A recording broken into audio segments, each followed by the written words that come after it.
Oh my God.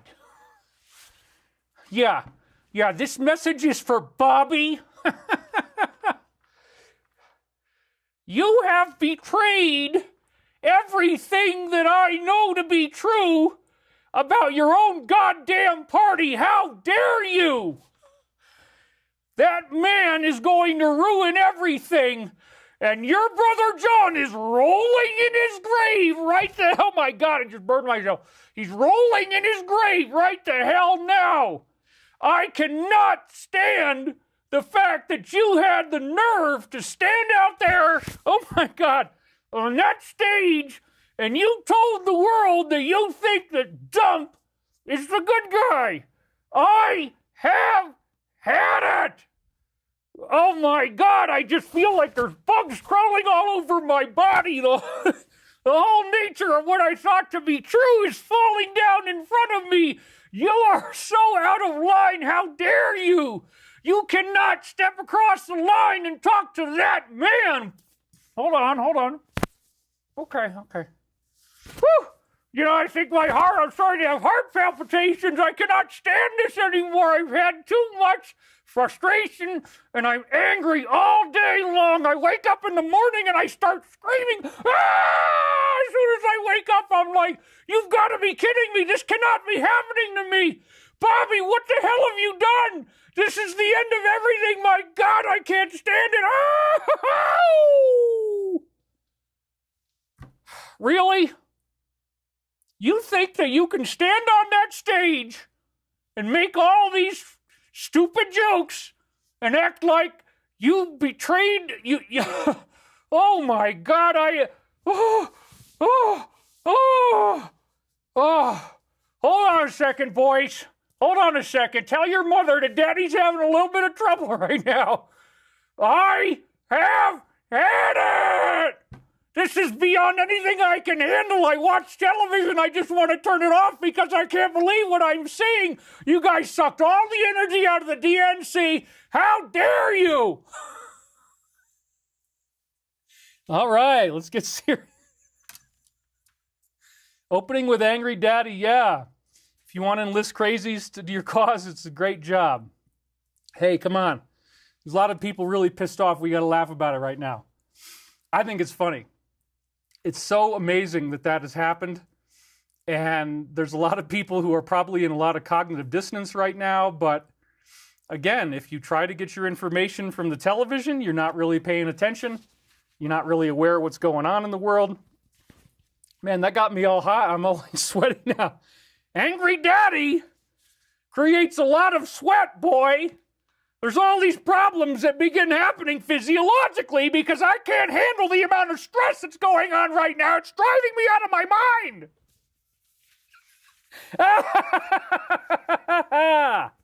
Woo! You guys are still betting on what color shirt I had? How dare you? Oh my God, I'm all warm now. You guys are making me work too hard right at the beginning. How about putting a picture of Tram on your YouTube cover? We're not quite... I'm starting to stroke out. Oh my... You know, somebody said David is not on cocaine. You know, Bobby, maybe you snorted a few too many lines of that cocaine off of some gorgeous women's breasts, being a Kennedy and all, when you were in college. You know, now we're starting to find out some things that you might not want us to know, Bobby, and they're not all very good. Let me just say that. So if you think you can walk on that stage and make that endorsement, so help me God, I have had it. Woo, I love it. I love that they're feeling pain. I do. I'm sorry. I shouldn't laugh about it, but it's so funny. Everybody says they love Angry Daddy. I've joined right now. Hey, I needed that. You remind me of the movie The Shining. Yeah, that's true. Jack Nicholson's one of the only people who gets into the really crazy eyebrow work. But eyebrow work is how you really look angry. If you want to really go nuts, it's got to be with the flared jaw like that. You know, you got to do that kind of face.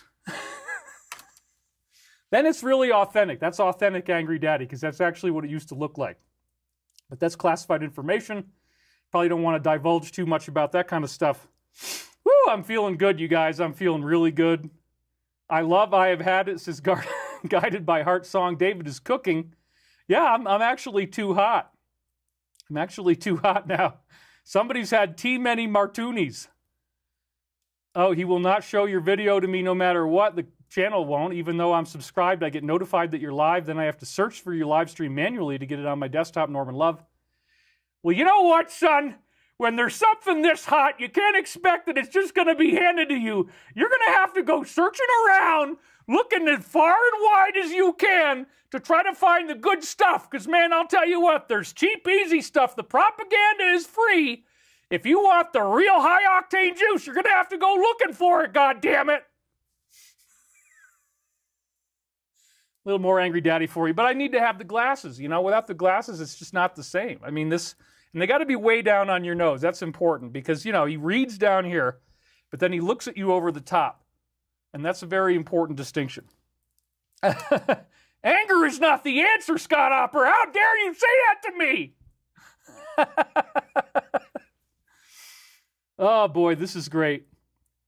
Is it true that 45 was asked to run by military white hats? Yeah, that's one of my main points here, you guys. It's the reason why people like Angry Daddy are so pissed off about this is because that's what they've been told to think. There's been all this media manipulation that leads to people not really knowing what's going on. And they have a very upset attitude about the whole thing. And so this latest event is an emotional catastrophe for a lot of people. And I mean, maybe I shouldn't take so much pleasure in this, but at the same time, you know, I wore sizzle shoes for you. When you look at the amount of effort that has gone in, somebody had to put sequins on each one of these, one by one. They had to glue them on.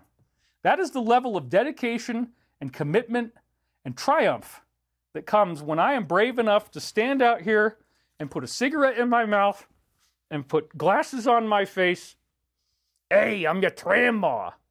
Now, how many people do you know who are willing to actually go this far for a laugh? That I'm willing to dress up in women's clothes, or at least women's glasses, and talk to you like I'm your grandma, because, baby, I identify as a trans woman. I am a woman. Don't you see that? All I have to do is impersonate a grandmother, and all of a sudden I get to have all these extra privileges. I learn how to do things like needlepoint and crochet. I have Bengay on my hands, and it smells very delicious. It's this minty smell. You always know where grandma is because you just smell for her, and she's around there in the house somewhere. But I'm here for you today, and I'm happy to be here. I got to bite this in my teeth because, God damn it, if I don't do that, it's going to fall out of my mouth because I'm just slobbering all over myself. This is disgusting, but hey, bring the Tran kids over here. I want to see them. I want... Come here, Tran babies. I want to give you as much love and kisses as possible. That's what your grandma is for. You bring her into the house. She cleans up everything that you skunks make. You make all these dirty places in the house. I got to go around cleaning up after you. And I got to clean up your dirty dishes. It's disgusting, frankly. Grandma's not a very nice job. It's kind of a unwelcome profession for me, but I'm willing to do this sacrifice for you. I'm willing to wear these shoes for you, baby, because, oh, I love you so much. Why don't you come and hug your grandma? Get close to your grandma, baby. She loves you so much. She wants to draw you into herself and bring her close. Oh, yeah. Grandma loves you, baby. Wow, we're off to a roaring start. I've already chewed holes into my cigarettes here. My God. Woo, big hugs for Grandma, somebody said. Yes, indeed. You know, she identifies as a trans woman. How could you go wrong with that? I mean, somebody who is willing to commit that much to a lifestyle really ought to be honored. And so, Grandma, we love you, and we're very happy for your cookies. They're actually quite tasty and delicious. And we can always smell when you're around, so that way we have some fair warning to know in advance. Grandma's on the pursuit. She's out there trying to find love any way she can. And so this is how she's decided to identify. You know, it's a very beautiful thing. And it makes me makes me feel so good inside. How dare you talk about me like I'm an insane cat lady? Hey, you know what? I mean, Childless cat lady, what the hell is that? There's people burning alive right now, and you gotta love it, man. I mean, it's not that we really want them to be upset, but things are happening that are very exciting and very positive if you understand the real nature of the game here and what's really going on. So I thought I'd open up with some comedy because I'm in such a good mood. And, you know, with the company, we're doing very, very well. Dr. Timothy has had some real trouble with his Lyme disease. We were supposed to hear from him on Friday. He was supposed to be putting money in on Friday, but he's had a big flare-up. But in the meantime, we've had other things happen. We have a $200 million investment that just showed up in addition to the ones I told you about last week. And even better than that, we have somebody who actually wants to, it's a whole team of people, and they actually want to invest in the level of bees. That's right, not millions, but bees. And, you know, you never say the word on the phone. You got to train yourself for that. You always say bee instead of the word. So we're really close now, and things are very exciting. I'm all sweaty now. My God, the Angry Daddy actually creates a lot of adrenaline and cortisol and probably a lot of stress hormones that my body really doesn't need right now. I want to actually do a good show. So I got to let myself cool down. No more impersonations. I actually have sweat on my face, sweat on my brow. I'm working hard for you guys. I mean, you see the dedication that it takes to wear shoes like this. That's not going to come easily. That takes a lot of time and care and love. You know, there's a real love for you that comes across with Trama and Angry Daddy. These are embodiments of love. They're actually like avatars in a way, really made for you. You know, so take that gift and savor that joyous meal that has been cooked up for you in the hot house here of David Wilcock. Because anything can happen when I'm on a live stream, and we've already got 2,764 people. That's a big crowd, man. You ever see a crowd that big? That's a really nice crowd. So thank you guys for being here. I got to cool myself off a little bit. And the subject, as I was saying, you know, at the beginning, we're talking about the cycles of disaster and ascension. It took me 15 minutes to get clear-headed enough and let that comedy pressure out. It's like a whoopee cushion, you know, you sit on it. You got to just sit on the whoopee cushion at the beginning of the show sometimes. Got to ventilate, have a little fun, so we can set the tone for a very scientific and fascinating discussion that we're going to have. So all of these things that are taking place in our world, all of these unusual events that are going on, are the result of a divine plan. And this political struggle that for some people is nothing more than, as I verbalized with Angry Daddy, they just hate the guy, they can't stand what's going on, they're very upset about it, and they think that this is the ultimate betrayal, that one of the Kennedys would do something like this. You know, there's undoubtedly a lot of sore emotions out there, but again, I wouldn't be excited about this if I thought that it was going to be something bad. I wouldn't be excited about this if I thought it was a bad direction for us to be going in. I actually think that there's a much bigger story, because remember, long before 45 even started to run, 2015 is when they started to contact him, I guess. 24, something like that, 2015 I think it was. As I said before, yes, they gave him the military intelligence gave him a 2-week long briefing on what's really going on. And said, look, you're independently wealthy, you can finance your own campaign, you're not going to be bought out by special interests. We want you to run for office, and we want you to tell the truth. And never before will somebody have really spoken about what's going on, the fact that the media is controlled, what they're trying to do, these agendas that they have. But what we're really seeing is that there's a much bigger conflict going on. It is not between the Rockefeller and Roth faction. That's a mistake. It's between a military faction and then these two other negative factions that have all kind of coalesced into positions of power. Now, what makes this weird again is that the military faction does not have control of the press. So the press is continually putting out lies and disinformation. And so the internet was actually originally designed by DARPA. And some of my insiders, there's many people I know who have classified top secret clearance and gave me all kinds of interesting intel that you can't get from most people. When you get above a certain level, you reach cosmic top secret. That's actually 35 levels of need to know above the President of the United States. And at that level, They're dealing in a world where you have open contact with extraterrestrials. Depending on which group it is, they might be positive or negative. And the President of the United States doesn't know anything. So Bill Clinton tried to get information about this. He was denied. Reagan tried to get disclosure happening. He got shot. Kennedy, John F. Kennedy, tried to get disclosure happening. He got shot. Thankfully, Reagan lived, but Kennedy did not. So this is an ongoing situation where we've had extraterrestrials here the whole time. They've been visiting our planet ever since before humanity as we know it existed. And they are, in fact, time travelers, so they can go to any time in history they want. And what's so fascinating about this is the scope of how much we don't know. The fact that ancient religions, ancient spiritual texts, openly describe contact with human-looking entities, but they don't act human in the sense that they can levitate, they have telekinetic ability, they can fly, they have glow coming off of their bodies, they're luminous. The idea that they have wings, that angels have wings, that was just something that was added on because they could levitate. But the point is, these beings also can speak with a booming voice that sometimes has been called the voice of power. This is part of why they were called the Mighty Ones.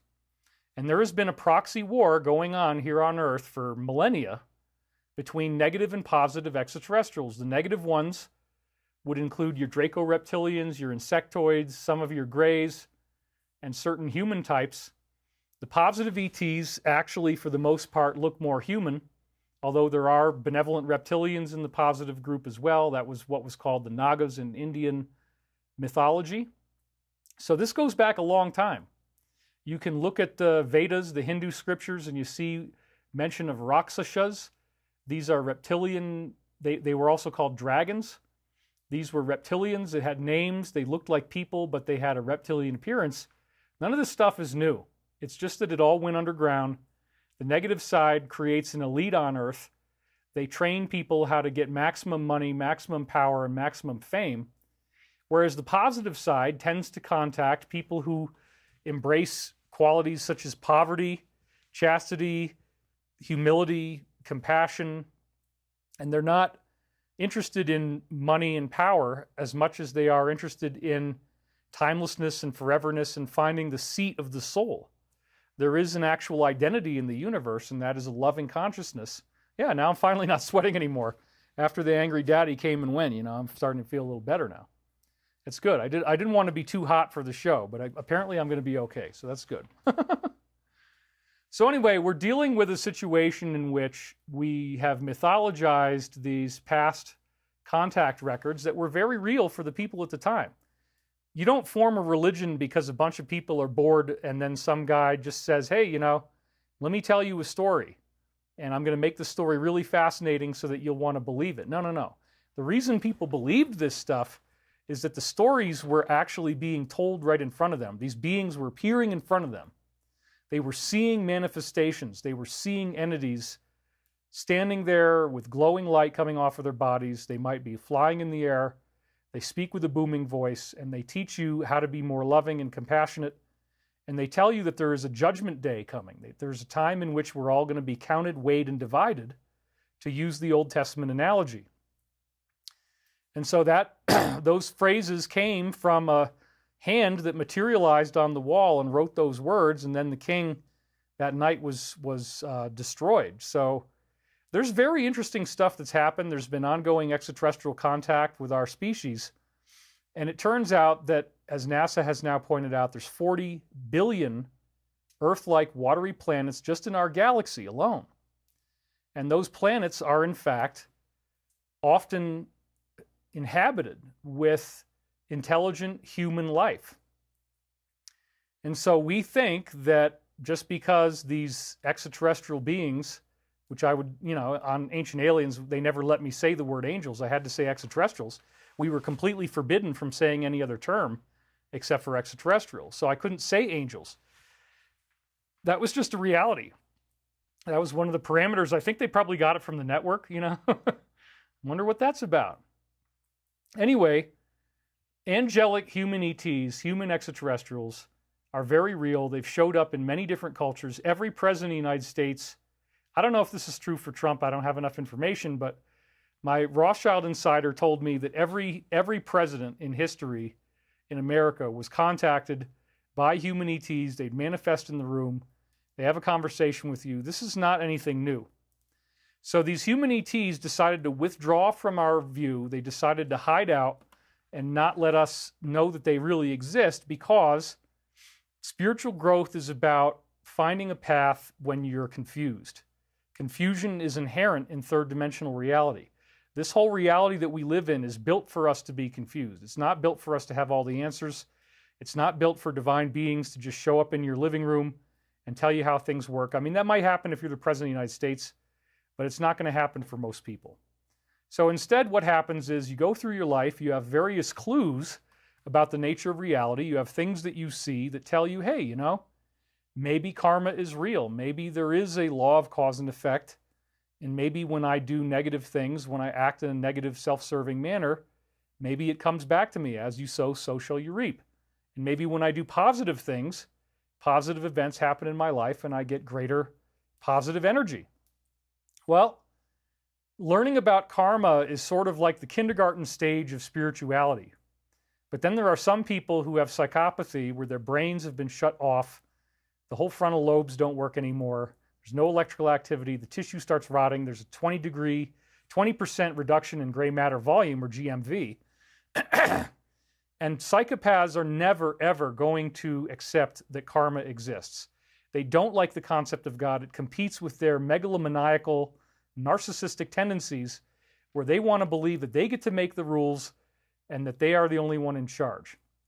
And so that psychopathic viewpoint actually ultimately gets enshrined into its own type of religion, which would be a negative philosophy where God does not exist, but the only thing that exists is some great architect of the universe who set it all up and then abandoned us to figure it out for ourselves.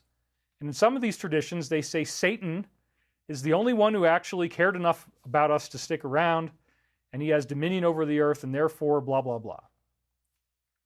They then believe that they act like a natural force, that their job is to embody this negative and positive.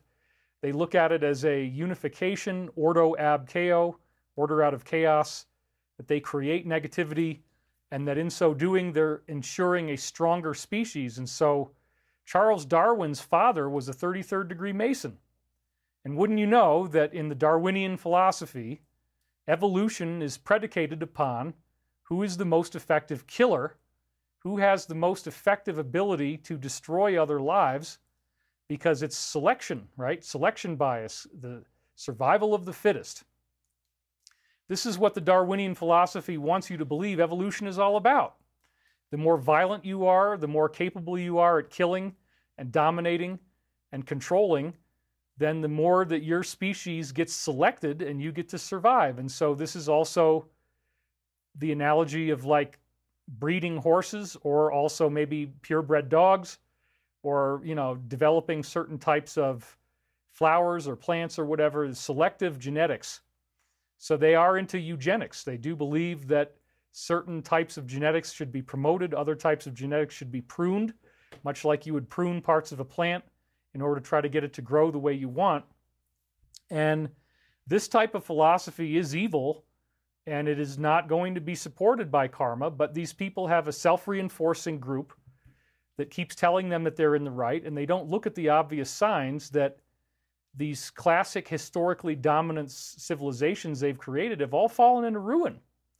They got burned down, they got scattered, the leaders of these civilizations met with very untimely ends, there was public uprisings, people get mad when they find out they're being lied to, people don't like this manipulation, they don't like this control, and once again, as I've said so many times, the true scope of how entrenched negativity is on Earth is so shocking that it would put 99% of people in the hospital if they knew the whole story.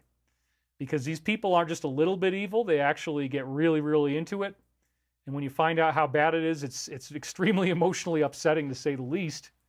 But this is part of our reality, and so I'm here to give you service with a smile and help you understand that it's going to be okay, because the positive ETs never left, And they are vastly more powerful than the negative. This is another point. The negative is not powerful enough to get its needs and its desires to be met. The positive ETs have always been here. They withdrew since the time of Islam, 800 AD is the last time we had really open contact with them, thereabouts. So we've had 1,200 years in the dark. They leave us certain clues like crop circle formations that have been going on again for that same period, 1,200 years. They have contacted certain individuals. There's been reports of that contact that have come through in the form of revealed teachings, or what some people call channeling.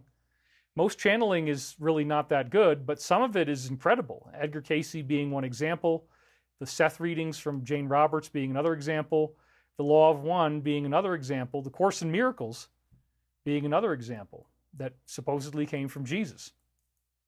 So if you know what you're looking for, there's certain revealed teachings that really ring the bell and actually give us some incredible information that we can use in our daily lives. And the Law of One was the one that really resonated with me the most. It had a lot of scientific arguments that were very specific, and I'm going to go through some of them today. In fact, you're going to learn some things about the cycles of disaster and ascension that I've never shared before in quite this way. So, again, what we're dealing with is a galactic creator that embodied here on Earth in the form of Jesus. As I've said before, that was the Logos. So God the Father is actually the universe of all the galaxies, and God the Son is the galactic Logos, the galactic creator that embodied as Jesus. And other avataric master teachers have had logoic consciousness as well. It's not like Jesus is the only one. The Edgar Cayce readings very specifically said that Jesus is the pattern. And so we are meant to go through the Christ pattern. We are meant to go through a symbolic crucifixion, which is now happening on a global level. It really sucks right now. There's a lot of things that are very upsetting. But what it leads to is this very powerful event, which according to the work that I brought through, the Michael prophecies, apparently from Archangel Michael, if you want to believe that, there's a lot of compelling reasons to believe that it is. There's so many accurate prophecies, I had to highlight them in red, and I've got 7 volumes of these books that are all around 500 pages each, and there's red lines on almost every page. It predicted so many things with such accuracy that there really is no way to credibly question this material.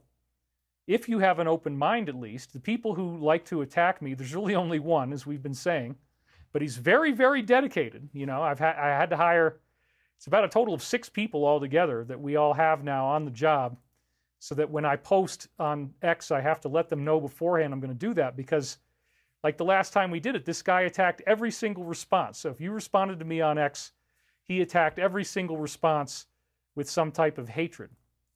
So, you know, as I said, we're taking care of that. No need to keep talking about it. It seems to only encourage him. But he's not going to be encouraged once he gets the lawsuit, and he's going to have to stop. We're going to get a cease and desist order. We're going to get an emergency injunction from a judge. All these things are going to happen. And he's going to really wish that he hadn't done it.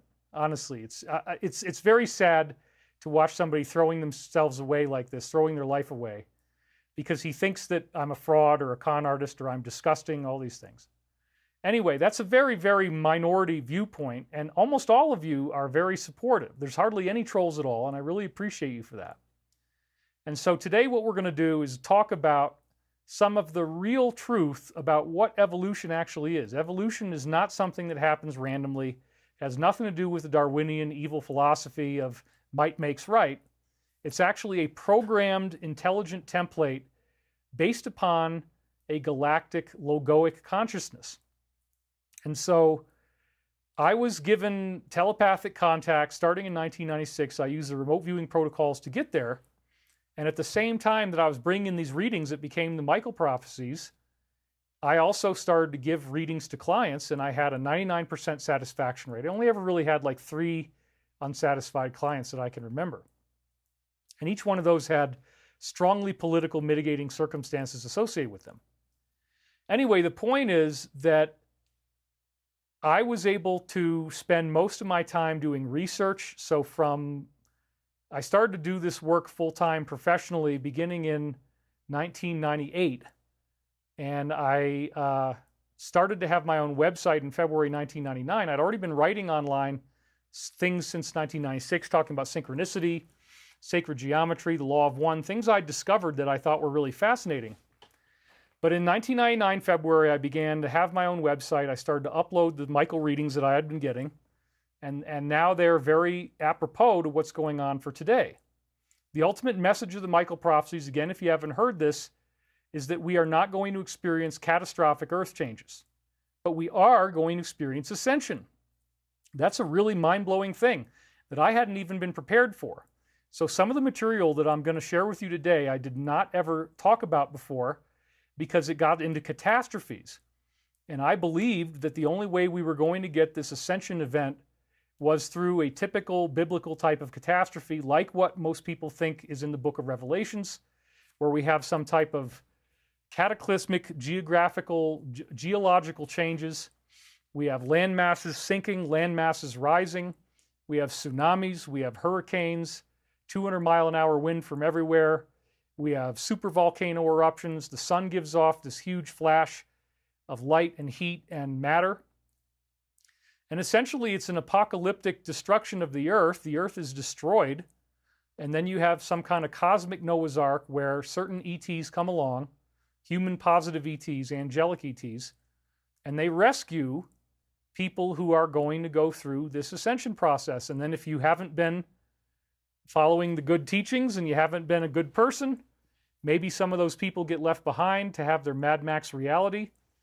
And believe me, this is what the negative elite thought was going to happen. They built underground civilizations with bullet trains, sub-shuttle system it's called, to travel between one point to another. My top insider, Dr. Pete Peterson, told me there was 235 different underground cities that were built by the military, each of which could hold up to 65,000 people on flex capacity. And the idea was that there was going to be a nuclear war, that once the nuclear subs have fired off all their missiles, they still have a good breeder reactor in there. It can run for hundreds, if not thousands of years. So then there are these sockets, like electrical outlets, that they put along the ocean coastlines.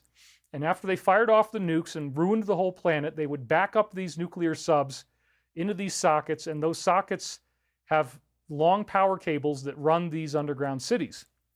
So that was the plan, that the world elites would hide out underground from any solar flash, from any pole shift, supervolcano type of event, any nuclear war that they might have created, any type of disaster they created. They live underground, and they have all the supplies they need down there to live for a long time, and they don't come back up to the surface until they know that everything is safe for them, and maybe the radiation has gone away. That's why they developed neutron bombs, which, again, kill people, but not infrastructure, not buildings and cars and technology. But wherever there was a person, you just get a pile of dust. And then the radiation clears away pretty quickly. So they were planning on this.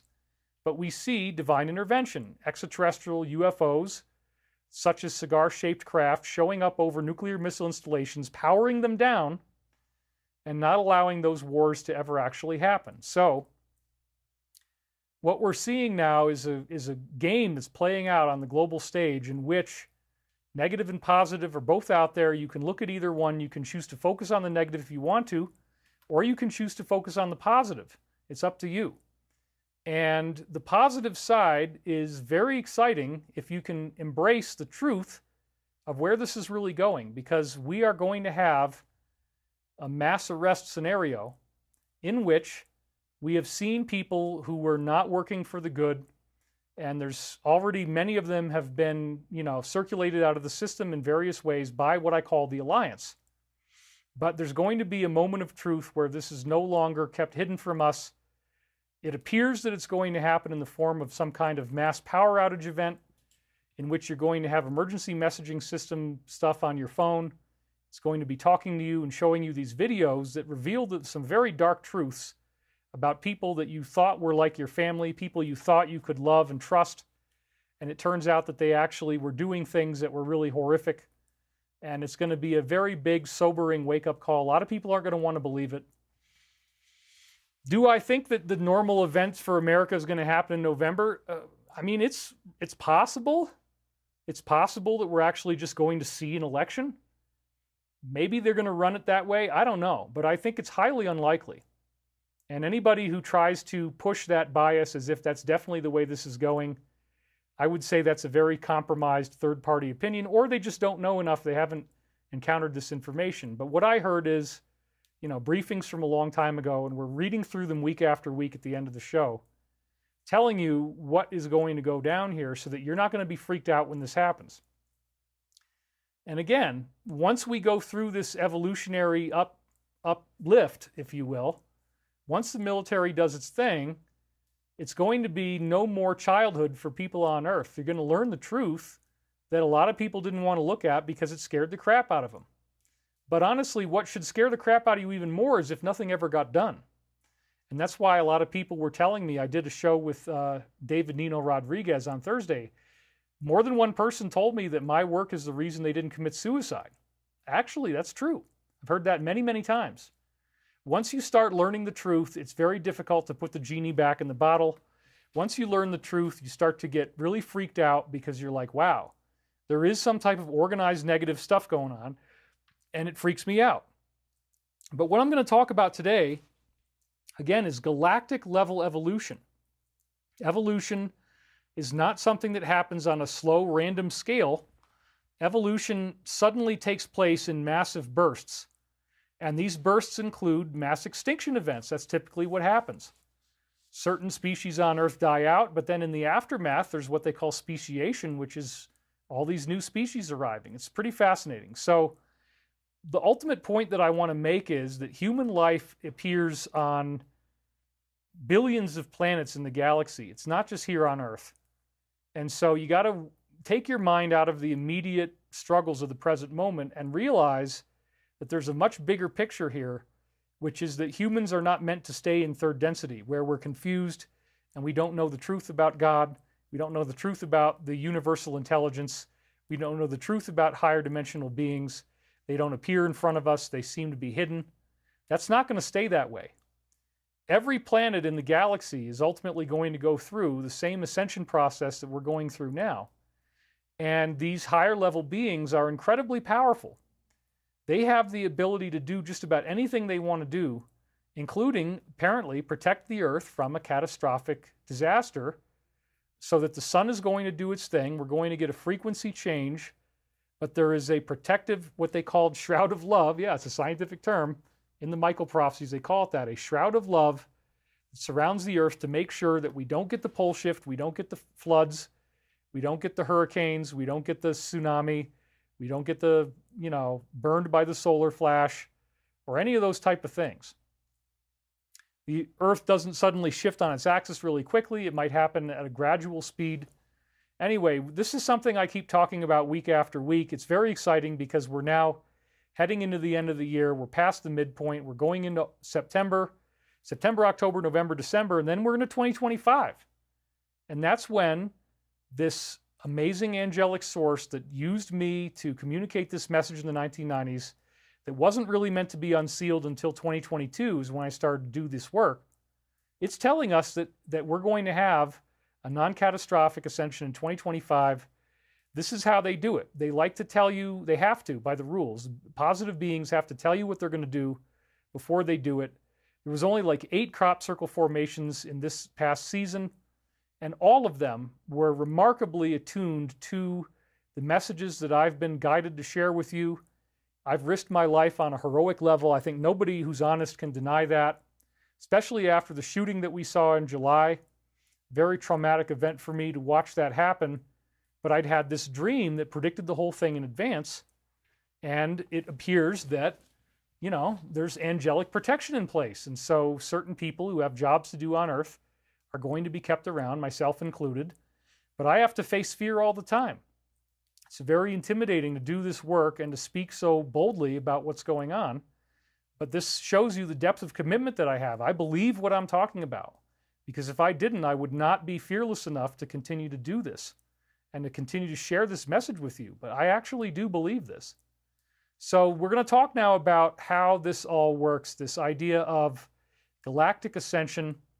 And I'm going to share with you a lot more of the depth of how it gets into catastrophism. So first we're going to review things that we talked about last week and then 2 weeks before that. But now I'm going to take it into a whole new level And I'm going to show you more of the physics. So let's get started with this. This is very exciting stuff. So as I've been saying, Dr. Harold Aston revealed that there are these galactic zones of energy that actually represent dimensional levels. It's multidimensional energy. And these dimensions are visible to us as microwave frequencies that are typically called redshift, but redshift is believed to indicate distance, and that's not really true. Redshift only appears in certain quantities. That's why it's called quantized, okay? So quantized redshift is what we got from the results of Dr. Harold Aston's amazing Aether science. He shows conclusively with his equations down to multiple decimal points that the redshift microwave frequencies are actually energy density levels or dimensions.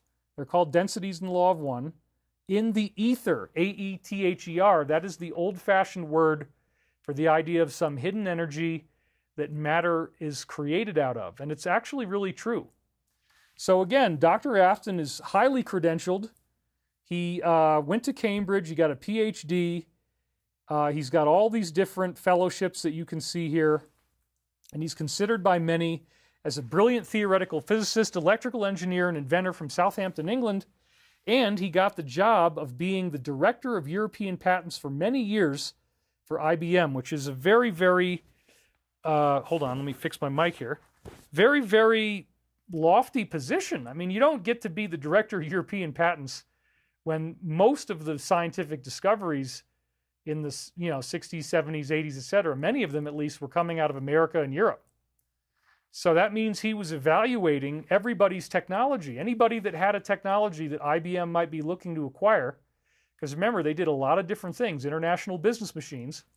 Anything that IBM was looking to acquire, they sent in Dr. Aston, and they had him evaluate people's patents because he was that smart that he could study this stuff. So we talked in previous shows about his amazing work with rotary motors, where he used rotating magnets and found that it would take 10 times less energy to get a magnet to rotate if you had just rotated it at a high speed for up to 60 seconds beforehand. So it would suggest that much like if I took my finger and swirled this glass of water here, and I get the water spinning and I get a nice vortex tornado looking thing in there, that vortex lasts about 60 seconds and then it goes away.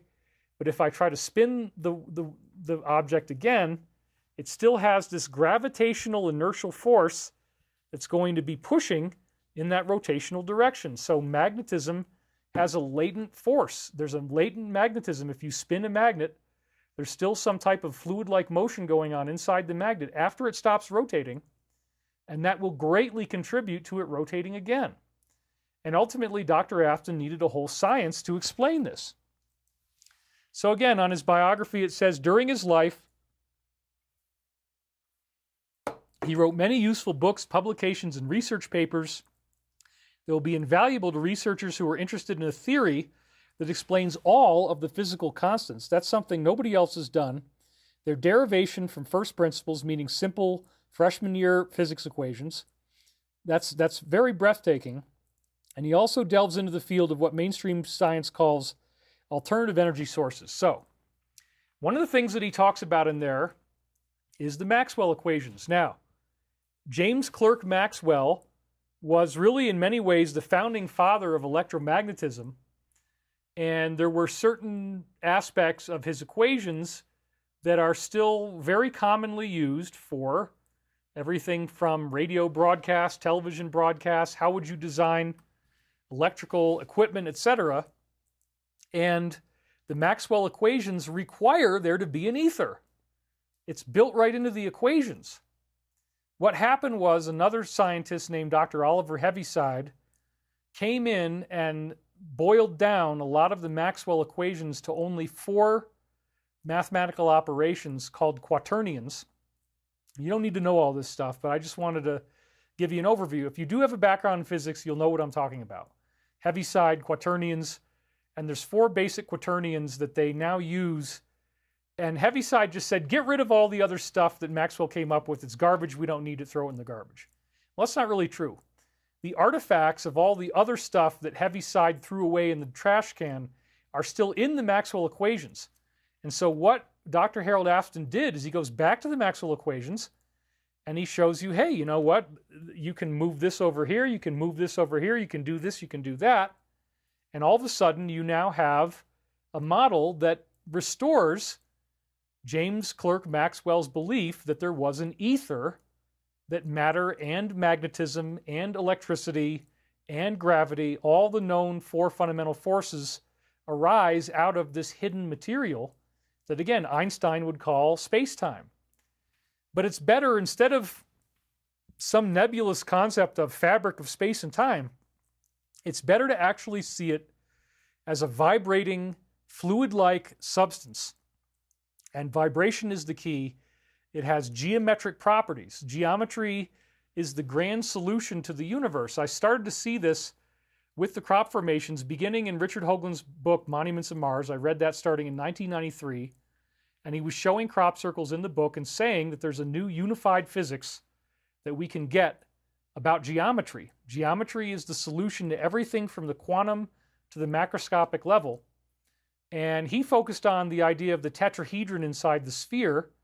And as you've heard me say many times before, the great red spot on Jupiter has been circling in the same spot for 400 years. Nobody knows why. And in Hoagland's model, that's one of the three corners of a tetrahedron if you put the North Pole where one of the points are at the north. So a tetrahedron is like a pyramid, but it has an equilateral triangle at its base. Now these geometries, as I'm going to show you again, arise out of vibration. So Dr. Harold Aston created a model based on Maxwell's equations where he used muons, which are, again, they're 206 times larger than electrons, 206 to 207 times larger. And then what he did is he created a spherical area that holds these. It's the size of a muon, and it's held inside a cubical matrix. So he basically sees that there's a cubical matrix in the universe that's invisible to us, and it has these spheres inside of it. So again, it's a virtual structure. It's invisible to normal instruments. I've been talking about this week after week, so please go back and watch the other shows if you haven't seen them. And the big, big secret to his model is that when you go inside that sphere, which is, again, this is the size of a muon, 206 times larger than an electron. At the basic level, everything is granular. This is the mystery of Planck's constant. The energy travels in little single packets, one by one. It's not like a steady flow. It's individual bursts. Okay? And so all of these puzzles can be solved when you see that on the quantum level throughout the entire universe, we have a matrix of cubes that have these spheres inside of them that happen to hold exactly 1,843 electrons and positrons. And electrons and positrons often work in pairs. Now, what's happening is that if you have physical matter, it's actually arising out of this invisible background. And so the activity of these individual spheres gives rise to matter. And so, for example, when Harold Aston is rotating something and then he gets it to spin up much more easily if it rotates within 60 seconds, that's because inside that magnetic rotor, there's all these little cubes with these little spheres inside of them. And sometimes when you start spinning them, the electrons and positrons are going to spray out. So we talked about the amazing physics pioneer from Russia, Dr. Nikolai Kozyrev, and how he dropped a cannonball on a floor, and then it turns out that it weighs less. So literally what I'm saying is that as it hits the ground, some of these electrons and positrons are spraying out of these little spheres inside the cubes, which again is an invisible virtual structure, but when they spray out, they make physical matter. In much the same way, these electrons and positrons will spray out of those spheres, but then they get replenished by this natural flow of gravity that's always there. You can create free energy this way. That's why if you rotate these magnetic rotors, as I've been saying before, you get electromagnetic energy. The electrons and positrons inside those spheres are spraying out. And the spraying out part is a very, very important part of what we're going to talk about today. So why would this geometry be happening? This is very mysterious. I mean, he scientifically proved that it's there, okay, but why? What the hell is this, and why would this be the solution? It doesn't even seem to make sense. What geometry? Are you saying it's made out of lines? Are you saying it's made out of boxes? No, no, no, no. It's a vibrational structure. So let's talk about that a little more. One of the really fascinating things that we see in ancient religious teachings and sacred mystery school teachings is the equivalence between light, sound, and geometry. And this can be seen in the Law of One. They talk about it extensively. So over here, what we have is the cycles of vibration per second, 220, 440, 880. And you'll notice that those are the sounds that we get in the ear. The measurement of hertz is vibrations per second. So 220 vibrations per second is the note A, and then also the note A is 440 vibrations per second, and you'll hear an A again at 880 cycles per second. So I can't really play my guitar because it's got a light wedged in it over here, but the point is the A string is the second string on the guitar here. Yeah, it's not going to sound like anything right now because I got a light in there. I don't want to mess with that. But the point is, when you play the A, and then you go another octave higher, it sounds higher, but it's the same note in the scale. And so you can, for example, on a piano, play the same melody and go an octave higher. Okay, so that's just a measurement of the cycles of vibration per second. But one of the interesting things here is you'll notice A, B, C, D, E, F, G, and then it goes back to A. That's 1, 2, 3, 4, 5, 6, 7. So G is the seventh letter, and then you go back to number 1. So this is a weird mystery that actually has to do with the idea that the universe is built this way. The universe is built as a vibration. So it turns out there's a book by Dale Pond called The Physics of Love, and what he did is he looked at these ratios between the octaves of sound and then the ratios of vibration between A, B, C, D, E, F, and G, etc. And what he found was that when you look at the colors of the rainbow, that those same relationships, those same ratios actually apply in terms of the vibrations of photons working within the rainbow spectrum. So the difference between red, orange, yellow, green, blue, indigo, and violet, those ratios, if you actually measure the wavelengths of colored light, they have the same ratios as the sound octave. And this is very, very bizarre. So in the Law of One system, we're looking at the white keys on the piano. And so if you've ever looked at the piano keys, you have C, D, E, F, G, A, B, and that would be your middle C, of course. This is the way that the keyboard is structured. Those are called diatonic frequencies. And so what I'm telling you is that those diatonic frequencies, the keys on the piano keyboard, those relationships, why they sound good, they also create color. And that alone is a very fascinating thing that most people do not know. They do not know that the relationships between colors are the same as the relationship between sounds.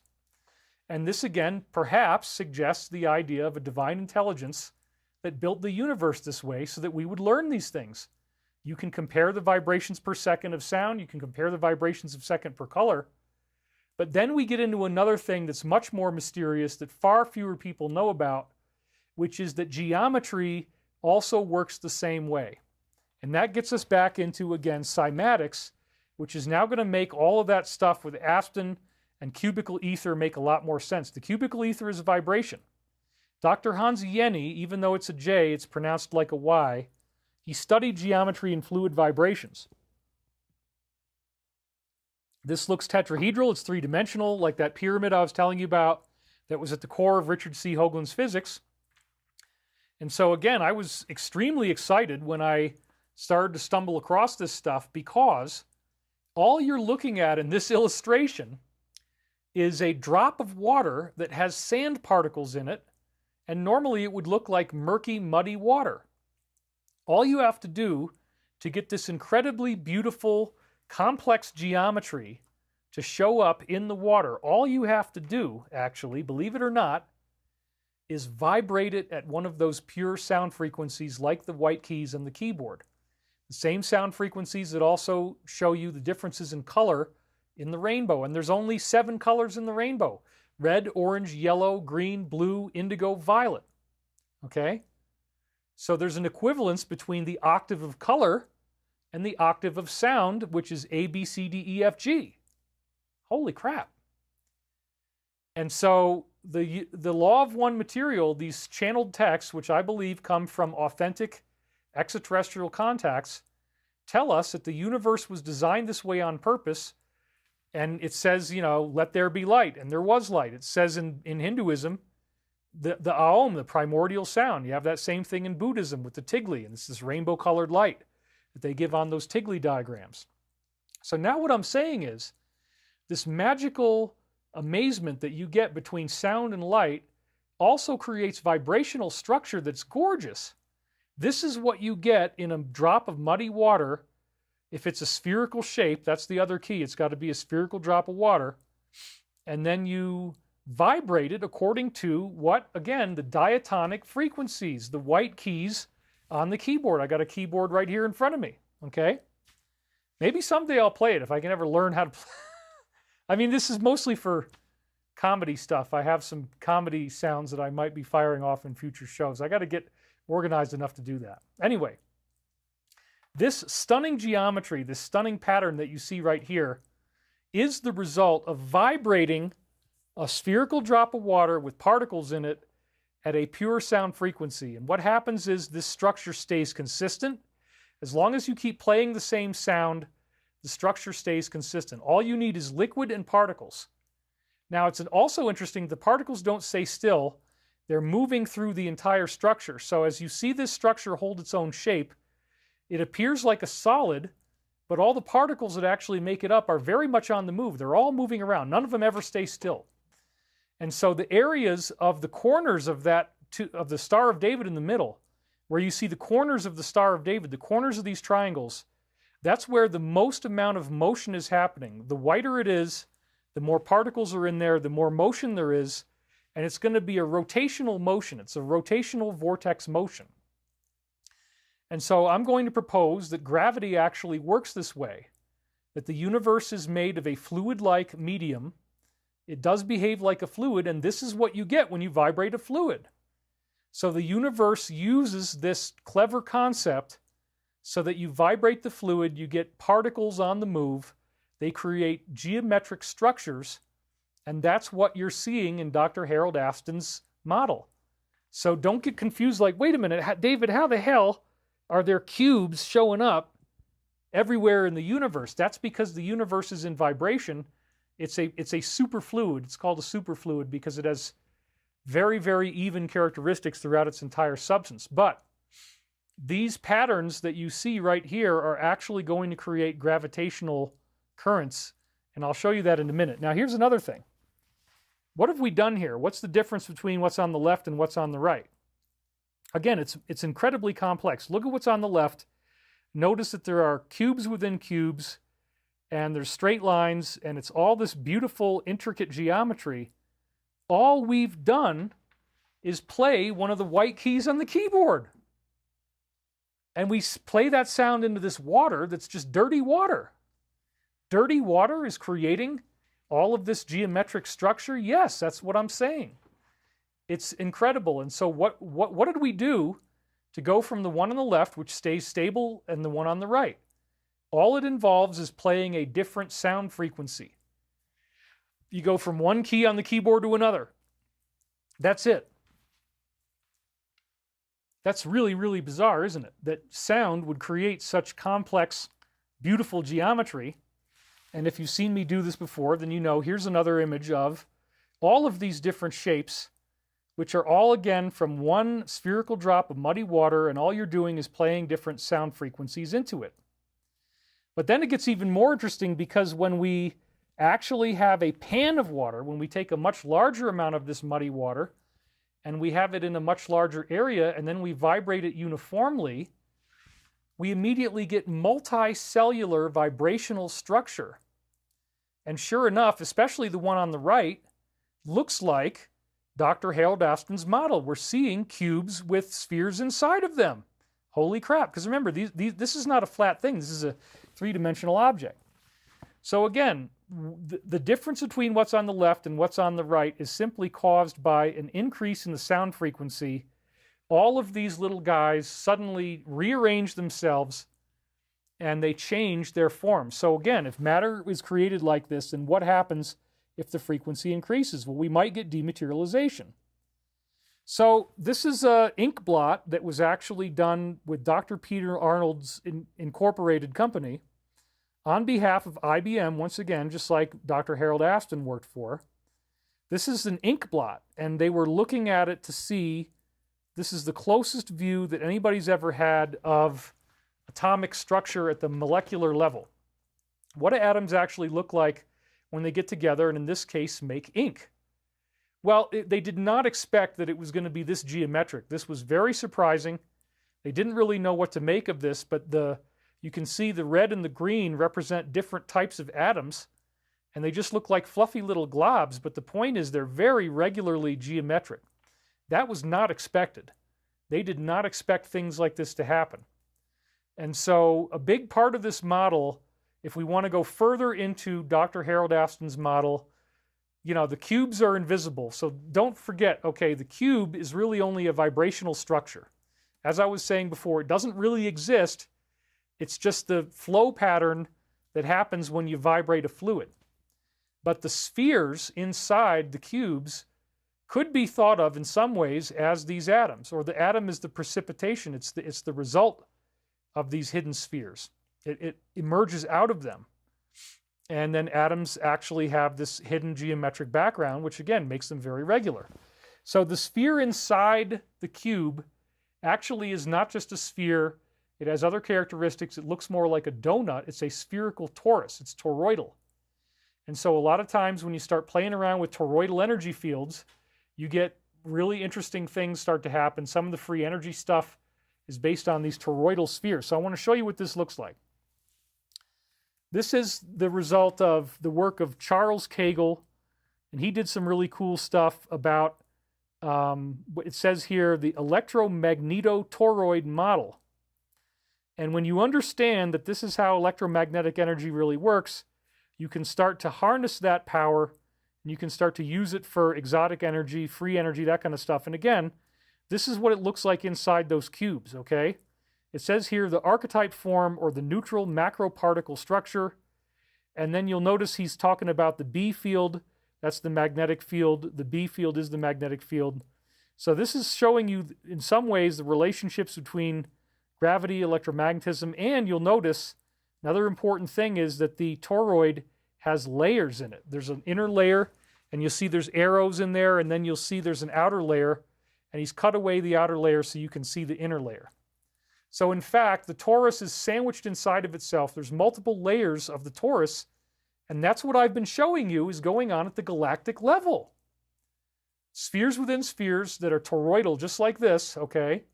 And they're expanding away from the center of the galaxy, and when that torus hits your solar system, you're going to get a spontaneous quantum shift, and the energy that your star gives off is going to suddenly change, leading to a solar flash, leading to this bioenergetic upgrade.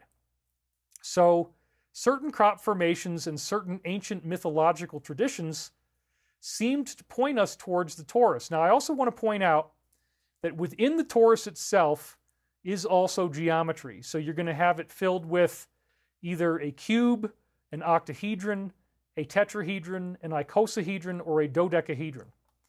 And each of those are the 5 Platonic solids. I should have had slides, but I ran out of time. But I'm going to show them to you in the crop circle formation, so just hang in there. But anyway, these sacred geometries, again, arise out of vibration. We showed you if you vibrate a sphere, you get these perfect geometries. Well, the Platonic solids are unique because they all have the same faces, they have the same internal angles, and each of their corners will touch the edges of a sphere that surrounds them perfectly. So that's the result of them being a vibrational pattern. So when you look at this torus, you also got to remember there's geometry inside of it. But what we see is that the ancient legend of the world tree is one of the ways in which the torus was hidden in our mythology. This is one of the pieces of physics that the beings want us to disclose, and it showed up in some modern crop formations. So check this out.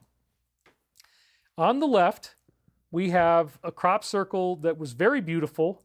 It's incredibly detailed. Maybe I'll bring up more pictures of it in another show because I have access to cropcircleconnector.com. You can go in there and subscribe to their archive. It's cheap, and you have access to all of these beautiful crop circles.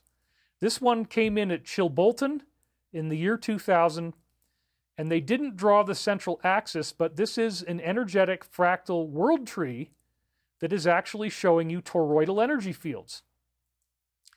So the toroidal energy field is also seen in the world tree. So in the middle image there, you have the artistic representation of the world tree and how people have described this. And then on the right, we have a version of the world tree that comes from Scandinavia, where it's called the Yggdrasil. And this is a really strange word. I didn't even bother to put it on the slide. I probably should have. But even though it's pronounced Yggdrasil, it's spelled YGG. So egg is YGG, YGGDRASIL, the Yggdrasil. And so there's been very precise descriptions given of the Yggdrasil in this ancient Scandinavian myth. And here on the right is Manly Palmer Hall's description of this world tree. So the idea being that there is a flat plane in the middle. That would be, if you look at it like our solar system, that's where the planets are. The top of the tree is where we see the branches, and the bottom of the tree is where we see the roots. So look at the equivalence between the magnetic field, right? If you look at the one in the middle as a bar magnet, and you see the magnetic field lines going above and below it, that looks like toroidal, doesn't it? The Scandinavian Yggdrasil is a toroidal field.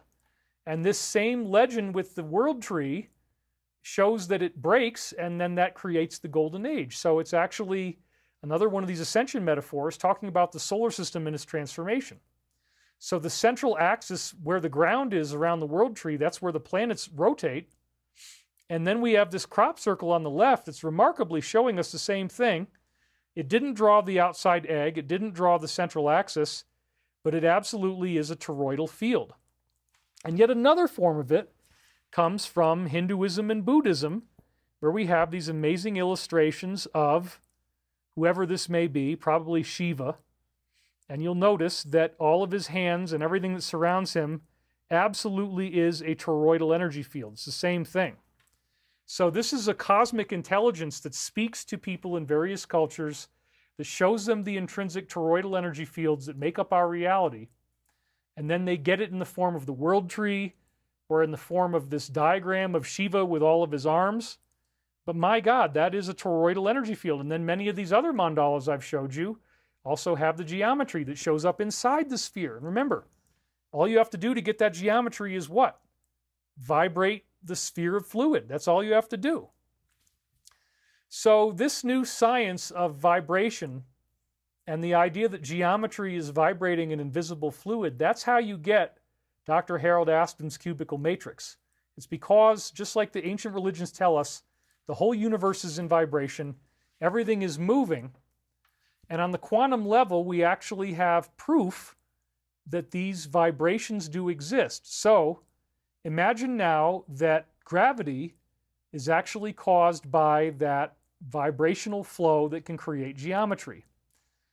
The whole universe is vibrating, and if you're a piece of matter, then you are a particle in the fluid, and as the fluid has currents in it, it's going to capture you because you're just a particle, and it's going to flow you in the direction that the current is going.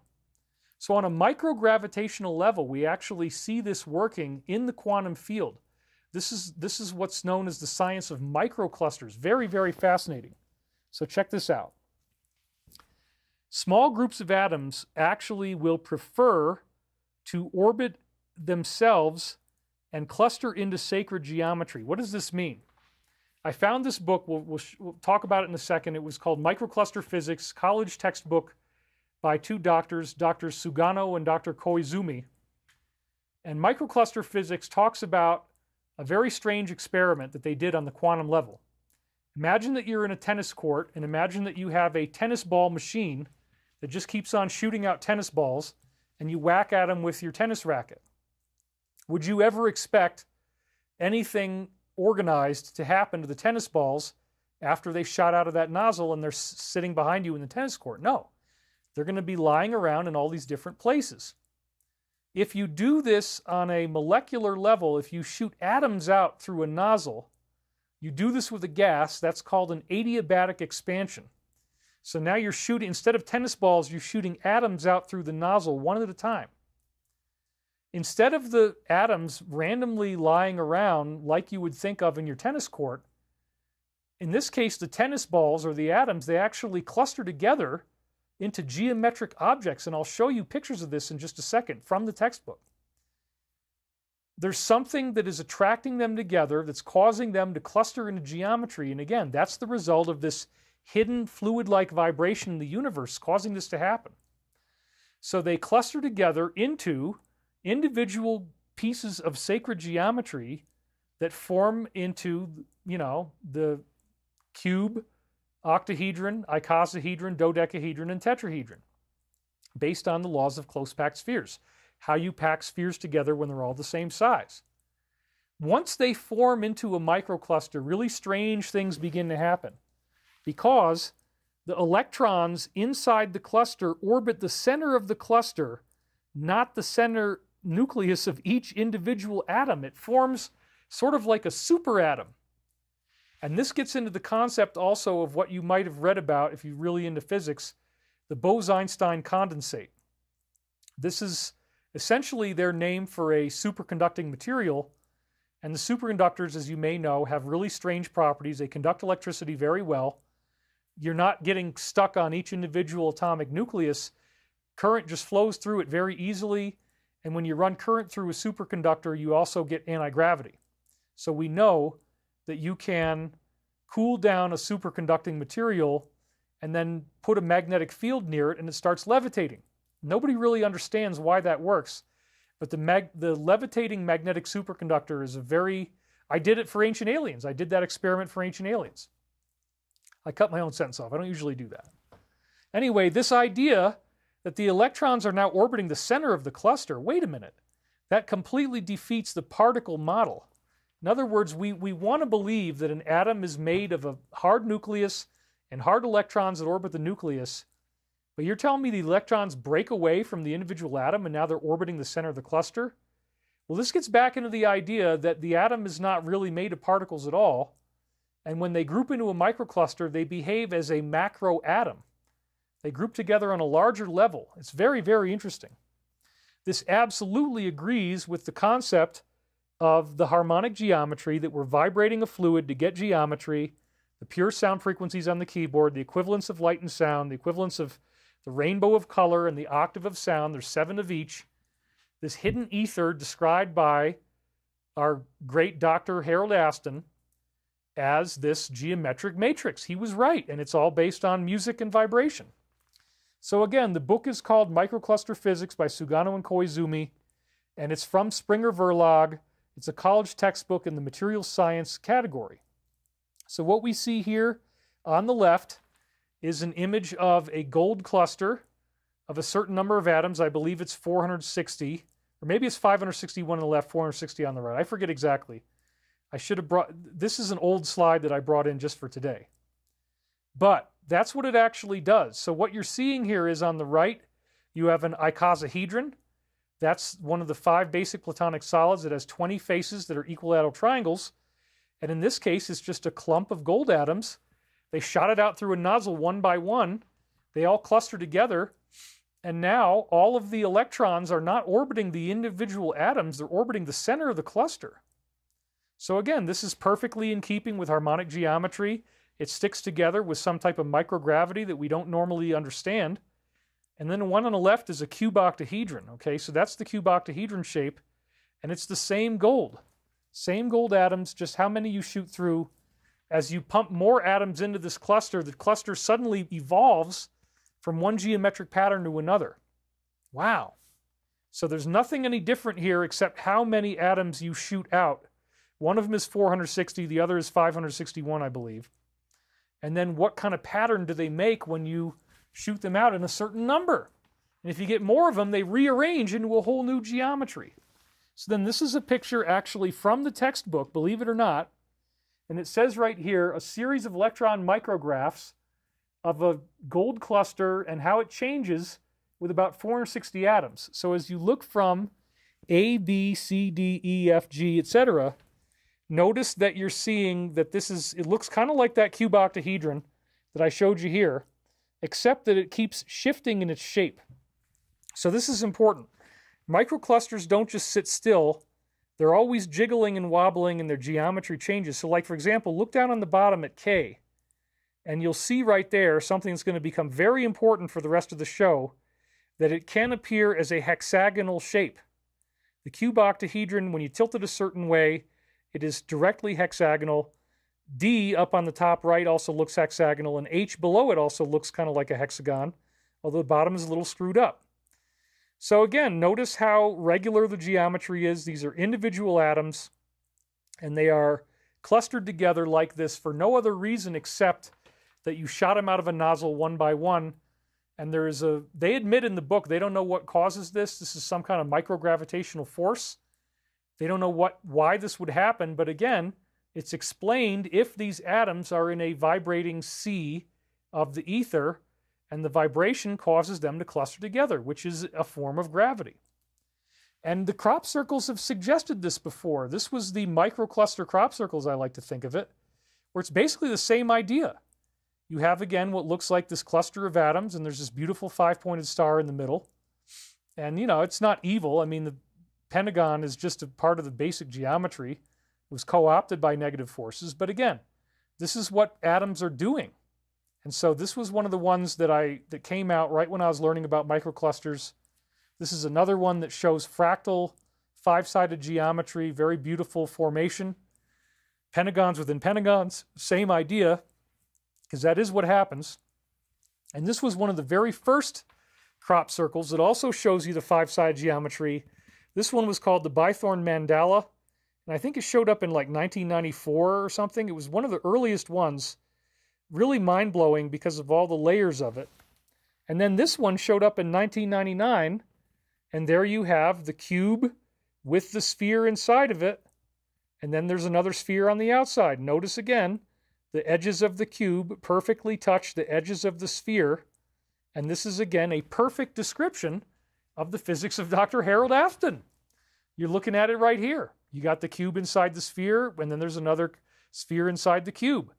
That's his model.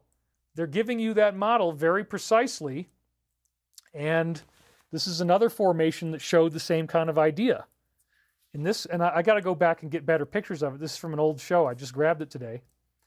But again, what is this showing you? It's showing you this geometric effect of aggregated particles, like we saw with the microclusters. They all cluster together, and there is this beautiful three-dimensional image of a cube inside a sphere. And it's all made of these checkerboard patterns, but it looks like it has depth. It looks three-dimensional, doesn't it? So this is all part of the physics. It gets back into the idea, as I was talking about previously, that this same geometry actually holds true on a galactic level. There are galactic energy fields that really do exist, and it's fascinating. So just so that you remember where we are, as I said before, this is our solar system, and here we are in the middle. We're kind of like halfway out towards the edge. This is the Milky Way. But again, this is a stylized NASA illustration. This is a fake drawing. It's not real. It is an artist's conception of what the Milky Way galaxy looks like. And notice, as you've usually been taught to believe, that the spherical arms of the galaxy are in fact, well, they're not really spherical. They're like spiral. Spiral arms have these nice, perfect, curving lines to them. They only look like curls.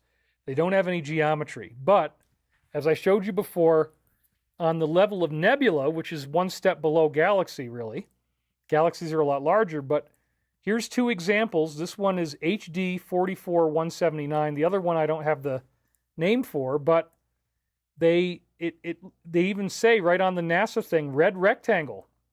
And this is a NASA image, as you can see on the bottom. What are the forces that are causing the particles to do this? Well, now you know the answer. It's the same thing that's working on the level of microclusters. The microclusters are grouping together into these geometric patterns, just like if you were in a tennis court and you're shooting the tennis balls out from the tennis gun. Instead of the balls all lying around in the background, they form into these geometries because there's microgravitational force that's doing that. It's the force of this sound-like vibration, The white keys in the piano, you hit these keys, you're going to get these geometric structures. As you vibrate the liquid, we showed you that with the water in this Hans Jenny experiment. And we also see that these classic images of things like the world tree and the image of Shiva, that's a toroidal field that holds the geometry inside of it, as the crop circle just showed you. You had the cube inside the sphere. It's amazing. So this is only the result of vibration. There is some type of very beautiful, perfect sound vibration in the ether, if you want to call it that, this background that all matter is coming from. And that's why, as the particles come out of this emitter, they are forming this incredible rectangle. And then here's another example. And remember, this is three-dimensional. If you flew around this with a spaceship, it would be a big giant cube in space. So this is all the result, again, of Dr. Harold Aston's model, in which he says that the rotating spheres inside the cubes allow for this wave-like fluid motion to occur, similar to a liquid crystal display. We already have talked about this in many other shows, but now maybe you're starting to understand, maybe I thought this Harold Aston stuff, I don't know if I believed it, but okay. Harold Aston is just scientifically describing a muon-level geometric matrix that exists everywhere, but it also aggregates into larger components. It can become much larger geometry, like we saw with these nebula, like you're going to see with the galaxies. So again, in Harold Aston's model, the N number is very important.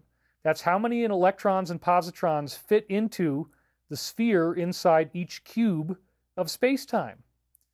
And the other part of the model, if you didn't see my previous videos, is that when you want to make a dimensional shift, you just change the N number, you drop it down by 1. It goes from 1863 to 62, 61, etc. on down. As you change these densities, it means that now instead of 1863 electrons and positrons, you can only fit 1862 in there.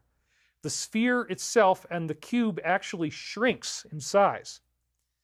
Where does the electron and positron go? If it could hold 1863, and now it holds 1862, this is one of the most important things I want to talk about today, is that one of the electrons or positrons gets shot out. It squirts out at the level of the muon, 206 times the size of an electron.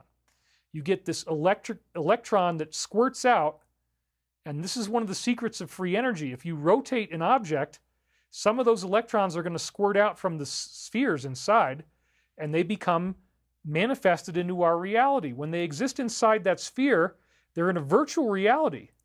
But also, if you squash it down, in Aston's model, as you change dimensions, you squash the sphere down. What I want to make sure, we got 4,500 people, great. As you squash the sphere down, electrons are going to shoot out, and that becomes energy you can use. Those electrons generate free energy. But this is also going to generate matter inside the Earth, which is ultimately going to make the Earth bigger. We'll get into that. That's the ultimate point where this is going.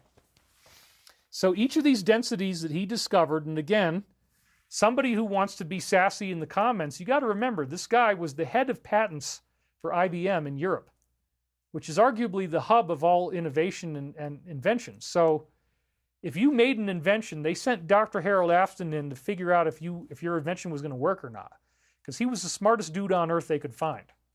And he came up with a whole new quantum model that explains this stuff so beautifully. And he uses the Maxwell equations. He didn't get rid of the ether. And then you find out, okay, guess what? Each density that he found gives off a different microwave frequency. You can measure it down to the decimal point. And to Aston's own amazement, these exact microwave frequency numbers were found in the redshifts being given off by galaxies. So there are dimensional layers in galaxies. And again, you don't need to know all the science. If you do have a physics background, you're interested in that, you can go look at all this stuff. But the point is that this stuff really checks out. This guy's a genius. Some armchair keyboard warrior in the comments or wherever is not going to change the fact that this guy was an award-winning scientist from Cambridge, head of patents for IBM, came up with an incredible model that has elegant mathematical solutions to explain all this stuff that physics normally is embarrassed, but they won't admit it. We can't explain how to derive the fundamental constants. We can't explain from fundamental principles how these basic things work or why they are the way they are. Dr. Harold Aston can. And it's all from this cubical matrix, which now you know it's dirt simple. It's just dirt and water. You vibrate the water, you get these beautiful geometric patterns. So again, these exact numbers that he found were in galactic frequencies.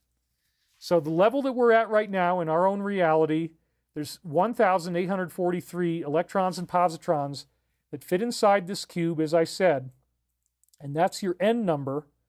And so this is the Rosetta Stone right here, where he has a little equation at the top. It's n/n minor, and then that's in parentheses 4/9, and that's all explained in his papers. I'm not going to go through all that today. But all you really need to know is that from this calculation, you got the N number on the left. That's how many electrons and positrons fit inside the sphere. And then on the right, you have kilometers per second. Now notice that those numbers all go up. First you have 0, then you have 72.3, 144.6, 217.0, 289.4, 361.8. Wait a minute, David, those look a lot like, those look a lot like the numbers that we see in the white keys on the piano, the vibrations of sound per second. It's a weird synchronicity, and it has to do with the length of what a kilometer is. I'm not really sure if there's anything else, but again, they're increasing by a regular octave every time they go up by a factor of 72.3 or 72.4. So the number 144 is a sound frequency, so is 217, 288, 289, 360 is another beautiful harmonic number. So that was one of the things that always really attracted me to this in the first place, that Aston and Tiff didn't really talk about, is that the numbers in these kilometers per second themselves are the harmonic numbers, which again, these ratios, when you go higher, they become the relationships between the colors in the rainbow. Whoa. Wow. So what are we seeing here? Kilometers per second. What is this about? Well, normally this is seen as a redshift value. And in classic astrophysics, redshift means something's moving away, and blue shift means something is moving closer. So here's a typical, as I said in previous shows, illustration of how modern astronomers calculate distance with redshift. So you have a very distant galaxy at the top, and then you have this light spectrum, which is again in the microwave. It's not visible light, but they go from purple up to red. And then those lines represent, the black lines on the spectrum, we're looking at the top one, very distant galaxy, those represent individual manifestations of microwave frequencies. So which ones do you actually see? And then they just draw them on that spectrum of microwaves. So the idea is that if there's more of the lines on the red side, which is the wavelength of 700 lambda, that they believe it's farther away, then you notice it says distant galaxy, nearby galaxy. So by the time you get down to the nearby galaxy, you have these major lines that appear closer to the blue side. So they say, oh, well, that must be a closer object. So this is the whole basis of astronomy and how they calculate distance, and there's all this money behind it. And then along comes this rogue astronomer that pissed everybody off named Dr. William Tift, where he found out that these redshifts only occur in certain quantized intervals. And so if you look at this up close, it says right there that, look at the top graph, it says delta V. There's those numbers again. You got 0, 72, 144. Those are familiar, right? They were in the diagram I just showed you with the N thing. 144, 216, 288, 360, and 432. Well, these are the distributions of redshift, and they only occur, redshifts only appear at these stair-stepped intervals or quantized. There's nothing in between. And again, don't take my word for it. As I read in past shows, the first show, 1993 April, Discover Magazine, they had an article about him called Man Stops the Universe Maybe. It says April 1st. They actually put it out on April Fool's Day, right? They don't even know if you want to believe this or not. So again, all of this crazy stuff, I don't want to go through all the science again because some people are going to lose it, but this is the real Rosetta Stone of the whole thing. These are spherical toroidal layers within galaxies that are different redshift values. So you have 90 in the center, 10 on the outside. It says Virgo dwarfs, but imagine that this structure is over a galaxy. So what does that mean? That means that within single galaxies, and I showed you that there's every galaxy they've ever looked at, many tens of thousands of them now, they all have this structure. So this is what every galaxy is doing. It has these layers of redshift. So there's stars in there that have a redshift of 90 in the center, and then there's stars that have a redshift of 80, and then 70, and then 60. And those stars are giving off that microwave frequency of light, and there's nothing in between. How the hell could it be distanced then? It can't. It's something else. And remember, in Dr. Aston's model, the same numbers that we see in the quantized redshift represent dimensional frequencies. And he's got all the equations to prove it. And it goes down to multiple decimal points of accuracy. These are genius-level physicists. I didn't make this stuff up. I'm just reporting on it. I was shown this by my own telepathic contact with Archangel Michael. I mean, I've spent years being self-financed and being online looking at this stuff, and I saw this and I was like, man, how come nobody's ever seen this before? It was amazing. So I put it all together for you. So then again, this is more redshift layering in the Virgo cluster, showing you that this is what it looks like. And again, it's important to note that this means that every galaxy has something like chakras.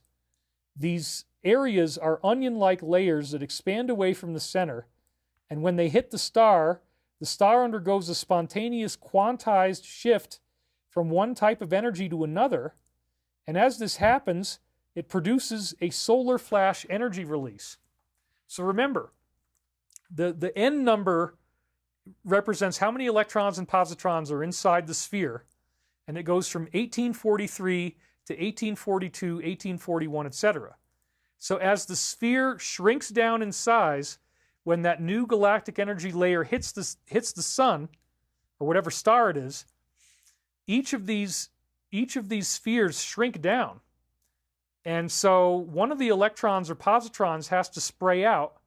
And when you do that on a solar level, they all spray out at once. You get a solar flash. So that explains why the solar flash happens. The spheres condense, the geometry gets denser, it's a higher density, it shoots out one of the electrons, and if you have, again, countless octillions of these inside a sun, you get this big solar flash because the electrons have to go somewhere. The spheres that they are contained inside these cubes get smaller and they spit out. Same thing's going to happen inside the Earth's core, and that's the big secret to the evolution of the dinosaurs, as you're going to find out. So I showed you this before, that Dr. William Tift made the same conclusion that these galactic regions did affect time. Three-dimensional quantized time in cosmology is the name of the paper. I talked about this before, where he said there's two coexisting 3D spaces in his model, one of time, one of space.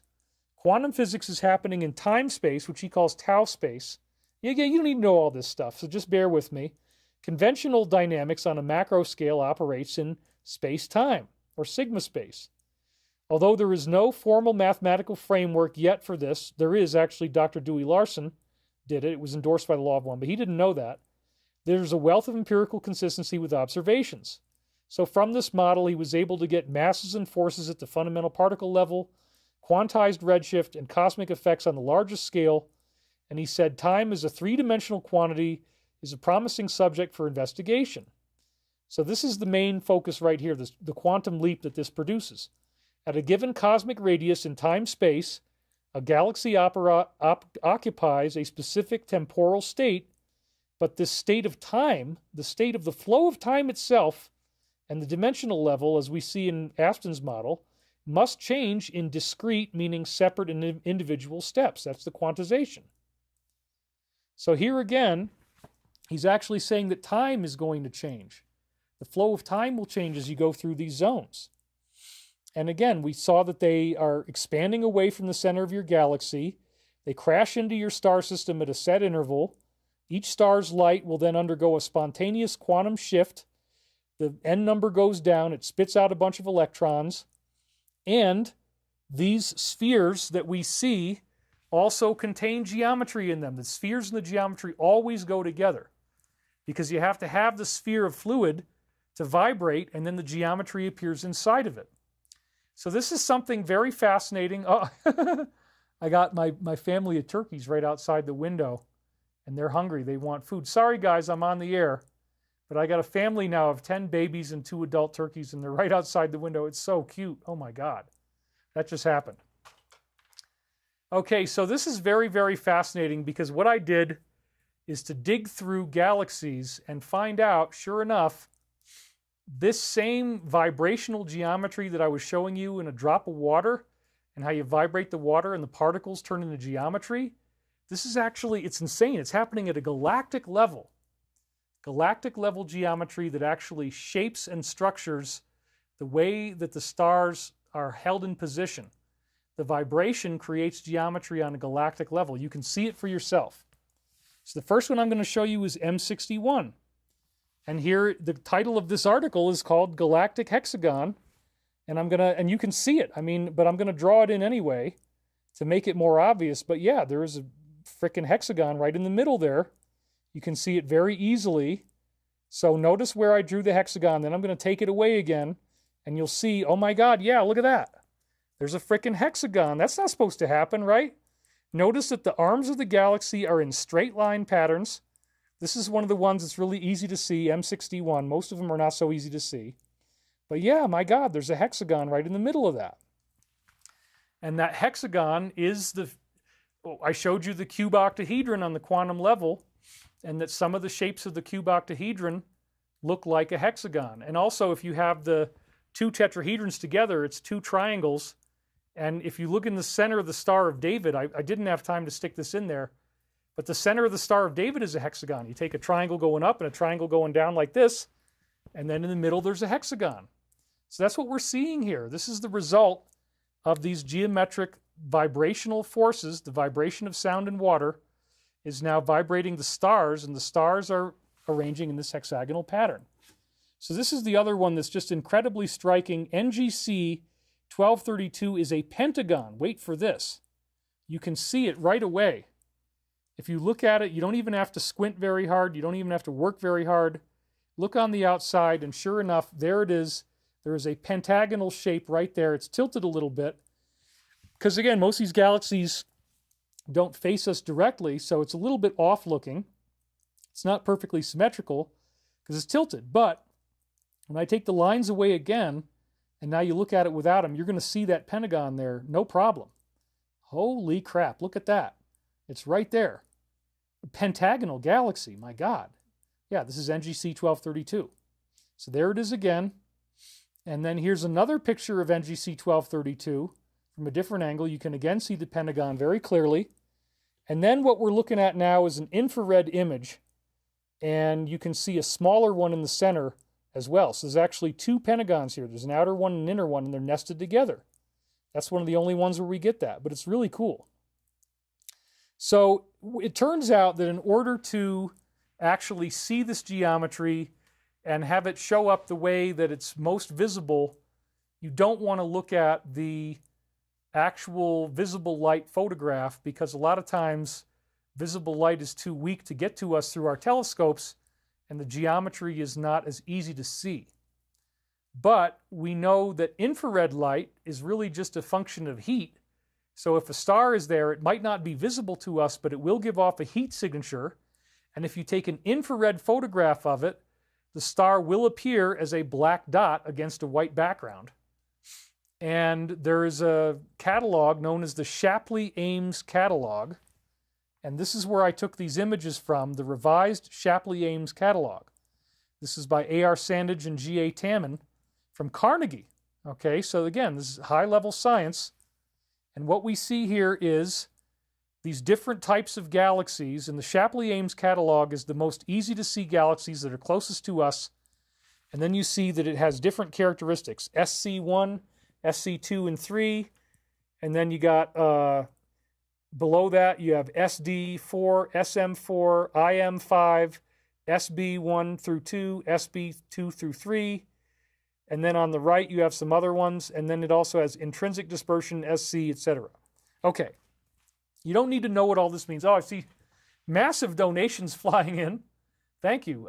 Phil Kusubris donated $30 right here. And then we got Stephen Miano, $77.77. So Phil Kusubris said, David, look up A.G. Lizzie and the E8 Lies geometric structure. I do know about that one. It has a Star of David centrally, depicting a possible subatomic framework of the universe. Yeah, the E8 is a very interesting thing that I'm not going to talk about today, but it's a way of explaining the whole universe geometrically, and it does have incredible geometry. So good one, Phil, you're right. And then Stephen Miano says, David, thank you for going so in-depth on the science of galactic geometry. You may one day get a Nobel Science Prize for this work. And he got 16 likes. Well, yeah, my own skeptical scientific grandfather, who was an engineer in a specific discipline called tribology. He was a tribologist. He told me that I should get a Nobel Prize if this stuff was true. Oh, and Jackie Baby again asks, David, did you make the button to purchase videos? Yes. I've gotten my team ready for that. We just have to send out the email. So if it's actually 7,097 people who bought Michael Prophecies just as a book. We're going to email all you guys, and you're going to be able to upgrade to $88 to get the videos. That's going to come out hopefully tomorrow. And if you support me generously, it'll help me be able to take a vacation, which I would really love. So thank you for doing that in advance. Kevin Bauman just donated. Paul Harding donated $22.22. And Paul says, David, thanks for sharing your wisdom. You have made a difference in my life. I followed you since about 2010. God bless you. Love and light. P.S. I usually work Sundays. I'm off today. It's nice to see you live. Celebrating your first super chat. Thank you very much. Princess of Alderaan says, all I see is zombies and clones. Chad Christian Erickson, long hair makes a better transmitter receiver. Hippies, long hair. Army makes you shave your hair. Jesus has long hair. Satan is bald. Good point. Michael Larson just donated as well. Thank you very much. And then GCat Dave says, infinite geometric dimensional harmony expansion. Diana Moulton says, thank you. Oliver Carlhead said 144 hertz third eye, I would argue. Very interesting, yeah. David showed the hexagon at the pole of Saturn. Well, I can't really weave that in, but that is another layer of the hexagon. Yeah, the north pole of Saturn has a hexagon on it. It's very interesting. Standing on the shoulders of giants, David is. Yeah, so again, this is science. And so it doesn't matter if somebody insults me. I mean, it's mean if they do, but Richard just donated $150. Richard Whitney says, love and light to you for your wisdom and truth. Thank you very much. That's about the biggest donation I've had. So thank you, Richard. That's awesome. He always does a nice, hefty donation. We really do appreciate that. So again, this is not, it doesn't matter if you don't like me or you don't like the way my face looks or my hair looks or you think I'm disgusting. This is just science. And anybody can go back through, if they have the knowledge, and retrace my steps and read the ether science papers of Harold Aston on haroldaston.com. Its website's still there, last I checked. What do you think of this geometric pattern? Well, this was from Salma Malik. So somebody Margaret Durant had a problem with the customer service. Please email the customer service team. And if you didn't get the code to work, they'll be happy to help you. We have a whole team now, and they're hungry for work because, again, they charge by the hour, and we hardly get any orders. So, they got lots of time to do this. We're getting Hallucination was saying rainbow body. Yeah, this is very interesting stuff. Kwan Hong Chan has donated many times before. Hi, David. I moved to Hong Kong. I will stay there for a while. It's 3 a.m. now. I won't be able to join your meditation. It's too late for me. Well, sorry about that. And then Koyman McKaysey donated $500. Wow. I think that's the best one we've ever had. Look at that. It's red when it's a lot of money. That lets you really catch your eye, right? He says, thank you, David. Vacation money. I appreciate that. So yeah, we're going to get the company funded. We have a very, very large group coming in that might even go up to 5B. We don't know exactly what they're going to do yet, but it's somewhere between 500M and 5B. And they're going to give us a term sheet in 2 weeks as of last Thursday. So that's like September 6th. So obviously I'm ridiculously excited. And so thank you, Koyman, for that amazing donation. right now I do still need your help. If nothing else goes through, that one probably will happen.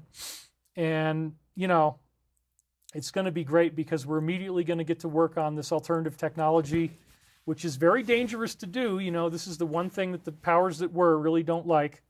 Tarotina just said, Koyman is the super chat champion. She's probably right.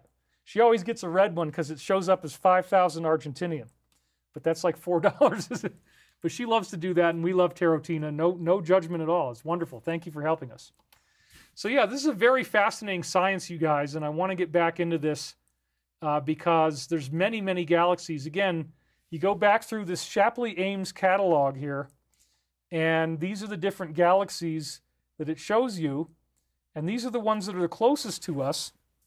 And so out of all of these different galaxies, there's just so many examples of geometry. These are the ones that are closest and most visible to us. So I point your attention now to NGC 3646. We're going to run through some of these for a while. So you can see right there, it's got a beautiful hexagon, but the hexagon really pops when you look at it again in infrared. And so this is an infrared wavelength, as it says on the bottom right, lambda 6563. You can really, really see the hexagon on this one. And then when you're in the blue spectrum, it's even more visible. This is 3646.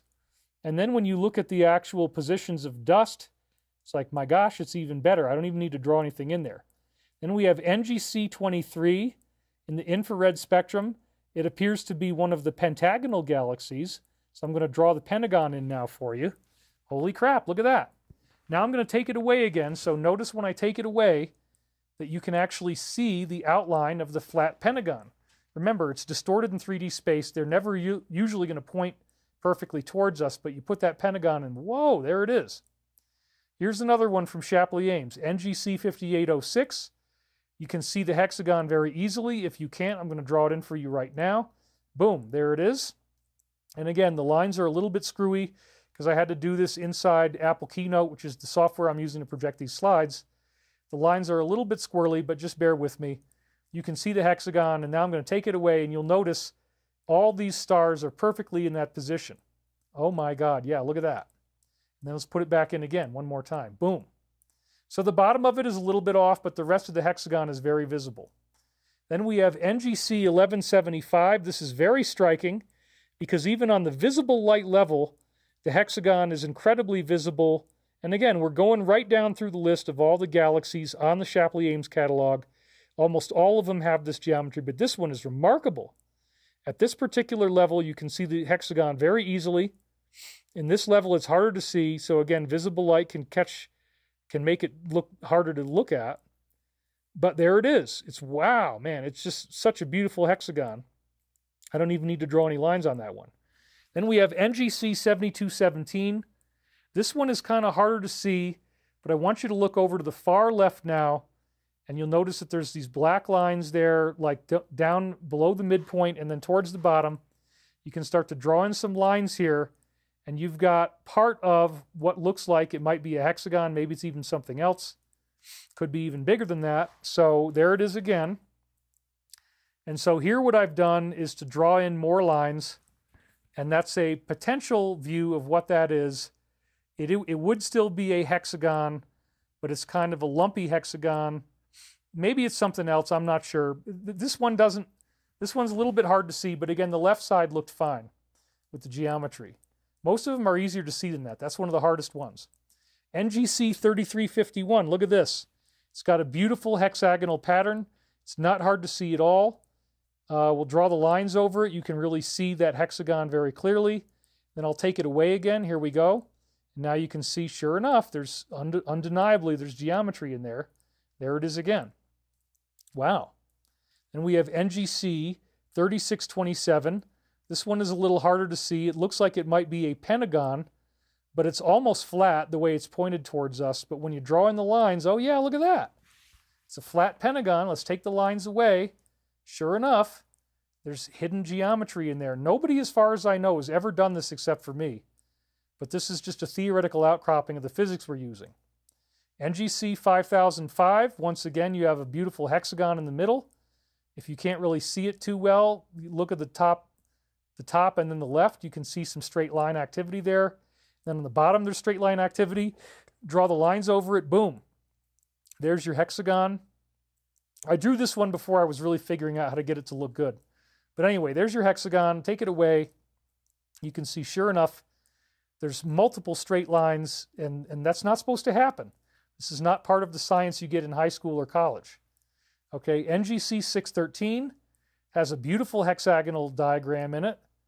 And first, I'm going to let you look at it yourself, and then I'm going to draw in what I see. There it is. Beautiful hexagon. Nicely symmetrical.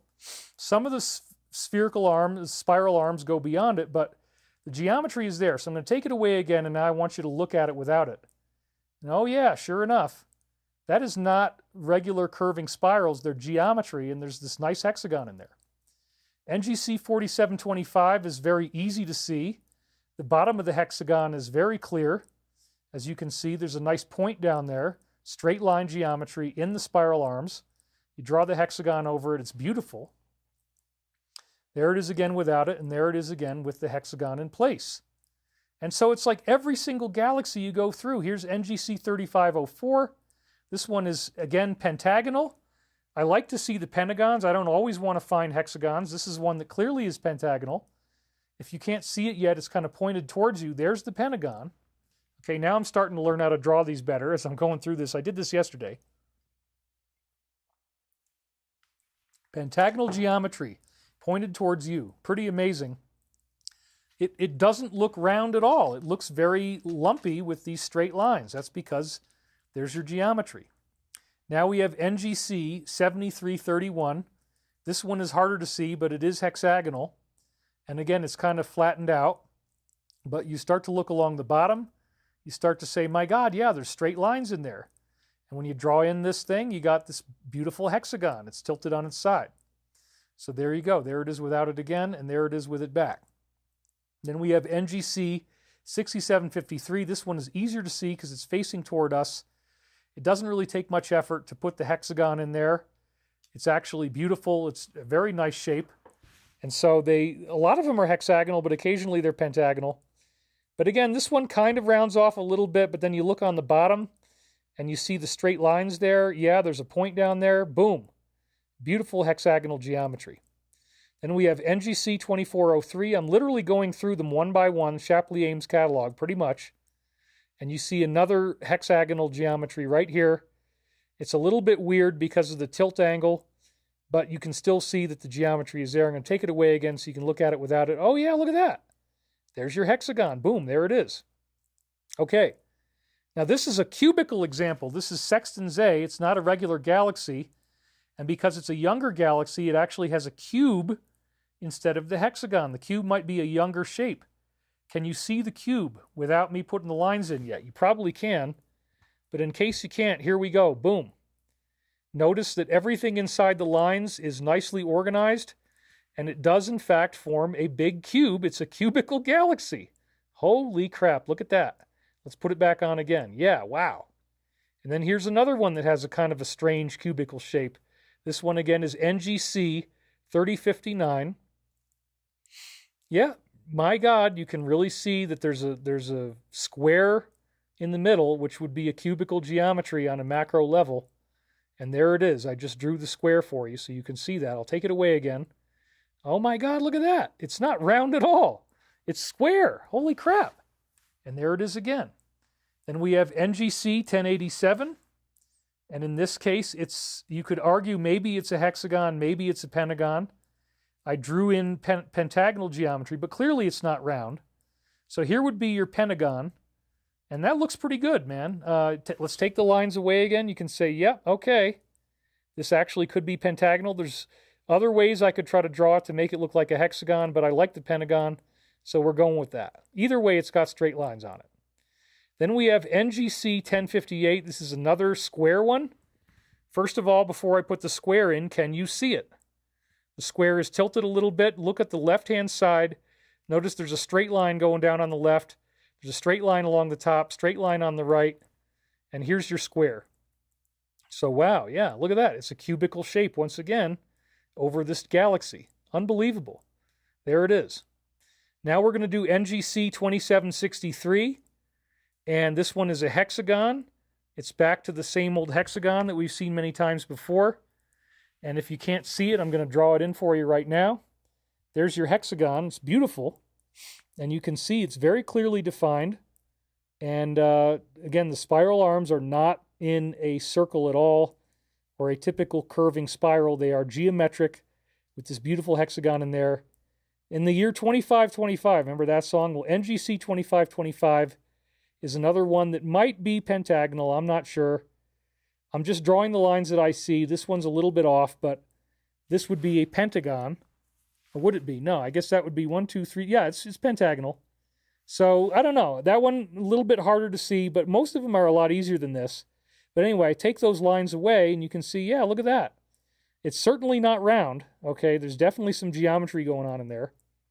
Then we have NGC 4304, another classic front-facing hexagon. The hexagon is facing us, makes this beautiful S shape, and sure enough, I'll draw in the hexagon, but that one's so easy to see, I almost didn't need to do that. Let's take it away again. Yeah, there it is. My God, it's hexagonal. So I'm literally going through the whole catalog. NGC 6643 has a hexagon. If you can't see this one, you got to look on the bottom and then the right, and you'll see there's a straight line there, and then it comes down to a point. You can actually see the point, and then when you go above that straight line on the bottom right, you can see there's another one. So there it is. Beautiful hexagonal geometry. Not as easy to see as all of them, but again, on the bottom, it's very clearly defined. When we put the line back in again, you can absolutely see there's a hexagon hiding in there. And we have NGC 5676, and this is another hexagon, a little harder to see because it's tilted in a funny way, but there it is. And sure enough, when I take these lines away, you'll be able to notice very easily that that's there because they're straight lines. I mean, they're not curving in spirals the way you're supposed to think in regular physics. Then we have 2223, NGC 2223, and this one again is a beautiful hexagon, and it faces us very nicely. You can see the point on the bottom. You can see the sides are very nice. It's right there. No big deal. It's easy to see. I'll take the lines away. There it is again. And now I'm going to put it back in again. So sure enough, that's a very easy hexagon to find. NGC 157 looks amazing. Again, it's very hexagonal. It's very geometric. There's hardly anything outside the hexagon, especially on the right. Like, wow, look at that. It's right there. It's easy to see. Just draw in the lines. No big deal. I'll take them away again, and now let's do it again. Notice on the top, too. Notice there's a black dot up there that's one big star, and there's a line to the left of that and to the right. And when I draw it over, my God, yep, it's a hexagon. No big deal. NGC 3294. This is like an auction, right? I'm just auctioning off the galaxies. And the next one up, NGC 39. Okay, here we go. There's your hexagon again. We'll take it away. It took me hours to do this last night. I hope you're enjoying this. NGC 5457 has another cube in it. It's more like a rectangle almost. Can you see it? If not, I'm going to show it to you right now. Boom, there it goes. And then I'll take it away again. Sure enough, look at that. There's straight lines in there. It is not a regular circle or a spiral at all. It's got this beautiful square in it. And we have NGC 628, and this has another hexagon. It's really easy to see up at the top. Notice there's two black lines coming together into a point. The rest of it is a little harder to see, but you got to look over on the left and towards the bottom of the galaxy, and you'll see there's a nice straight line there and a spiral arm. And sure enough, you draw the hexagon over it, and it's like, you can't see the whole hexagon in this case, but there's enough of it that you can make out the pattern. Okay, the pattern is there. And so two of the sides of the hexagon are pretty easy to see. Then we have NGC 6699. This, again, I just went through all of them one by one. This, again, a front-facing hexagon. Not all of it is visible, but you got to look at the bottom below the center of the galaxy, and it comes down to a point, as you can see right there. It's not that hard to see once you draw in the lines. Now, I'll take them away, and you can look in there. Oh, yeah, sure enough. There's a hexagon hiding in there, isn't there? Yep, absolutely there is. And then we're back to the ones that started our journey in this wild ride. M61 is a beautiful hexagon. Not even hard to see. There's straight lines on the galactic arms. You draw that right in the middle. It's incredible. And then, of course, the granddaddy, my favorite one of all, NGC 1232 is pentagonal very clearly. You look at the outside, there's a pentagon out there, and when we take it away, you can really see, yeah, look at that, my God. The gas, the dust, the brightness, it all is pentagonal. And then you can draw another one as well. Now let's look at the inside of this, and you'll notice there's a pentagon within a pentagon. Can you see it?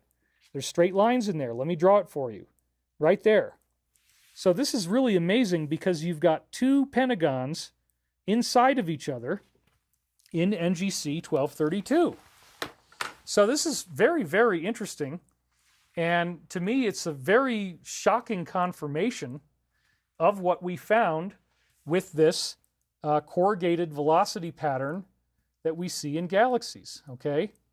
So that is geometry, and we talked about this in previous shows. It's from Carmen Sanchez Gil et al. Corrugated pattern velocities in spiral galaxies. And again, the word corrugated means that it is in alternating furrows and ridges. And sure enough, what are they doing now? Well, you see, now that you know what you're looking for, if we look at the one up at the left there, it is NGC 278, and it is a classic hexagonal galaxy. And then you look down at NGC 1058, and it's a classic square galaxy. And you guys, we've been talking about this stuff. So the point here is that these are, if you look at 278, I didn't draw the white lines over it, but it's very clearly a hexagon. Now you know what you're looking for. You can see this. And that hexagonal geometry has these lines that they've drawn over it. What are those lines exactly? Those lines represent how fast gas is moving in the galaxy. So wouldn't you guess that the fastest motion in the galaxy takes place where the geometry is? Just like we saw in Dr. Hans Jenny's experiment, that when the geometry shows up in a vibrating liquid, remember, you're playing the white keys in the piano, and they form geometric patterns. So what I'm saying is, on a galactic level, the geometry is pushing the stars into that geometric pattern. Usually it's a hexagon. Sometimes we got a pentagon. Occasionally we got a square. These are cubes. These are dodecahedrons. And these are cuboctahedrons, or again, the Star of David shape, the interlaced tetrahedron. All you got to do is play the white keys on the piano, get those sound vibrations, and in this case, the vibrations are holding stars in position. The galaxies are actually cohering to the shape of geometry. And then, once again, they don't really go into the fact that it looks hexagonal here, but you look at NGC 278 up at the top, and this one is, sure enough, a hexagon. And then those lines that they draw, it says PA equals da-da-da-da-da, those represent the fastest velocities. So the fastest motion of gas in the galaxy is right along where the geometry is. Now on the bottom, you see NGC 1058. I think that's one of the ones we looked, both of these we looked at actually already. And that one is a square. When you look at it up close, you can kind of see the square pattern. I've been showing you how to look for that. Well, again, you look at this diagram, and where those lines are that cross through 1058 on the bottom left, that's where the greatest speed of gas is going, the velocity corrugation. So the only explanation for this that really fits in with all the physics and what the extraterrestrials have told us is that this is caused by the whole entire galaxy is vibrating with the sound of God. There is the Aum, the primordial sound. The galaxy itself has a sound frequency, if you will, and that sound frequency creates a gravitational pull that structures the stars into the shape of geometry. It's freaking incredible. I love this science because, again, it's right here where somebody actually found out the fastest velocities of geometric, and they don't know what the hell is going on. So there's your square again. Here's your hexagon again, NGC 278. And it says right here, we observe the deviations from the main rotation, which we interpret as perpendicular motions of gas from the galactic disk, or corrugations, which again means geometry. The aim is to show that there is existence of corrugation in galaxies, as well as to give a description of its shape, which means morphology means shape or pattern. We found the maximum and minimum velocities of this change in speed, or delta VZ, are usually related with certain types of gas emission line peaks, H alpha, and with the morphology of the galaxy, the geometry. The interpretation of this, as it says right here, is still open for discussion. And then on the bottom, notice it says that these are vertical velocities. So they're actually rising up through the galactic plane, because remember, it's a toroidal energy field. The galaxy is only like the center of the world tree. Remember that world tree diagram? It looks kind of like the solar system, but there's a tree coming up the top and the bottom, the roots of the bottom. Well, that would represent like these magnetic fields in the torus. And so guess what? Where the geometry is, you have these vertical velocities caused by the flow that naturally happens when you have particles in water in any liquid. So this is incredible. This is happening on a galactic level. Nobody else has ever put this all together but me, as far as I know. So yeah, it is Nobel worthy. I believe that. How can the generation of these structures be explained? Since the 1970s, different models have been proposed to explain the genesis of spatial corrugations, they're talking about geometry, observed in our galaxy and other external galaxies. Alfaro and Efremov, 1996, I guess they talked about galactic geometry a little bit. In summary, the last 60 years, several pieces of evidence have been collected showing that most spiral galaxy disks have a residual wavy structure with respect to the galactic main plane. This undulating behavior is observable at different wavelengths, representing the gas in different physical conditions, as well as different star populations. Different scenarios have been proposed to explain this, Alfaro and Efremov, Alfaro 2004, but there is a lack of systematic studies to better understand these structures and what is causing them. Well, we have that answer, and it is caused by geometric vibration, which is just the vibration of a fluid. So the geometry, again, is contained within these toroidal energy fields.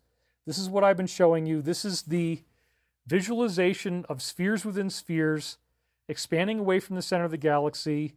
They have geometry in them that creates a shape, a geometric shape to the galaxy, because again, they're not just spheres, they have geometry inside them, and they're gradually expanding. So the actual shape of the galaxy will change over time. I believe that. As these spheres are expanding away from the center, they have geometric lines of force, and that force is actually pushing the stars into position on the spiral arms. The spiral arms won't change, but they're actually going to fluctuate, and they're going to, as the geometry moves through them, they're going to change. So this was the pattern that I showed you last time, and we calculated this from what? From regular intervals of species evolution in the fossil record. That's right. Evolution is not occurring randomly. If you set the galactic orbit at 248 million years, these are the patterns that appear. So each time we hit one of the corners of the geometry, first of all, this geometry is very likely affecting the shape of the Milky Way. If we could get a spaceship and go far enough away, the Milky Way is probably going to show us a square at the outer edge, because that square passed through our solar system, and now we're into the icosahedron, where we have 10 units. And again, what is going on here? This is based on the fact that there's regular intervals of species evolution in the fossil record. All we have to do is set the galactic orbit at 248 million years, and then we have Raup and Sepkoski, who discovered a 25 million year cycle, or 10 units of 24.8 million. 24.8 times 10 is 248 million. Most of the astronomers estimate our galactic orbit is about 250 million. Some of them go down to 225, but most of it is around 250. So this fits so elegantly, it's incredible. As we said, these two guys from University of Chicago, James Raup and David Sepkoski, or it's David and James, I can't remember which, but anyway, they compiled the largest ever collection of fossils from the ocean in 1982, over 3,600 genuses or genera of marine life, published in the science journal that there was 4 mass extinctions. They do not happen on a slow, steady curve. They happen in sudden spurts. And they found a 5th one that was less significant. They had patterns they could not explain. They worked for 2 years to try to eliminate this. They thought it was noisy data. They said, that can't be. Species can't be upgrading all at once. So for 2 years, they tried to get rid of it. They worked harder and harder, but it only became more obvious. And in 1984, They said this pattern's only more specific, not less, and there was about a 25 million year cycle. They called it 26, but then later interviews, I believe with David Raup, you can see this is the title of their paper, Periodicity of Extinctions in the Geological Past, from the Proceedings of the National Academy of Sciences Journal, very prestigious. And nobody wanted this, right? Nobody wanted cyclical evolution. But over the past 250 million years, or one galactic rotation exactly, interestingly enough, that's how long it takes a galaxy to rotate. And what they're saying is that there's a mean or average interval of 26 million years. And again, it's so frustrating that he did an interview, I think it was David Raup, where he said, no, it was really more like 25. We just kind of hadn't gotten it right yet.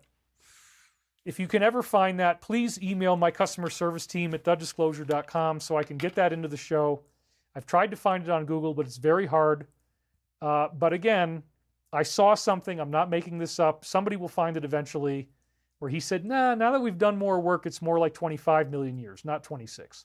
The original paper said 26, but it works better if you make it 25, just so that we got that clear. So this is the amazing thing right here, folks. It's about a 25 million year evolution cycle. Actually, it's supposed to be David and Jane. Let me fix that right now. What the hell? I'm gonna be dying on stage, and we're gonna change the names so that this never happens again. Because I actually got them backwards. Okay, there we go. So let's make it a slide once again. Okay. Now we don't ever have to deal with that again. There we go. David Raup, or I gotta make, yeah, David Raup and James Sepkoski. Now I got it right. See, I just had to fix it in real time so I don't forget to do it in between. All right. So what we see here again, it says on the left, family extinction rate and the age in millions of years, but we already saw the galactic geometry. So now we're already expecting, hey, you know what? There are these geometric structures in the galaxy. They show up and they make the spiral arms look different. And now here we've got 10 arrows that goes back for one galactic rotation. Well, 10 divided by 250 million is 25. It's about a 25 million year cycle. And on the left y-axis, it says family extinction rate, but this is also new species. Where you see the little brontosaurus guy, that's the extinction of the dinosaurs, 65 million years ago. And we're about halfway since the last one happened. So we're halfway in between the 25 million year cycle right now. But halfway points are also very significant because that's the geometry again. So each time that you see an arrow and the graph goes up in a spike, that represents actually speciation, sudden arrival of new species, and each one of these is associated with some type of catastrophic mass extinction. So then the question is, what's causing the catastrophe? I see a donation, Kevin Bauman, $9.99. Thank you very much, Kevin. What's causing these mass extinctions to happen? We're going to get into that in a second. But again, just to not repeat myself too much, there was an article where he said it was closer to 25 million years. Then all we have to do is knock it down by 0.2, and now we've divided 248 million years into exactly 10 units, and that would be the geometry of the icosahedron, which would create a hexagon if you look at it from the top down, by the way. It is very hexagonal, and it creates 10 nodes along the equatorial plane. Or no, actually it would be pentagonal, I'm sorry. It would create a pentagon. We saw pentagonal geometry. So some of the galaxies have a square. That would be the big one on the outside. That's the hidden geometry that makes a square galaxy. Some of them are pentagonal. That's the hidden icosahedron. We showed you pentagonal galaxies. 10 nodes along the equatorial plane, or 5 multiplied by 2. Because again, if you look just at the top, from the top down, it looks like a pentagon. If you looked at the galaxy from top down, from the North Pole to the South Pole, straight down. So wow, this is really incredible, especially, as I said before, because Dr. Robert Rode discovered a 62 million year cycle that gives us the octahedron. So I want to run you through this again. He was a physics professor at UC Berkeley. Robert Rode was his graduate student.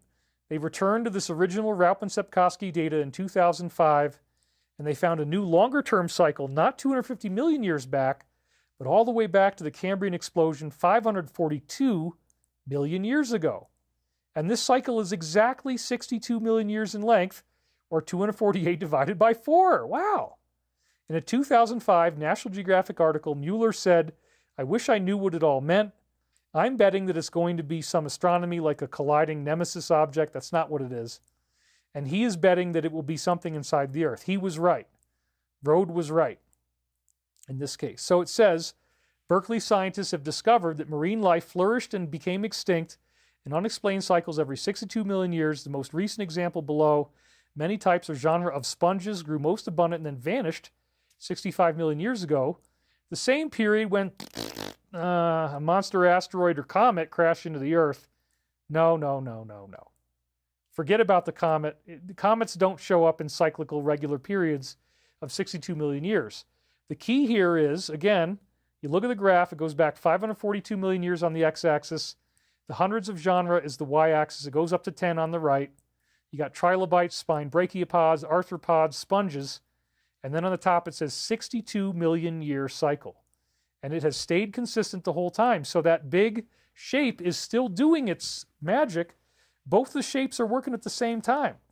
Because again, the 62 million years, go get a calculator, take 248, divide it by 4, it's 200, it goes down to 62 million years. That's 4 units. So even though the cycle stayed consistent to the present, I'm showing you now how you have, they called it a 26 million year. It's really 25 or 24.8. But again, you got 2 different cycles. You got 4 of them, and then you got 10 of them in the smaller cycle. That is the geometry in action. So when we hit the corners of the geometry, which again, they measured it as corrugations in galaxies, you get sudden bursts of species evolution. So the octahedron or cube gives you 4 nodes along the equatorial plane. And I want you to think now that the geometry is sitting still, and as our galaxy rotates, the stars rotate through the geometry. That's what I want you to see. So if you start with the geometry of the octahedron, the 2 pyramids, and let's start on the left-hand side. Imagine that your star is right there. Over 248 million years, you're going to rotate through this geometry. Your star is going to, in 62 million years, your star is going to rotate to the one in the middle, the point in the middle. Then another 62 million years is going to rotate over to the one on the right. Another 62 million years is going to rotate to the one in the middle on the top. And then the final 62 million years, it goes back to where it started on the left. So again, the geometry sits still. The geometry is sitting in one place, but it is the star that moves through it. And you can see that in the shape of the galactic arms. The galactic arms, the stars are being held in place by this galactic geometry. So this is really amazing because when we hit one of the nodes, when we hit one of the corners of the geometry, it's apparently the mind of God. It's galactic intelligence, and that geometry would be like the mind of Jesus, if you want to think of it that way. Jesus was the embodiment of the galaxy. It has all this information in it. It has all this intelligence in it, and it's rewriting the species on Earth and upgrading their DNA. And at the same time, there is a mass catastrophic event, and we'll talk about that. Then you got the one inside, the icosahedron, which would create the Pentagon galaxies that we saw. And you got 10 nodes along the equatorial plane. And even though they're above and below the equatorial plane of the galaxy, they're exerting force on a longitudinal line, and they're causing this evolution to occur. So this is incredible. It's a stunning validation of Dr. Aspen's theory. We're seeing intelligent geometry that is reprogramming the DNA of all life on Earth, and it would be happening on every inhabited world, of which there are now estimated to be 40 billion Earth-like planets. And then, as I also said before, there's also a seesawing motion that takes about the same length of time. They say 64 million years. In 2009 Daily Galaxy article, they discovered a seesawing motion in the galaxy about 64 million years in length. When they do their homework, it's going to go down to 62, I'm sure. And we're going up and down during this time. So Melot and Medvedev theorized that as we go through the galactic plane, we're getting hit with galactic radiation, and that might be what causes the extinctions. Well, that's not really what it is. It's the geometry, but that's a good theory nonetheless. You have the nemesis theory trying to blame this on an external body, but all you have to do is use the geometry that we've actually seen, and it solves all of these puzzles very elegantly. Geometry is causing programmed galactic evolution. So once again, as I've said before, if you want to dig much deeper into all of this stuff, we have a great deal going on for you. It's only $177 now. You get all 7 of the Prophetic Michael books, and you get all 11 of the Sacred Science videos, total of 10.5 hours for only $177. https://thedisclosure.com. I'm giving you almost half off, $156 discount, by just typing in the code actualization. If this doesn't work, just email customer service. They will get it to work for you. Trust me. Okay, so that is a great way for you to help us. And again, if you already bought the books, we have 7,097 customers ever since I released them back in, what was it, December of 2023, I guess, is when they, or maybe it was 2022 when the first one came out, yeah. So we've had a book-only offer ever since then. We've had 7,000 customers over the last 2+ years. And now we're going to release an email, hopefully tomorrow, where if you had the books only, you can now upgrade to the video. So I know I've gotten you really excited. I'm sorry it took so long, but I handed it off to my team. They did a great job. They figured it out. We know how to upgrade you now. What you're going to have to do is order the whole course, the $333 course, and then you're going to have a special coupon code in your email that will get you the whole thing for $88. Okay, that's only if you already bought the books. We're going to send you those emails, and we'll know if you actually bought the books or not. So don't try to cheat. Anyway, the discount code again is actualization. But now we're going to get into the really good stuff. This is the stuff that I didn't want to talk about before because it was so shocking and intense that I'm like, you know what? This is going to freak people out. They're not going to know what to make out of this. I don't want people to think doom and gloom. But I've given you enough background now, and with the physics, it's all going to make sense. I want to talk about how, as we go through these galactic chakras, the dimensional shift, remember the n number changes, the cubes get smaller, they get packed in more, and one of the electrons or positrons starts out at 1843, then it goes down to 1842, 41. One of the electrons or positrons has to pop out. And when it does, that creates matter. So each time the Earth goes through this, there's a whole bunch of new electrons and positrons that are created inside the Earth's core, and the whole entire Earth actually increases in size. And this is another one of these amazing pieces of classified science that nobody wants you to know. It's been suppressed by the cabal, the deep state, whatever you want to call it, but definitely more than one insider inside these classified programs, UFO-related programs, they knew that the Earth was expanding. So this is something that's been hidden from us, okay? The name of, I'm going to go a lot more into this next week. I can only do a little bit right now because we're almost out of time. And I want to get to my Ezra slides. But this is called Global Expansion Tectonics. I'm going to do more next week. Dr. James Maxlow is the guy you want to look for. The first scientist who put this together was named Dr. Otto Hilgenberg. Okay, you can look these up. It's in my first book, Sourcefield, as well. If you take away the oceans, just take away the oceans and then shrink the continents together on a spherical surface without the oceans, they all fit together perfectly, and the Earth has now become 60% smaller. And at that point, when the Earth was 60% smaller, before the oceans that we see now, this was before the fall of the dinosaurs. And we know from geological records that there weren't any really deep oceans back then. There were only what they call shallow epicontinental seas. But what's so strange is that the mysteries of, they call it plate tectonics, right, or continental drift. Well, why in the world would there be one big continent that they call Pangaea, and then it all breaks apart, right? That's what you're supposed to believe, that the continent breaks apart, and everything starts drifting apart from each other. Well, why? What's the force that caused it all to break apart and drift? And they wanted you to believe there's one continent in the middle and then all the oceans are on the outside. And the continent just got mad and started breaking apart. No, that's not what it is.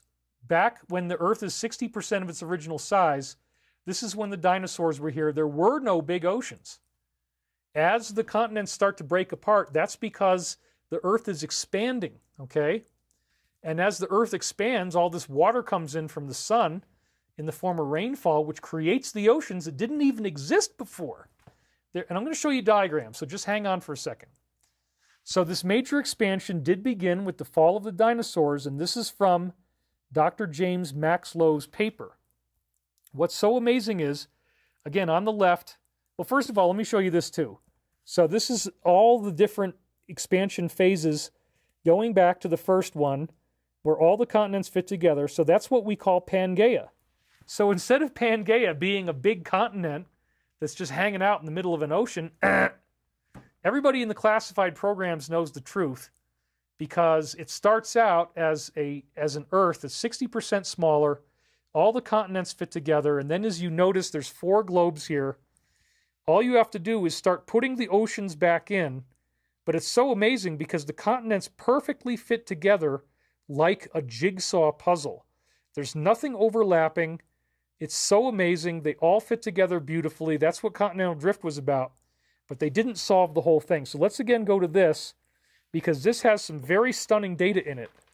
First of all, if you look on the right, this is what the Earth is today, and what that big dark line, broken line down the middle is, that is the mid-Atlantic volcanic ridge. And then you see that there are thinner lines that are more broken and not as dark, and those represent what's called seafloor spreading. What does that mean? That means that there's volcanic activity along the dark broken line in the middle, and as the volcanoes are erupting, they then put lava out, and it spreads along the seafloor along these lines. And you can track the seafloor spreading, and as you go close to the Americas or as you go close to Africa, the lava gets older and older and older. So all you have to do is start subtracting away the intervals of seafloor spreading, and you're going backwards in time. You just remove them from the Earth and make it smaller. That's what you're seeing on the left. The black lines, the black continents represent what's happening as you're shrinking it away. You simply use what the ocean floors actually tell you. You just take away the lava by making the Earth smaller, and then magically, as you can see here, the continents start fitting together. You can shrink it all the way back to a single landmass that was Pangaea, just like the continental drift set. This is freaking amazing. And what's even more amazing is the work of the map maker, Dr. Athelstan Spilhaus. He worked for NASA and National Oceanographic and Atmospheric Association, or NOAA. And he revealed that this expansion actually is geometric, which would be in keeping with our geometric model. So he modeled the first phase, which again, he thought it was Pangaea. He didn't quite have it all nailed down. So he does draw the oceans in here. That part is wrong. But he clearly showed that when Pangaea broke up, that it did so along tetrahedral lines. So notice, for example, you have North America, South America, Africa, and Europe, and they're all stuck together. That's Pangaea. And then you see you got Australia tucked in there on the right, and then you got Antarctica down there, and you got Europe and Russia on the top, and he drew in where the tetrahedron is. So again, this is a map projection, and it would look even better if you didn't have the oceans in place, but he hadn't figured that out yet, that it was all part of one smaller Earth. But yeah, it was a tetrahedron that was actually the geometry that formed, that broke the continents apart. This is a highly, highly credentialed scientist who came up with this. So this is freaking amazing, folks. I mean, I wish that I had some colleagues who had also discovered this, but I don't. I mean, maybe in the classified programs they already had this stuff. I don't know. But then the second phase was the cube octahedron. I have yet to find Athelstan Spilhaus's original paper. I think the only way we could find it is in a library. I haven't been able to do that yet. If you can ever find the cube octahedron diagram, please, please, please, please send it in. I've never seen that map. I would love to. We got to find the original paper somewhere. Maybe it's online now. That would be fantastic. Let's get it. Send it to me. I'll use it, okay? We do have the third phase, though, and this is very amazing. The third phase, again, the expanding geometry, just like we see in galaxies. The Earth is expanding from the inside. It's a dodecahedron. Now look at this. This is a strange map projection. That's what he was an expert of, where we're now taking one dot in the middle of the Pacific Ocean, and that dot becomes the outside of the entire circle. So the outside of the circle has now been projected out. It's like you took one dot in the middle of the Pacific, you popped a hole in the ocean, you spread it all out like a flat plate. And then what are we seeing here? The outside circle is the dot. then the inner circle represents where all these volcanic ridges are, and the area between the outer and the inner circle is the Pacific Ocean, okay? So that's your ring of fire. Your ring of fire is actually caused by this geometric pattern.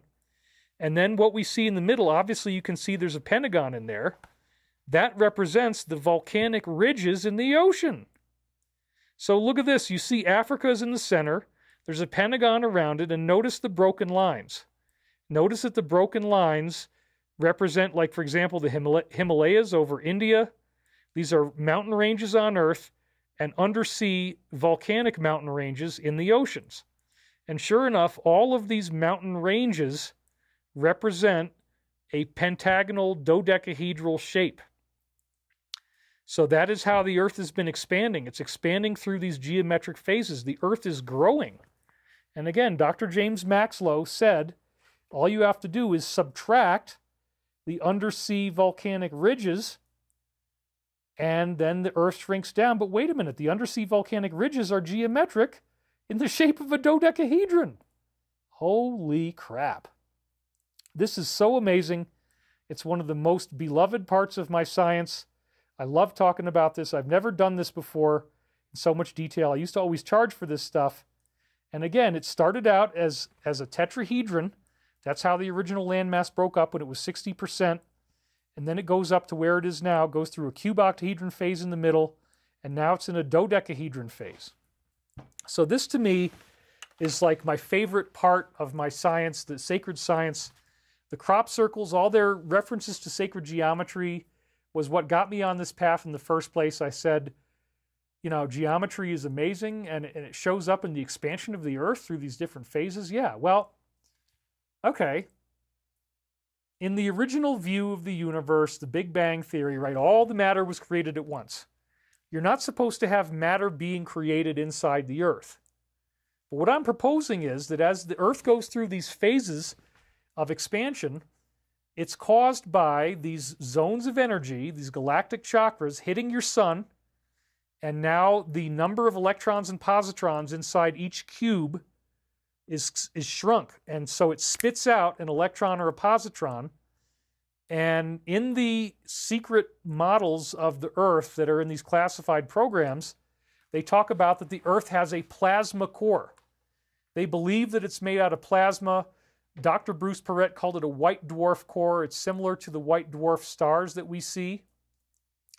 So when the Earth gets hit with this quantum shift, this quantized redshift, the new energy comes in. Dr. Aston says it's a new dimensional level. The sphere inside each cube, each QAnon as he called it, it shrinks and it spits out one of the electrons. Let's just call it an electron for convenience. Well, what does this do? This creates a massive surge of new matter, because the ether is a virtual vibrational structure. Remember, the reason why it's a matrix of cubes is that it's all being caused by vibration. We talked about how you hit one of the white keys, you get the sound frequencies look like the colors of the rainbow, and if you do it in water, you get geometry. So when you change the sound frequency, what did I say is going to happen? The geometry itself changes. That's why, as you went through these phases of Earth expansion, we had, again, the first phase was tetrahedral. It's a tetrahedron. That's a lower note. Then as the note goes higher, the pitch goes higher, it becomes the cuboctahedron geometry. Because remember, the geometry's changed in Hans Jenny's experiment as the sound frequencies change, right? Then the third phase is a dodecahedron. Holy crap, there it is. This is this beautiful pattern. All those broken lines represent where the mid-Atlantic ridge is, where the undersea volcanic ridges are. The geometry itself is a force field that has all the swirling energy in it in the magma of the Earth's core, and that's where the energy is breaking out. The lava comes out and forms volcanoes.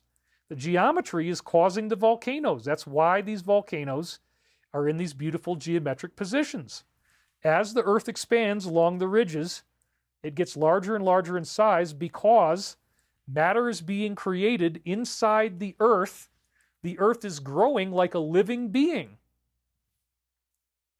There you go. You've solved continental drift. You've solved Pangaea. You've solved why you can shrink the Earth down to 60% of its size. and why you get all the continents fitting together. So when there is a mass extinction and the dinosaurs went extinct or whatever, the Earth suddenly goes whoop and it gets larger in size. So as your sun hits this new energy zone in the galaxy, the spheres condense down, electrons shoot out from the sphere in the center of each cube, and that creates new matter, which actually causes the sun to give off a solar flash, and the Earth suddenly hiccups and gets larger in size. And this is catastrophic because it causes something called a geobleme. This is the part that gets into the doom and gloom that people could use to try to enforce the idea that we're all going to get blown up in the supervolcano. That's why I never went public with this until Michael Prophecies, because I was like, I don't really want people knowing about this. I thought there was going to be a disaster, and I didn't want you to be scared. But now Michael's told us we're going to go through this non-catastrophically. We'll do more of that next week as well. So the geobleme creates supervolcano explosions because there's suddenly more matter inside the Earth, more lava, more magma, and it has to squirt out somewhere. So this is the solution to periodic mass extinctions. I'm going to do a lot more on this next week. Most of this came from Richard Pasichnik's book. There's 2 books called The Vital Vastness, and his website was called livingcosmos.com. And I actually even titled my website divinecosmos.com as an inspiration from his title, Living Cosmos. I said, well, it's not only living, it's divine. So the I think Pasichnik is dead now, unfortunately, but he was a librarian who worked at University of Colorado right here. I mean, I could have met with him now that I live here if he was still alive. But he did do a couple shows on Coast to Coast AM with George Norrie or somebody. And he had an incredible theory that focused on, among other things, what is the source of mass extinctions? Now, most of the extinctions that we see are correlated with craters inside the Earth on the surface. And then most of the scientists that look at those mass extinction events try to explain that the craters are the result of an asteroid or a comet hitting the Earth. But Richard Pasichnik gives us amazing data, I'm going to quote from him next week, showing that these are not actually impact craters of something crashing in, they're ejection craters, okay? And the reason why he knows this is that they are ringed. That means that something is ejecting from the Earth, coming outside from the inside of the Earth, blasting up through the surface. You see rings within rings, and then you also see in the center of the crater that there's like a little mountain, there's like a peak. And so this is, the rings within rings are because as the Earth hits this new galactic energy zone, all this new matter appears inside. Now all of a sudden you got more magma, and it's like a pressure cooker that explodes. Or it's like the idea of a bomb, right? You create compression, and then the compression causes the bomb to explode. Everything goes. In this case, the bomb exploding is supervolcanoes going off, because all of a sudden, spontaneously, you have all this new lava inside the Earth. It just, there's a whole lot more, and it squirts out through the weakest points. And these are ejection craters. So they cause rings within rings. And that would not happen if something collided with the Earth from the outside. But it does happen because as these volcanoes are erupting, it's going to take place over the course of several minutes, maybe a half an hour, maybe an hour, I'm not really sure. But it's going to keep gushing out. Like imagine a big, huge frickin' carbuncle or boil or zit, and you're just squeezing it. It's like, and all this stuff is coming out of it. Oh, it's so gross, right? Well, imagine now that the Earth is doing this. It's like popping a zit. All this lava is coming out, and it keeps going up and down. It keeps rising and falling. And the best way to visualize this, again, the central uplift is where the squirt is coming out in the middle. The rings within rings are best explained by thinking about a bubble in a thick pot of soup. If you've ever done like thick soup and you just leave it alone and it starts bubbling, let's say there's one bubble and the gas builds up, right? And then the bubble comes out and it goes, and then it falls down again, and then it bubbles up again, it explodes out again, falls down again. Each time it does that, it creates another ring, and the rings are expanding.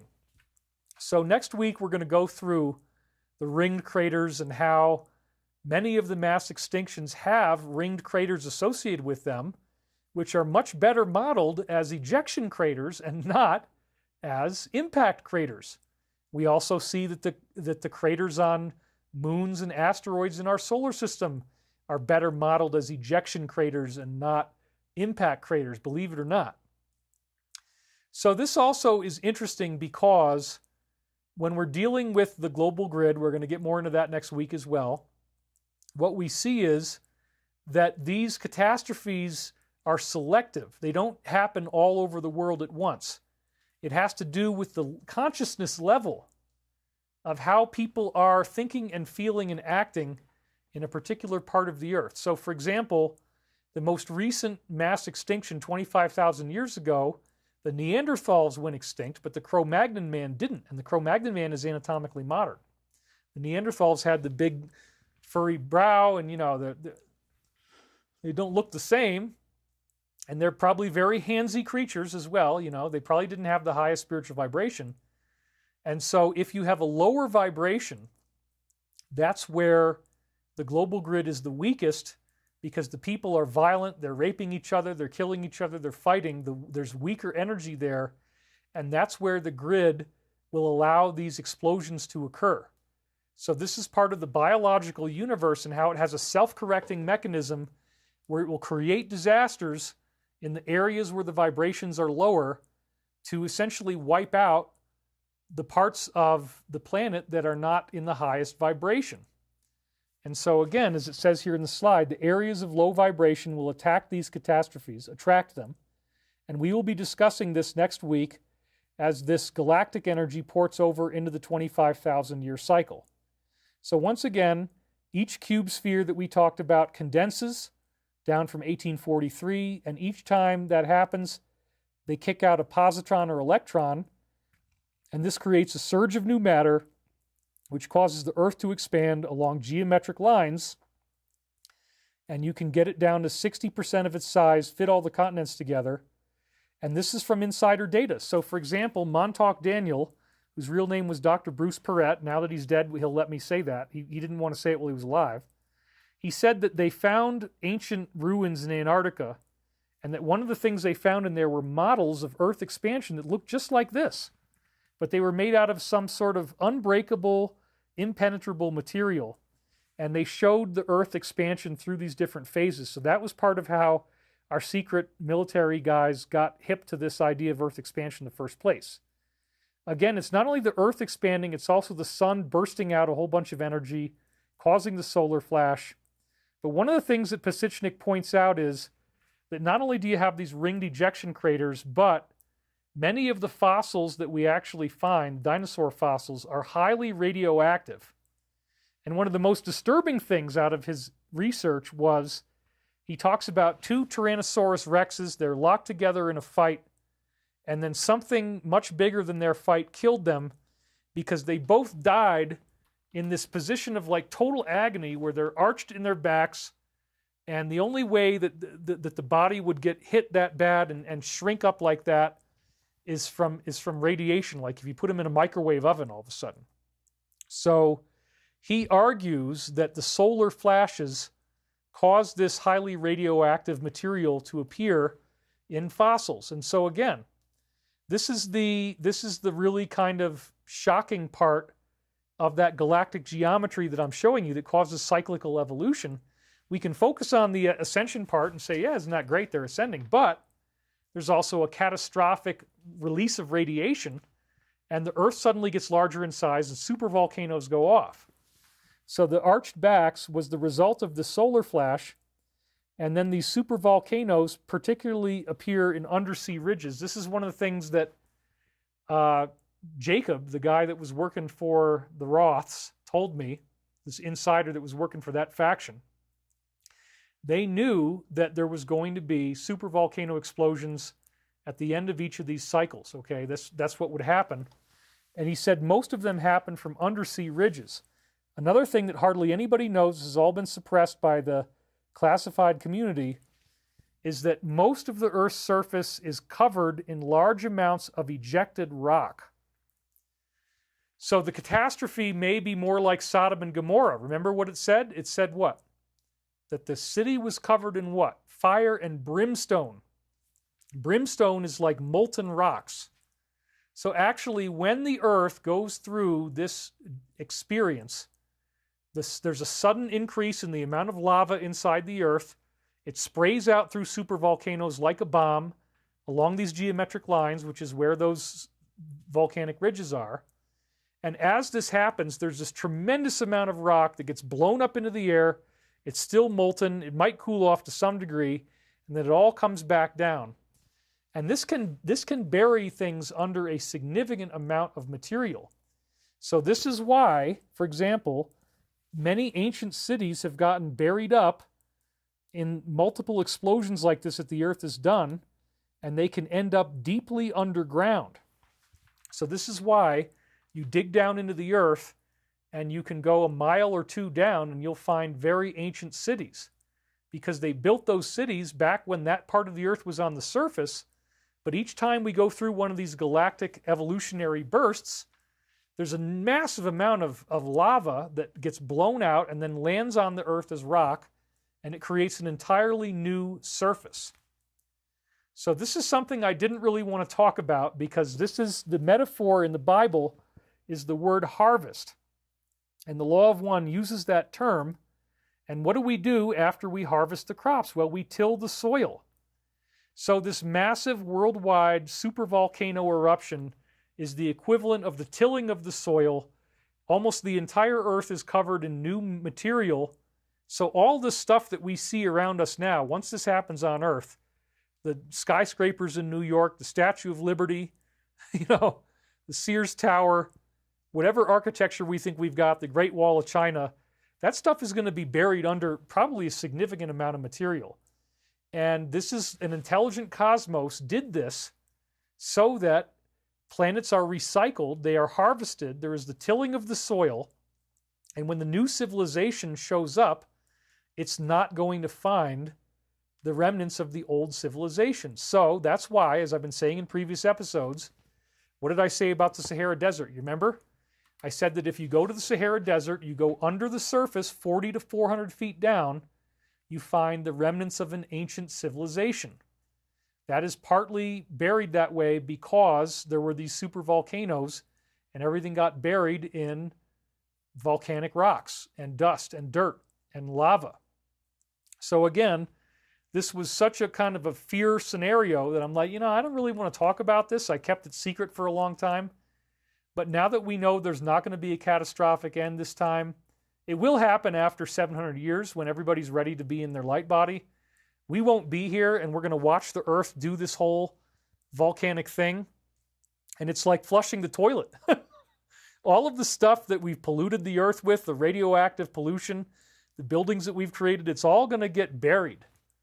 And in order to find New York City, you're going to have to dig way down through the surface to get there. And that's just the way it works. This is why it's called harvest. That's the big secret to the Law of One using that term. It's the tilling of the soil. We got 4,500 people watching live. Thank you guys for being here. And again, the insider Jacob confirmed that they know about this model on the inside. And so, they deliberately withhold a lot of information from graduate students, from colleges. They don't want you to know this.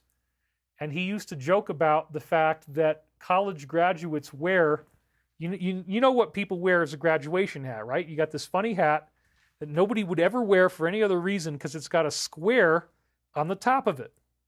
And Jordan Maxwell also talked about this. The square on the top of it is actually called a mortar. And in the Masonic tradition, the mortar is what holds their mud while they're building buildings. So what does this mean? This means that they have so little respect for even PhDs who graduated from college that they get you wearing this funny costume and they're laughing at you because you're wearing a costume when you graduate from college where there's this little square on the top of your head, and that's where they have a trowel and they're mortaring their concrete to build their Masonic buildings with. They're using you. They're using the backs of mainstream scientists to build their new order, okay, which again, symbolically it's a building, and mortar, but it's not really a building. It's this new way of living that they want to create. So they don't tell you this stuff. They have suppressed so much science And I'm trying to rebuild the sacred science for you now, because all this stuff has either been undiscovered, or it's known to extraterrestrials, not to humans, or it's hidden away in classified programs. Probably a lot of it came from extraterrestrials talking to people in these programs. So isn't that hilarious that the graduation cap that we've all worn, if you ever graduated from high school or college or anything like that, you had this square on the top of your head, and here's some guy in the audience who's crossing his arms and he's laughing at you because that square is what he's going to use to build his empire off of the top of your head and dump mud on you and then use you to mud out his building. That's how little respect they have for regular graduates, because again, they consider this sacred science, and they consider all the rest of us, if we're not part of these secret societies, to be the profane, and the sacred science is never supposed to be shared with the profane. They don't want you knowing this stuff. Another interesting thing that Jacob the Insider told me is that people have a cognitive shutdown response to the information about mass catastrophes. This is something they discovered in these programs over and over again, which is that even if you share with people information about the solar flash, about pole shift, about tsunamis, about supervolcanoes, etc., that what they will typically do is, even if you prove to them that this is true and this is going to happen, they have a cognitive shutdown where they will block out the memory and they won't look at it, and they won't even remember that you told them about it. So this is part of why I like to do it in a long form over the course of, we've already been on the air now for 3 hours. And so that's the cutoff point where I want to get into my slides from the Alliance, because sometimes the Alliance slides can take an hour and a half to get through. So we are going to cover the mass catastrophe in far more detail next week. But for now, once again, drum roll please, it's time for the latest shadow posts. And so things are getting really exciting here, folks, because again, when the Alliance finally does these arrests, and then it's no longer a hidden secret that there was this organized negativity on Earth, that creates a physics shift, which they're anticipating will happen by 2025, sometime in 2025. That's what Michael is saying, Archangel Michael. Hopefully the arrests happen first, and then we're going to get disclosure, and then, it'll be this year. I hope they do it before the election. I really do. If the election runs out the way, just like if it was conventional, I don't know. But I don't think, we're going to look at these posts now, and you're going to see that the DS does not want to let this happen, because they know that, especially now that you got Kennedy on the ticket. I was doing my Angry Daddy impersonations at the beginning. Had a lot of fun with that. They don't want to let this run out the way it is, because again, how can you compete against that ticket with one of the Kennedys on the ticket? I mean, that is the equivalent of the American royal lineage. They are American royalty in a sense. And so for him to join that ticket and say, we're going to bring together the D's and the R's, we're going to go across the aisle, we're going to have a unified coalition. Wow. I mean, it's a game changer.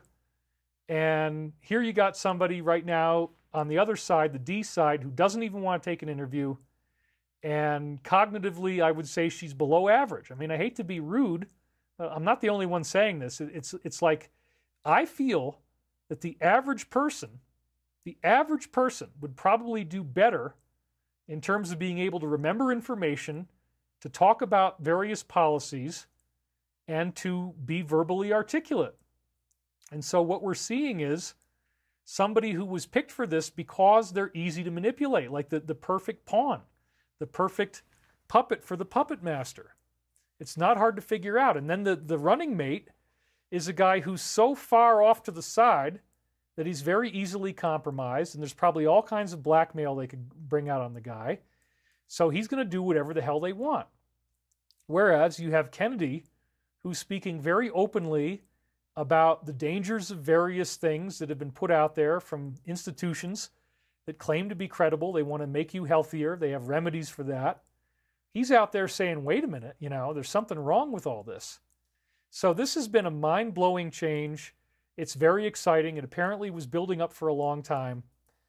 And as I've said many times before, going back to 2017, I had been researching this material, and I got firsthand briefings beginning in 2009 that there was a movement from within the military called the Plan, 5-inch thick binder. We talked about that. That was created during the Kennedy administration and the Eisenhower administration. That was a blueprint on how to take the planet back from this organized evil that ultimately is controlled by extraterrestrial negative aliens.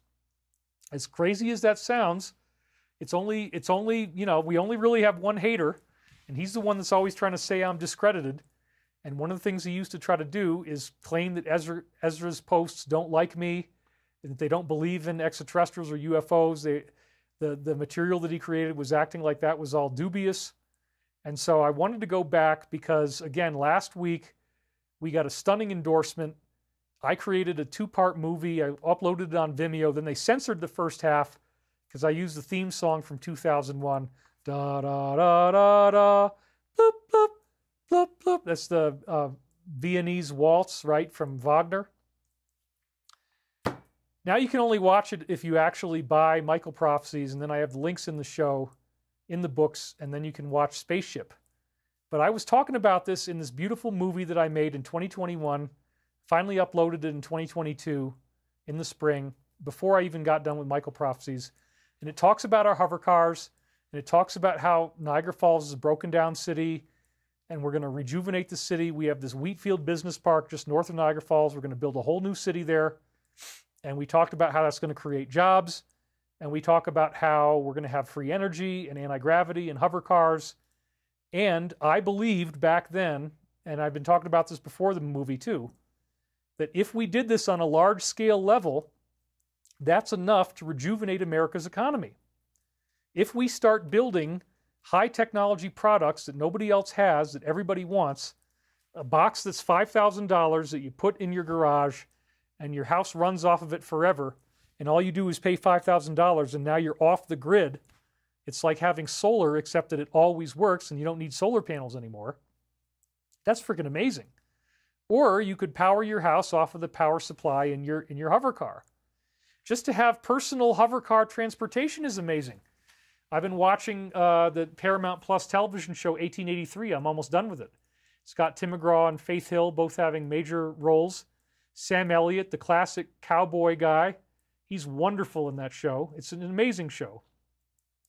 And they're talking about pioneers and people going out with covered wagons and going through areas where they get hit by tornadoes and they get hit by bandits and they get hit by Native American Indians that throw tomahawks at them and kill them and stuff. It's really wild. I love Westerns if they're done right. Probably one of my favorite movies of all time is Tombstone. And, there's lots of quotable lines in there. I'm not going to go through it all right now, but I love Tombstone very much.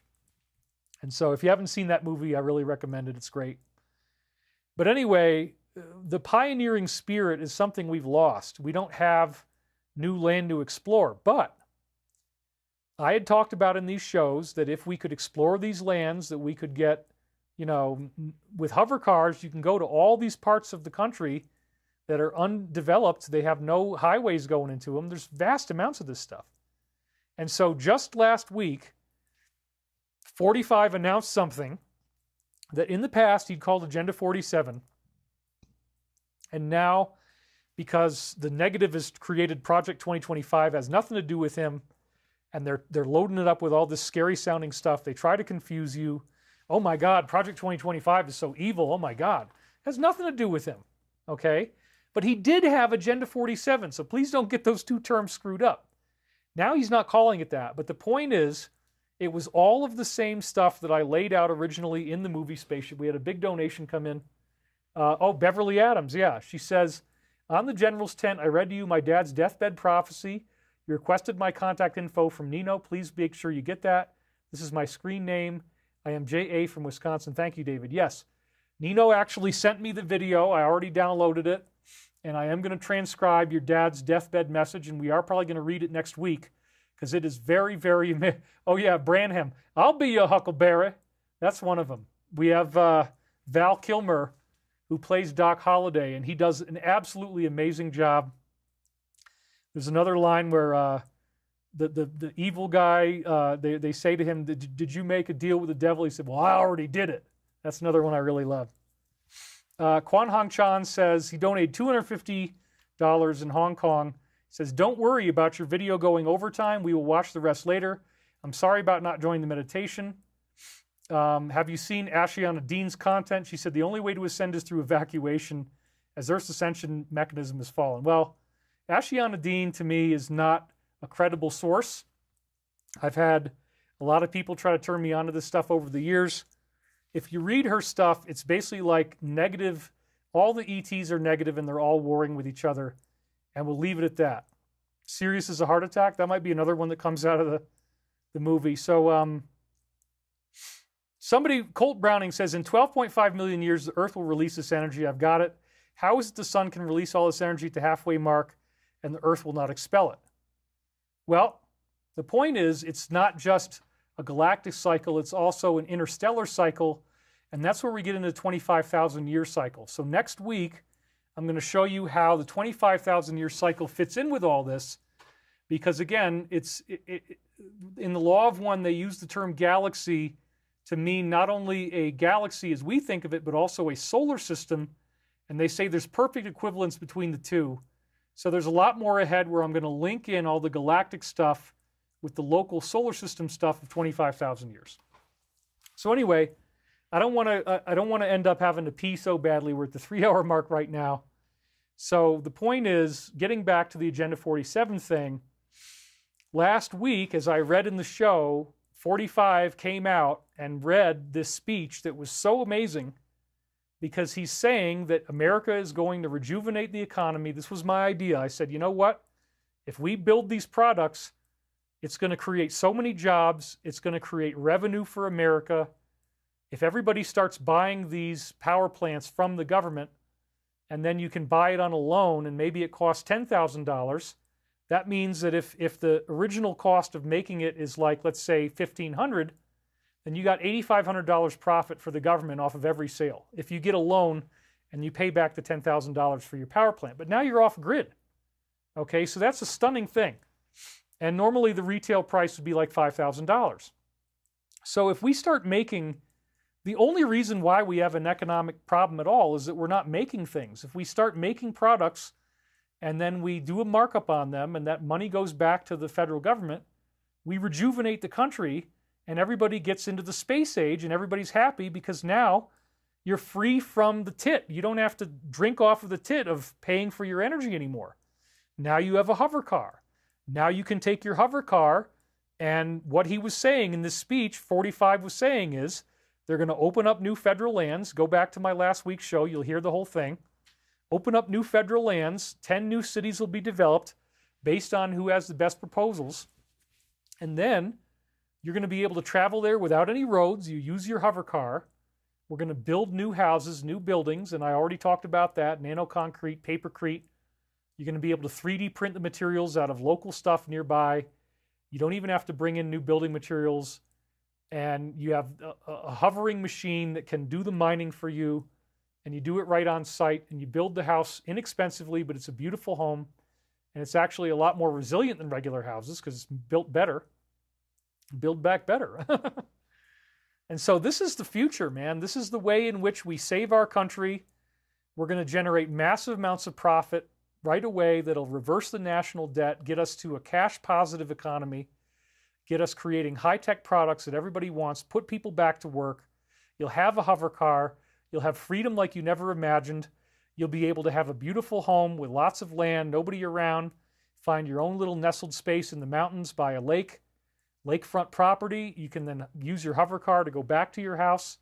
Your hover car is going to go hundreds and hundreds of miles on one charge, and it's going to have a power plant where you don't even need energy. So this is the future.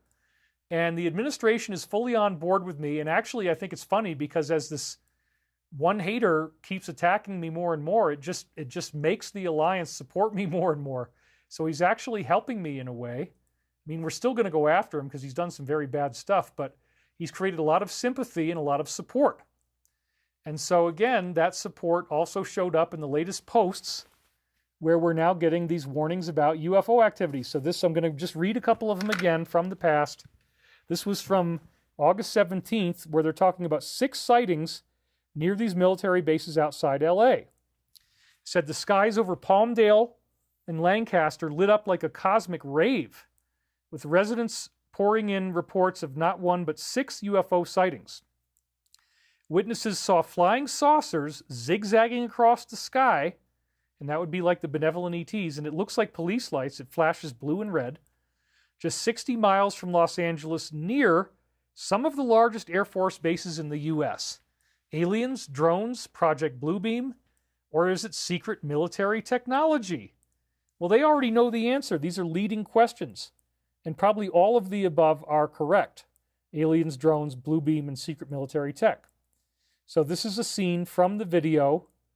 And again, there was another one which was 60 UFOs over Palmdale, California. This was another stunning endorsement of all the stuff I talk about from the Alliance on the Ezra posts. So clearly they're on the same page. The Ezra posts are very popular. Some of them are getting like 10 million views or more.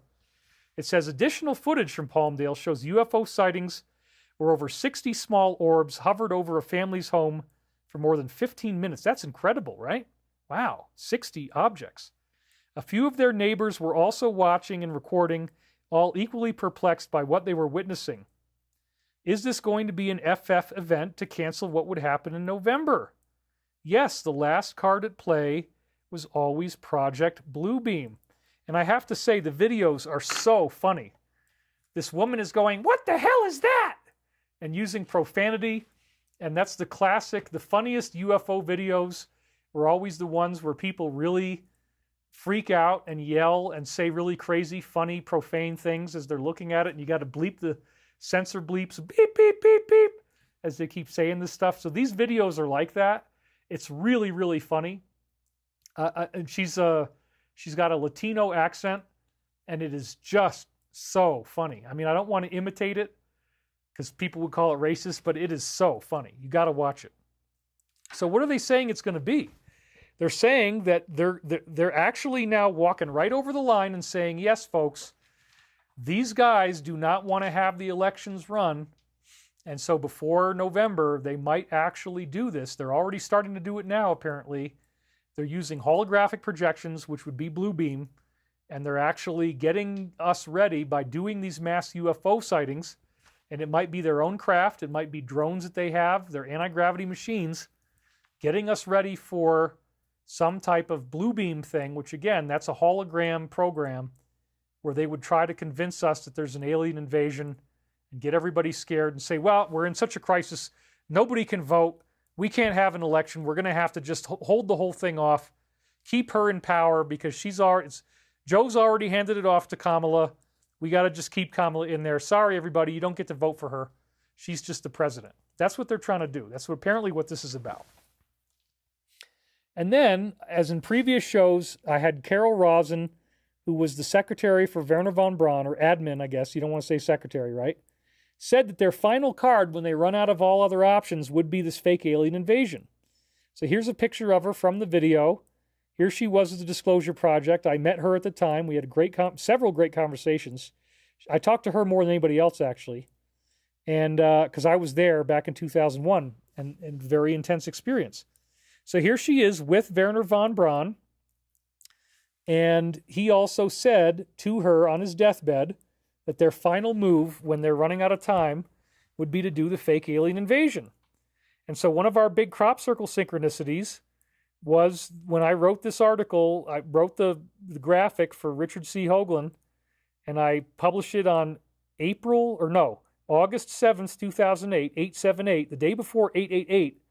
And the article, as you can see, is called Von Braun's 50-Year-Old Secret. I took Richard's original art and I added in the figure 8. I added in the man on the moon. And then the very next day, this figure 8 shape showed up in the crop. It was a dazzling endorsement from the circle makers. And I also talked about how all these documents had been seized in the South Ossetia War that would literally bring down the DS and exposed all kinds of crazy stuff that's going on involving the small country and how they're running things over in the Middle East, and the reason why we had wars in Iraq and Afghanistan, and what was the real agenda. All kinds of interesting stuff the crop circles were pointing us towards. And again, they gave us a figure 8 circle that looked exactly like what I put in this diagram. And then in our 2024 season, we did have the Lionsgate 8-8 crop circle appear, which again, the Lion's Gate represents the second coming of Christ. That's what we're expecting next year, the Christ return, the return of some form of Christ consciousness, angelic beings, maybe an incarnation of Jesus himself, all that stuff. So this is the figure 8 pattern that they drew the day after I had that in my title art for Richard's article. It was totally mind-blowing. And again, the article tied the formation to the capture of documents from the DS. Multiple formations predicted August 16th would be something significant, and this was almost the exact date that the documents were seized. They also had the 42-second video leading us to post 42, which is the Alliance saying, "We serve at the pleasure of the President." And then they also had a 44-second UFO video that said, "Before he departs on Friday, he will be sending an important message." Well, what was the message? The message was the Kennedy endorsement. So they were forecasting that something was going to happen on the weekend, on Friday, and it actually did. And this has been in the works for a long time, this affiliation with RFK Jr. So this was very stunning because, again, they predicted something, they gave us a prophecy, and it came true. Then on the 17th, they had this new aircraft built with so-called alien technology. We read this one already about advanced aerospace technology mimicking living organisms, creating an outer skin that can grow, have sensors, and store energy without using any wires. New materials that will change shape on command, enhancing adaptability and functionality of the aircraft so it behaves almost like a living creature. Some people, wink wink, claim that they received this technology from aliens. Well, these briefings, as far as I can tell, the people who are doing these Ezra posts are probably very well affiliated with the Defense Intelligence Agency, or DIA, and that was where Pete Peterson told me a lot of the UFO cover-up was stored. And there's different groups of it. I mean, there's other factions like the NRO, but the DIA was the part that Pete and the people I'm closest to, Stavati Aerospace, it all grew out of that. So Area 51 is DIA. A lot of this UFO cover-up was from the DIA, and I knew they needed a new company to come out to help get this stuff out to the public, and that's why I joined Stavati and helped them financially. I basically carried the company on my back financially, did founding investments. I've bailed out the company so many times, and now we are on the track to get billions of dollars in investment money coming in. All the things that we have, all the products together that we have, add up to $17.2 billion. So if we wanted to develop every single thing that we could have in our list of products, it would cost about $17.2 billion. But we're looking at maybe getting as much as 5. We don't really need all 17. Once we get 5, then we have the orders come in. We can fund the rest off of the orders. But again, this is all from the materials called nitinol. It will change shape based on temperature or electrical current going through it. It's a shape memory like the Roswell stuff. You crumple it up, and it then reforms back into a flat sheet, even if you crumple up the sheet. And the video is 137 seconds long, which in this case was just a list of central banks. Then the final endorsement, as I said last week, was I've been talking about this Dr. Carol Rosin thing. I met her in person. They actually used that slide right while I was building these slides last week. It blew me away. It says, Carol Rosin, who worked in Operation Paperclip, scientist Werner von Braun as the secretary, warns he told her their most alarming and deceitful plan. The last card they'll play, she says, will be the alien card, and it's all a lie. So again, it was an absolutely stunning endorsement of what I've been saying. So the Alliance is on my side. They don't believe what the haters are trying to say. They're clearly very supportive. They're happy that I've been doing this work. It's obvious now. And I'm happy to create opportunities for them to expand and to have new products and to get this disclosure to happen. This video was 101 seconds long, leads to post number 101, which just has some weird codes on it. Maybe it doesn't really mean anything. I don't know. Sometimes they don't. Now we're going to finally get up to the present. Okay, so this is the past week. The first one from the past week was from Candace, and she's calling out certain types of demon worshippers. She got in a lot of trouble for this, and a lot of people are mad at her now, but I'm not going to take an opinion statement on this. I'll just read to you what it says. Up to a certain point, I got to, use certain single letters to hide some things here. She broke the internet by claiming that Z's are not the originals, but are actually demon worshippers. She goes on to say that a modern-day country founded by the R's, has become a safe haven for certain types of criminal activity. And many people, mostly conservatives, are now, as a result of this, calling for her to be banned from X. That's pretty heavy right there.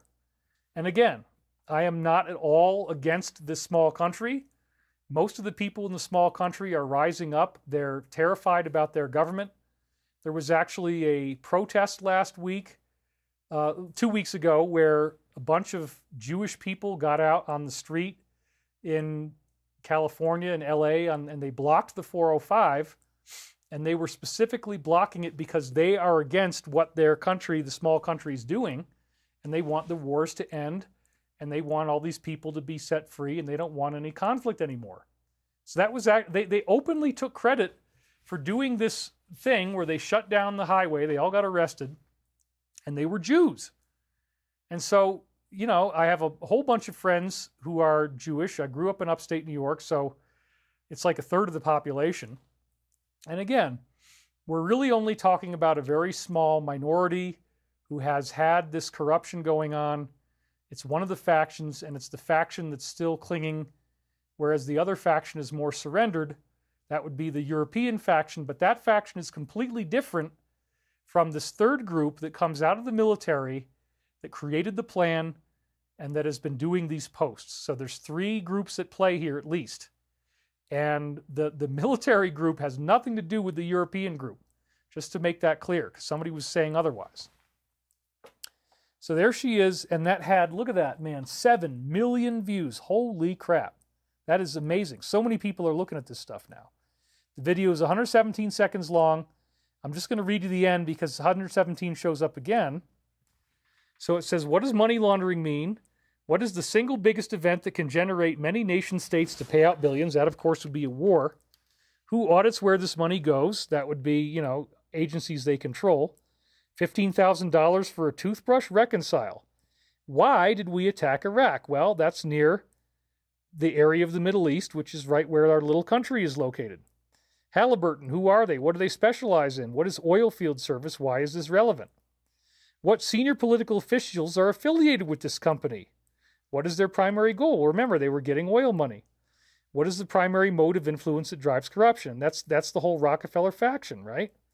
What does this money buy? How is it connected to Saudi, Al Walid, and Las Vegas? Well, again, there was a event in Las Vegas, very tragic event that took place, and that was where they were trying to take out 45, and they were trying to take out MBS, the head of Saudi, all at the same time. Very, very tragic thing. And then MBS went and fired all the people in his government, and he's now apparently working for the alliance, and so that whole element has now been cleansed out. So then here's another example of rot that takes place at the top in this particular case with this country, where a certain individual fled there in 2008 while he was facing jail time. And it says right here, is she correct in claiming that this area was a safe haven for certain types of criminals? Let's consider the case of one of the most notorious criminals, J.E., who in 2008 fled to this area while facing jail time alongside others who were also on the island. During his visit when he went there, he met with these scientists to discuss medical research he was funding, and he toured military bases with somebody named Benny, who was the chairman of a group called the Friends of this country. Even the media in this clip seemed baffled by how he managed to get away with it. Now, look at the video. It's 99 seconds long. Leads us to post number 99. And this one, again, is talking extensively about Saudi, which they just use SA. U.S. assets location. Who was arrested in SA? That would be all the people that were in the Cabal faction. MBS purged them all. Define their background. Foundations, institutes. Who was killed there? That was the Cabal people. Who was fired? Who was really fired? Follow the money. Who pulls the strings? The strings have now been detached. Open season on puppets. That's talking about the present, obviously. So this is all happening now. Who are the puppets? Where are they? This is global. And they talk about Mockingbird, secret agents. What is A. Cooper's family background? He's actually a Vanderbilt, and why is this relevant? So all this stuff is happening now. They're cracking down like crazy right now. Then they talk about an earthquake triggering a volcanic eruption in Russia on the 18th. A powerful 7.0 magnitude quake rocked the Pacific off Russia's far eastern coasts, sparking fears that it unleashed the eruption of the Shivuluch volcano. Yet others insist the volcano was already erupting before the quake struck, and this raises more questions than answers. And now the 35 seconds give us a classic one of the most provocative, post number 35. I've read this to you so many times, but it never gets old at all. So let's go up to the top first. POTUS will be well insulated, protected on Air Force One and abroad. Specific locations classified. While these operations, they're talking about arrests now, military operations conducted due to the nature of the entrenchment. It is time to take back our country. This is not talking about an election. And make America great again. Let us salute and pray for the brave men and women in uniform who will undertake this assignment to bring forth peace, unity, and return power to the people. It is our hope, through forms like what I'm doing right now with this video, and we're up to 4,700 people watching now, that this message will reach enough people to make a meaningful impact. We cannot yet telegraph it through normal methods for reasons I'm sure everyone can understand. Follow the questions from previous threads and remain calm. The primary targets when they do this mass operation is going to scare the crap out of people. Emergency messaging system on your phone, power outage, all that stuff. Primary targets are within D.C. and remain at the top on both sides. Any spillover rioting in the streets will be quickly shut down. And they're going to reference 10 days again a little later on. It might take 10 days. Look for more of these FF type of things. Stay alert, be vigilant, and above all, please pray. For God so loved the world that he gave his one and only Son, that whosoever believes in him shall not perish, but have eternal life. Love is patient, love is kind. God bless my fellow Americans, 41020, which is DJT. Okay? Then we see 88,000 of these people, they just talked about riots will be shut down. Well, 88,000 of them were bussed in to do Clash of Civilizations type of protesting at the convention that we just saw. Way more than the number of legitimate attendees. Updated GPS data reveals over 88,000 foreign and domestic members of this group are in Chicago to protest at this convention. 61,000 of them are foreigners. They can't even find people from America who want to do this. Oh my God. Over 27,000 of them are from America, domestic. Some of these members have been linked to rioting in the past, and they've also been tracked on their GPSs, I guess, on their cell phones, that they're accessing parking garages for certain three-letter groups where they need a key card to get in. That's 61,000 foreign agents using these parking garages with key card passwords. Holy crap. Well, that's all going to be shut down, as they just told us, in a very short amount of time, 10 days at the most. In response, police have established a 5-mile perimeter around the United Center. This information was provided by Tony Saruga. The average member of this organization comes from, guess what? White, wealthy, globalist elite families based in Europe. I mean, yeah, it's definitely the usual suspects, the bloodline families. They're sending their own children in. And remember, as we read about from the Savali stuff, that these people are trained in how to use weapons ever since they're a kid, how to drop a tag. They're actually very much preparing for this. They want to do a takeover. But again, 61,000 against the force and might of the United States military. I don't think there's going to be a problem here. But that's where they come from. Isn't that interesting? We look at the post down here. 1.6 million views. Holy crap. All the police out there trying to stop this. Nothing bad happened, thank God. 13 seconds gives us that post.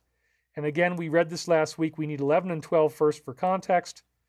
It's military intelligence versus other three-letter groups. There's no approval or oversight of these groups. And then, who is the commander-in-chief of the military? That would be the president. Under what articles could the president impose MI takeover investigations? What conditions must present itself? Why is this important?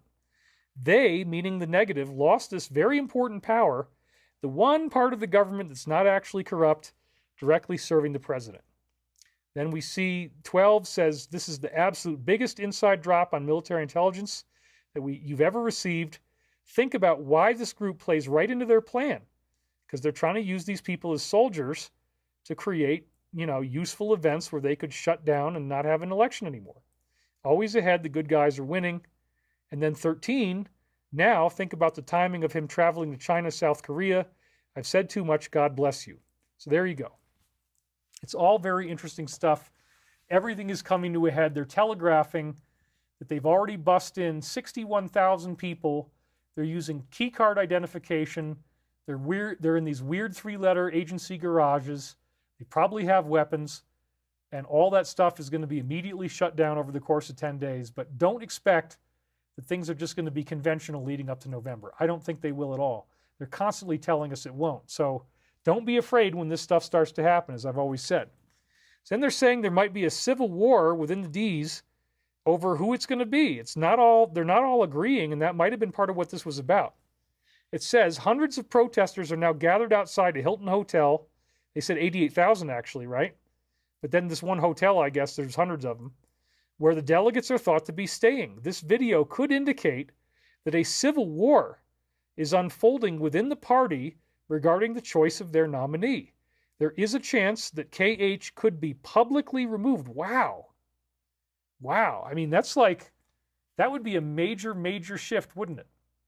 If something happens, they throw corruption allegations at her. They say it's going to be surprising September coming up, so get ready for anything, folks. She could be publicly removed. Who are these protesters affiliated with? Well, they just said the white European nobility. So then we have, almost 1 million views there, 700,000 views, probably up to 1 million by now.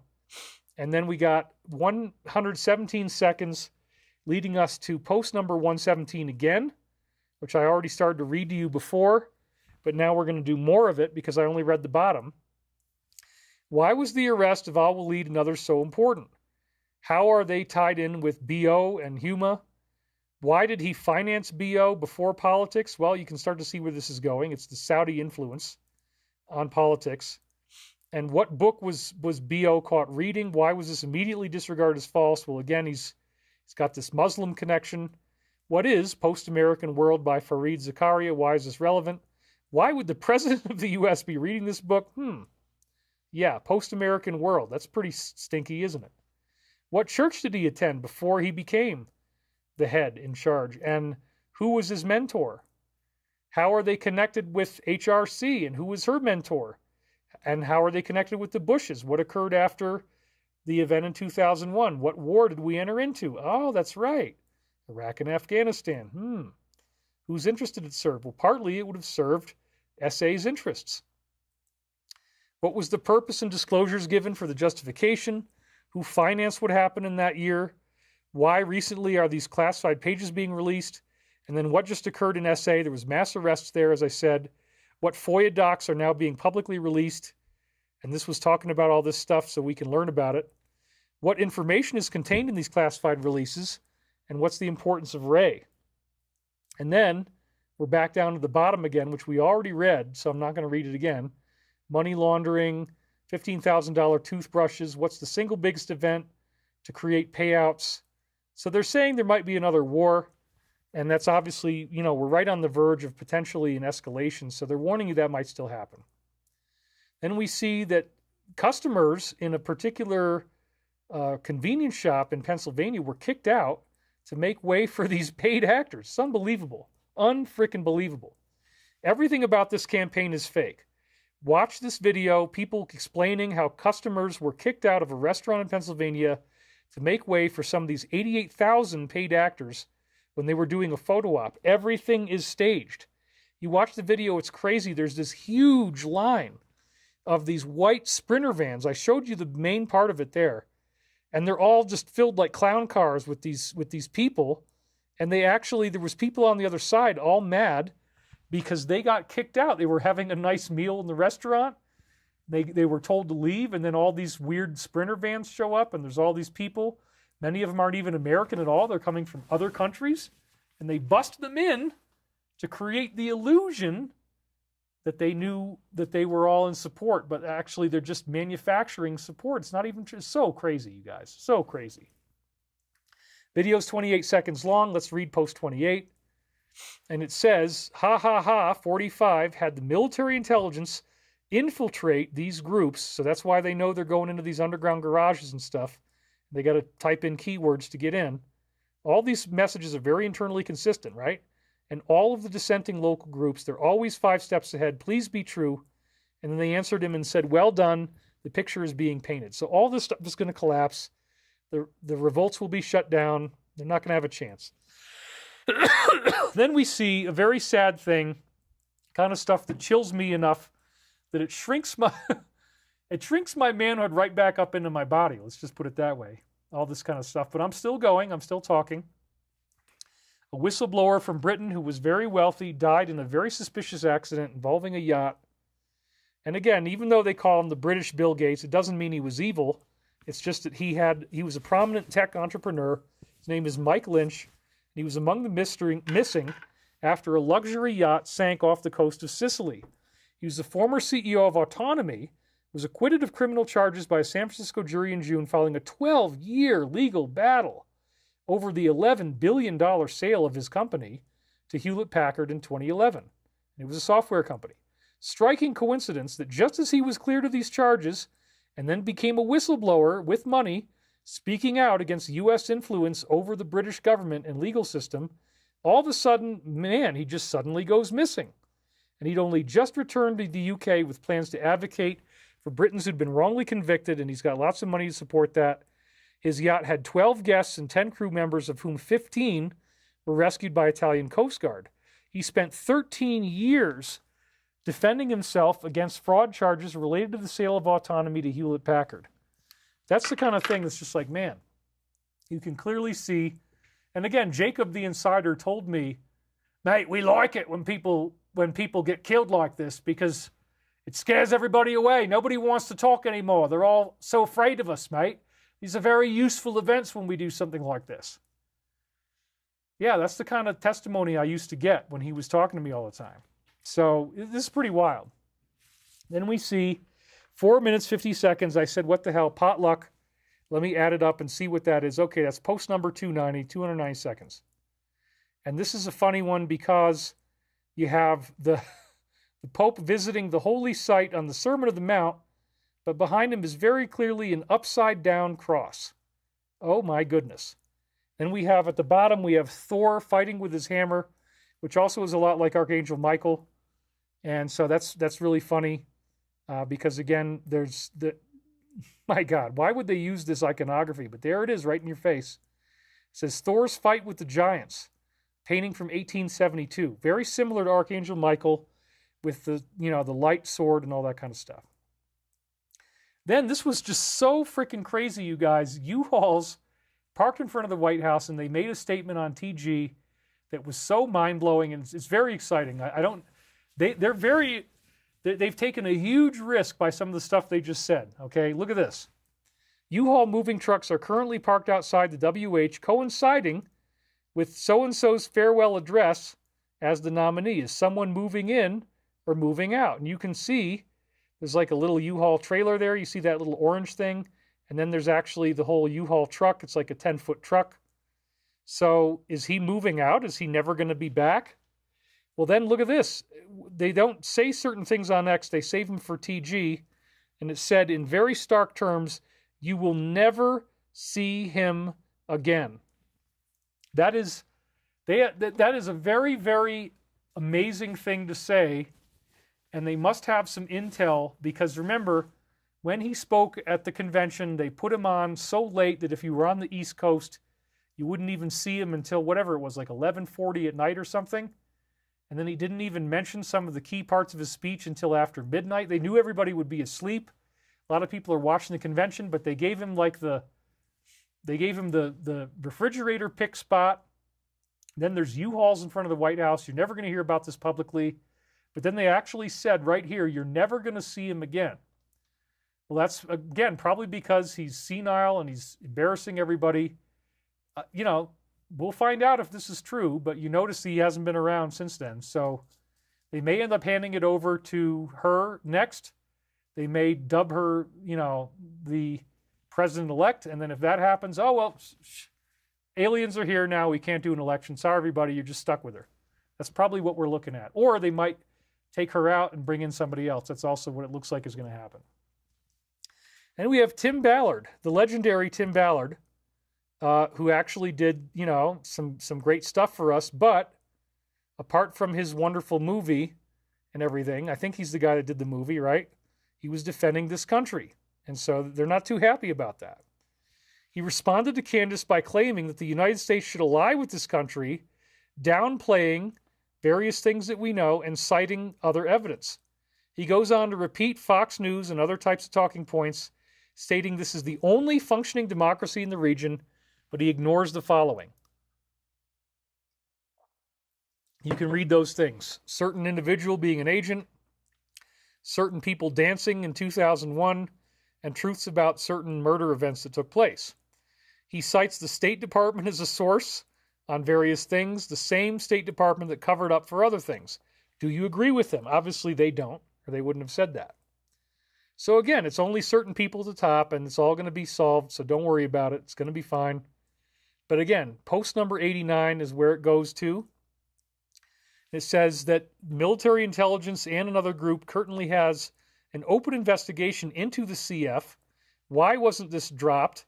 Who was directing certain agencies during a Haiti crisis? And how many kids actually disappeared? Oh my gosh. How much money was sent to this foundation under the disguise of relief? Yeah, we've heard about all that. So that's one of the ways they money launder. What countries donated big money?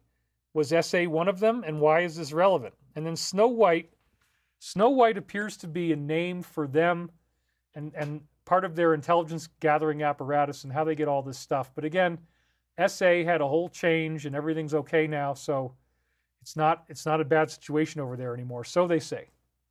We had some donations come in.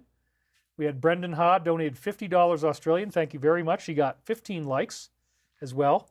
So then we see there was more protesters outside the convention than the actual number of supporters inside. This is so hilarious.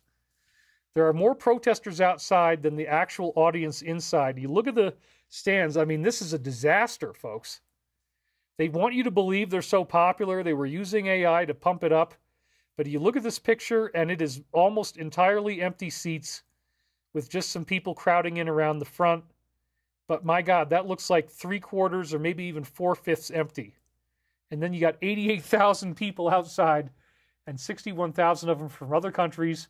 And they all have keypad password access to these various secure facilities. Imagine that. Well, it's all going to be stuffed down. But again, they're trying to manufacture a consensus. They're trying to make you think that people love these guys, but they really don't. So they're only going to film right up near the front of that crowd. They're not going to show you that the stands are almost completely empty because they just can't get people to show up. And they keep texting, this political party keeps texting me all the time, is there anything we can say to you that will get you to give us even a little bit of money? And I'm like, no.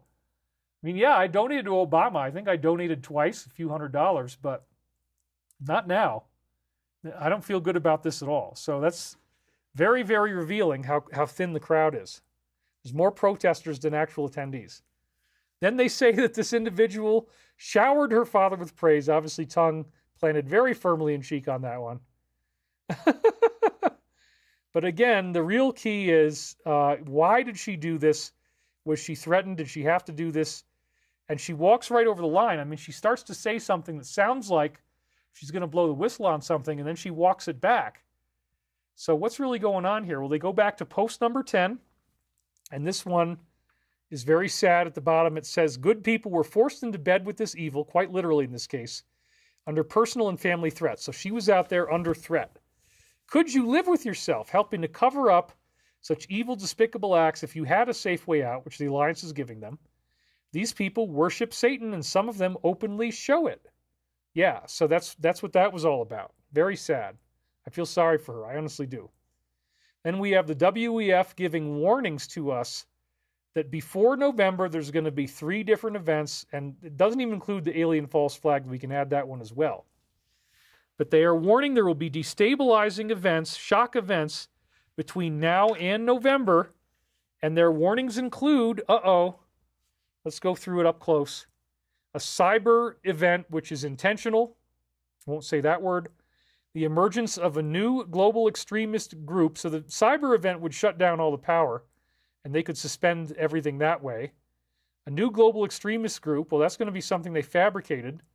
And then they also said fast-track climate change disasters, including sudden sea level rises to submerge an island nation. I wonder which one that would be, you know? Who knows?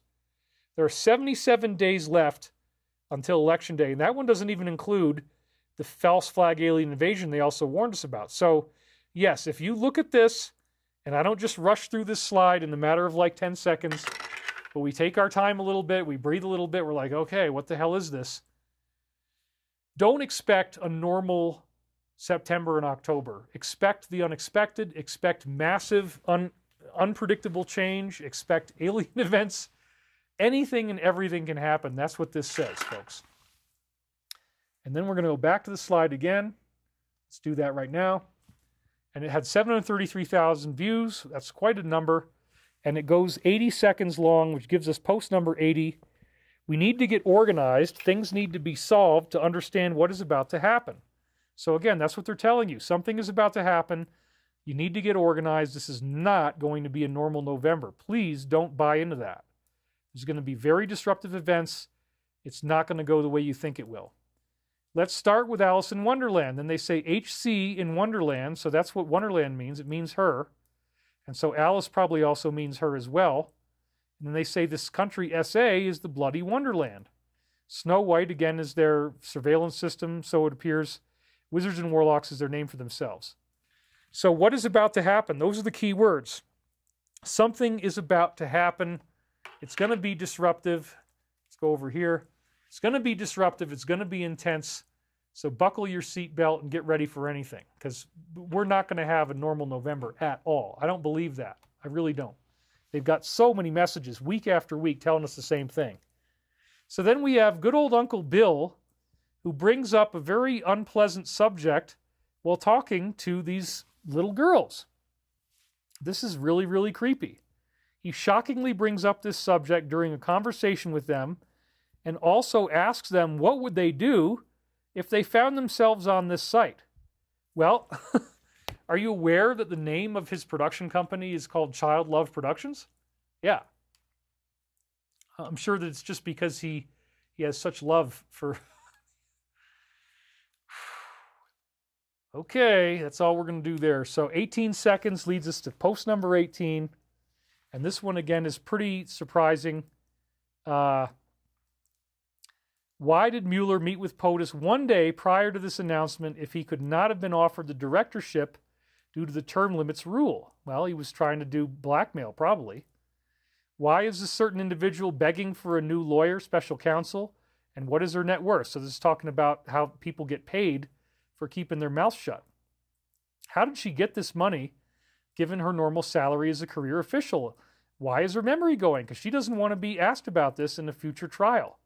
Could that protect her against prosecution? Well, up to a point, maybe. How so? Well, she wouldn't have to answer any questions. I don't remember anything. And what if McCain's surgery was fake? Why would this occur? What could it prevent? So again, this is talking about how they're all going to be on trial. They're going to use excuses. They're going to say, oh, I had surgery. Oh, I can't remember anything.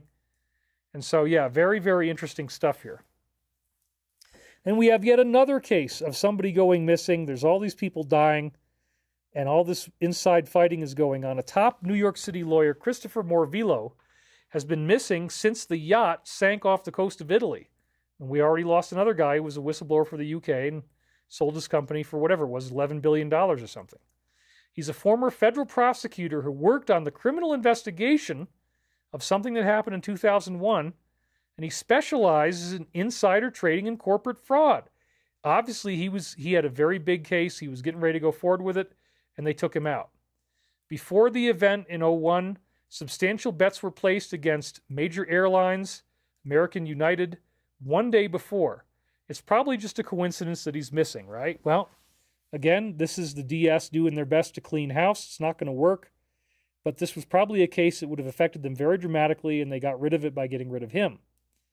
So 140-second video leads us to post number 140, and this one has a lot in it. So wealth over generations buys power. Power over generations buys more wealth and control. More wealth and control can then buy countries and people. Families combined equals this group that's been called the Order. These inner families are all going to collapse. What is the keystone? What nation is dominating all others? Well, they've given us many clues on that. It's a small country. And what do they have? What influences do they have? What is the keystone? Return to Saudi. Strings have been cut. The puppets are now in the shadows. Each side of this triangle, they talked about 3 families controlling a certain subset of power brokers who are also labeled as puppets and servants. What is this group? And why did POTUS receive a sword dance when he visited this country? What does this mean culturally? Well, it was a high honor. And why is it relevant? You know, they're working with him on a secret level. What occurred over there? It was, again, the overthrow of their government. They keep bringing this up. How did he remove one side of this 3-sided pyramid? And we don't know the answer to that yet. What did he receive while he visited China? I think this was another part of the alliance work. There's some factions in China that are positive. Where did he dine and what is the significance? I don't know. We'd have to look that up. What if China, Russia, and others are coordinating? That's a very big one, isn't it? Post-140 to bring about world peace. And who controls NK? Who really controls it? Who controls several agencies within the US, EU, and abroad? Why is no such agency so vital? Well, there you go. That's military intelligence. There is an enormous scale of events currently ongoing. They're telling you that right now. This is geared to the present. Why is Russia taking out ISIS? This is not easy to accept nor believe. Crumbs make bread. Operations are active. Joint missions are underway. The world is fighting back. Very, very interesting, huh? It's exciting. We're getting ready for something, folks. It's not going to be normal November. Then they're talking about how every state, they now want to have this certain penalty happen here. They got some funny pictures, too. He is expected to make an announcement today, 45, pledging to seek this type of penalty for all criminals in this category in every state when he gets reelected. And that is a provocative stance, but it might be what's necessary. That's what they're talking about, folks. You can decide what you will on whether you agree with that or not. I'm just reporting on it. Then they describe 290,000 individuals who have gone missing under this particular watch. This is August 20th. House Republicans have released a report from the OIG confirming that under her watch, more than 290,000 who entered illegally are now missing and unaccounted for. Oh my goodness. And they have been through horrible things, including being forced into labor. They've been exploited, etc. And the number increased by 205,000 in barely 1 year. And then I'm going to zoom in on this a little bit if you want to take the time to read it. I'm not going to do that right now, but that's where they explain the enormous number of people who went missing. 291,000 of these so-called UCs, if you read the whole thing. And they talk about this Hanuman statue that was erected in Houston, Texas. That is the monkey man from the Hindu mythology. And it says a 90-foot statue, the Hindu god, who B.O. carries in his pocket for inspiration, so maybe he was behind this, was put up in Houston, Texas, now the 3rd largest statue in the United States. Well, again, it's definitely not Christian, and it's probably got all kinds of weird occult significance to them, as it usually does. 7 seconds, let's read that one. Why wasn't she prosecuted for her emails? This was ultimately okayed by that president using a non-government address to make these communications. He also had an alias along with each member of the cabinet. If he indicted her, he would have to indict himself, and that could never happen. He lied about knowing this, but it ultimately came out. So all this stuff, they're telling you these are the things that we're going to be learning about on a mass level when they do disclosure. It's going to be huge. And then we have good old Andrew, who was very, very bold. And then right after he asked this question, he got arrested. You can see as he's doing this whole thing, the look on his brother's face, I think that's his brother because they look very similar. The brother is just freaking terrified. He's like, oh my God, I can't believe he's saying this stuff. His face is all red. He's got his hand on his neck because he's sweating. He is freaking out. He's like, oh my God, please shut up, please shut up, please shut up. But he kept on going and going and going. 72 hours before his house was raided as part of an investigation into various crimes, which probably he was set up with. They planted stuff on his laptop, etc., etc. He questioned why this particular passport protects certain types of criminal individuals. Why would this make you immune to extradition? And then right after that, 3 days later, boom, they raided his house and they arrested him. So that's a pretty shocking thing. And again, snitches get stitches. It's a heavy warning. And again, Uncle Jack told me They like it when stuff like this happens because it scares a bunch of people off. As it should. It's very dangerous to talk about this stuff. So post number 88 is what we get to here. This is again referring to the 10 days of darkness. Right at the top, 10 days darkness, scare tactics from the mainstream media. The D's are falling. R's are walking away, or some have been removed. And then it says, disinformation is real. So some of the things they're telling us might not happen the way they make us think that it will. I get that. I'm still going to report on it anyway. Distractions are necessary. So there might not be a regular November, right? Focus was on the U.S. today, but the real happening was in SA under the same context. And there it is, folks. Military control, martial law. And then they say necessary. 10 days darkness, military control. Think about it. Add the pieces together. And then at the bottom it says military operations, operators in the U.S. Wow. So they used the Tate story to bring this about. But we are getting ready for the SHTF. If you know what I'm saying, you can read between the lines. This is a very exciting time to be alive. Again, I wouldn't be doing this and risking my life if I didn't think they were going to deliver. If I really thought, it's just going to be a normal November. Nothing bad is going to happen. No, dude. Don't even believe it for 1 minute. This is inbound, okay? We got almost 4,900 people watching live. You guys are here with me because you get this. You've got your stored food. You've got your stored water. You're ready for board games and, playing your guitar or whatever when the power goes out. Get ready for it because it says right here, 10 days of darkness. So be prepared for just about anything, and then you won't be disappointed if something crazy happens, because I really do think it will. Then they used their alternative source to talk about Libya. They say eyes on Libya. And so I looked that up. I'm like, well, what's that about? And it says right here, it's a very recent article from just a few days ago. Libya has governmental instability, and this is going to worsen further unless they have a unified government and elections, according to a UN envoy. The top UN official in Libya warned Tuesday that the political, military, and situational security of this oil-rich African country has deteriorated quite rapidly over the past 2 months. This is, again, August 20th. You can see it at the top there. And without renewed political talks leading to a unified government elections, there will be greater instability. Stephanie Curry painted a grim picture to the UN Security Council of rival government forces unilaterally making military moves toward each other. Well, that's what we're going to see here, too. That's probably part of why they brought this up. In July and August, sparking mobilizations, threats to respond, and unilateral attempts to unseat the bank governor of the central bank and their prime minister. Wow. So this is all very related, isn't it? They plunged into chaos after a NATO-backed uprising toppled Gaddafi in 2011. And the chaos, and this is when he tried to get him on the gold standard, right? And then they didn't like that. So in the chaos that followed, they split apart rival administrations in East and West backed by rogue militias and foreign governments. So once again, this appears to be a warning about the fact that we are going to see some really, really wild and crazy, I got a hair sticking out, I can see it in the focus lines. Really, really crazy, wild stuff is going on there, governmental upheaval. And again, that is, they say all eyes on Libya, but that's also because this is kind of a worldwide situation. They're just talking about it in one country.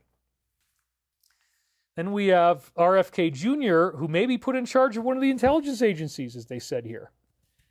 So Jr. confirmed in an interview with Glenn Beck that there is a real and serious chance that the other Jr. would be put in charge of one of the intelligence agencies if he moves forward with the endorsement, which we now know that he did. I love the idea, quote, of giving him some sort of role in one of these agencies and letting him blow it up. Just imagine a Kennedy getting the chance to splinter this group into 1,000 pieces and scatter it to the winds. Well, it's at least going to be reformed in some way. But yeah, that's a pretty powerful statement, isn't it? Very, very intense. That might be what he ends up doing. He might become the director. And then that had 777K views. There you go. And 123 seconds leads us to post 123, reminding us that this code they're using is very real. They're saying nothing is random and everything has meaning. So this whole thing of Kennedy getting in there is totally not random. It all has meaning. He's cooperating. Then the super yacht crash that led to 2 different whistleblowers going away, the lawyer and the other guy. They've now taken away the weather data. Much like the helicopter crash involving the president of Iran, it seems weather data from the super yacht disaster, including a billionaire and other notable individuals, has been removed. And once again, we got 1 minute, 51 seconds. That's 111 seconds.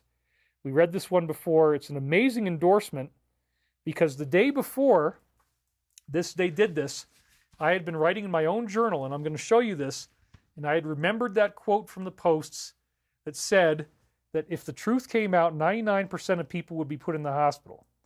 And I'd written this in my journal the night before. I'm going to actually take a picture of it because what happened was I got this letter in the mail. I'm not going to be too specific, but this particular woman had written a book about detoxing from the posts as if the whole thing is disinformation, and she's going to help you like unwind all of this harmful information so that you now can save yourself by not having to believe that the alliance is real or that the plan is real or that any arrests are ever going to happen. You can go back to sleep, vote for the lefties, everything's fine, they're not really evil, and everybody who thinks this is just deluded and crazy. And it made me very angry, honestly, because how presumptuous do you have to be to throw away all the evidence that's right in front of your face? They're doing things all the time.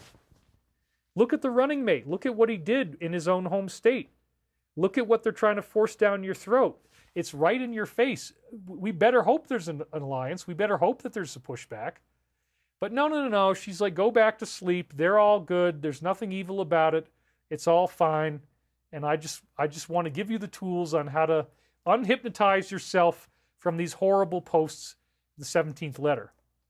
So I was writing about this in my journal. It says the letter that I got talks about bringing people back who had believed in this ideological extremism, conspiracy theories, and misinformation. These are all quotes from her email that is dividing our nation and harming people's mental health. And then I remembered this from post 142, and I quoted it here. What are sheep? Who controls the narrative? The truth would put 99% of people in the hospital, and it must be controlled.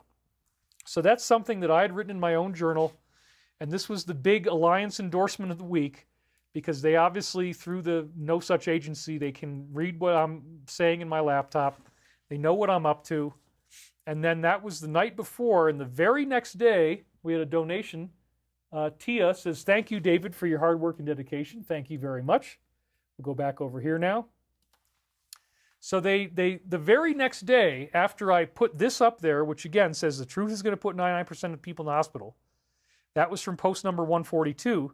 There's only one other post where they said the same thing, and that was post number 111. And wouldn't you figure that the Alliance used post number 111 the very next day by having a 111-second video? So here it is.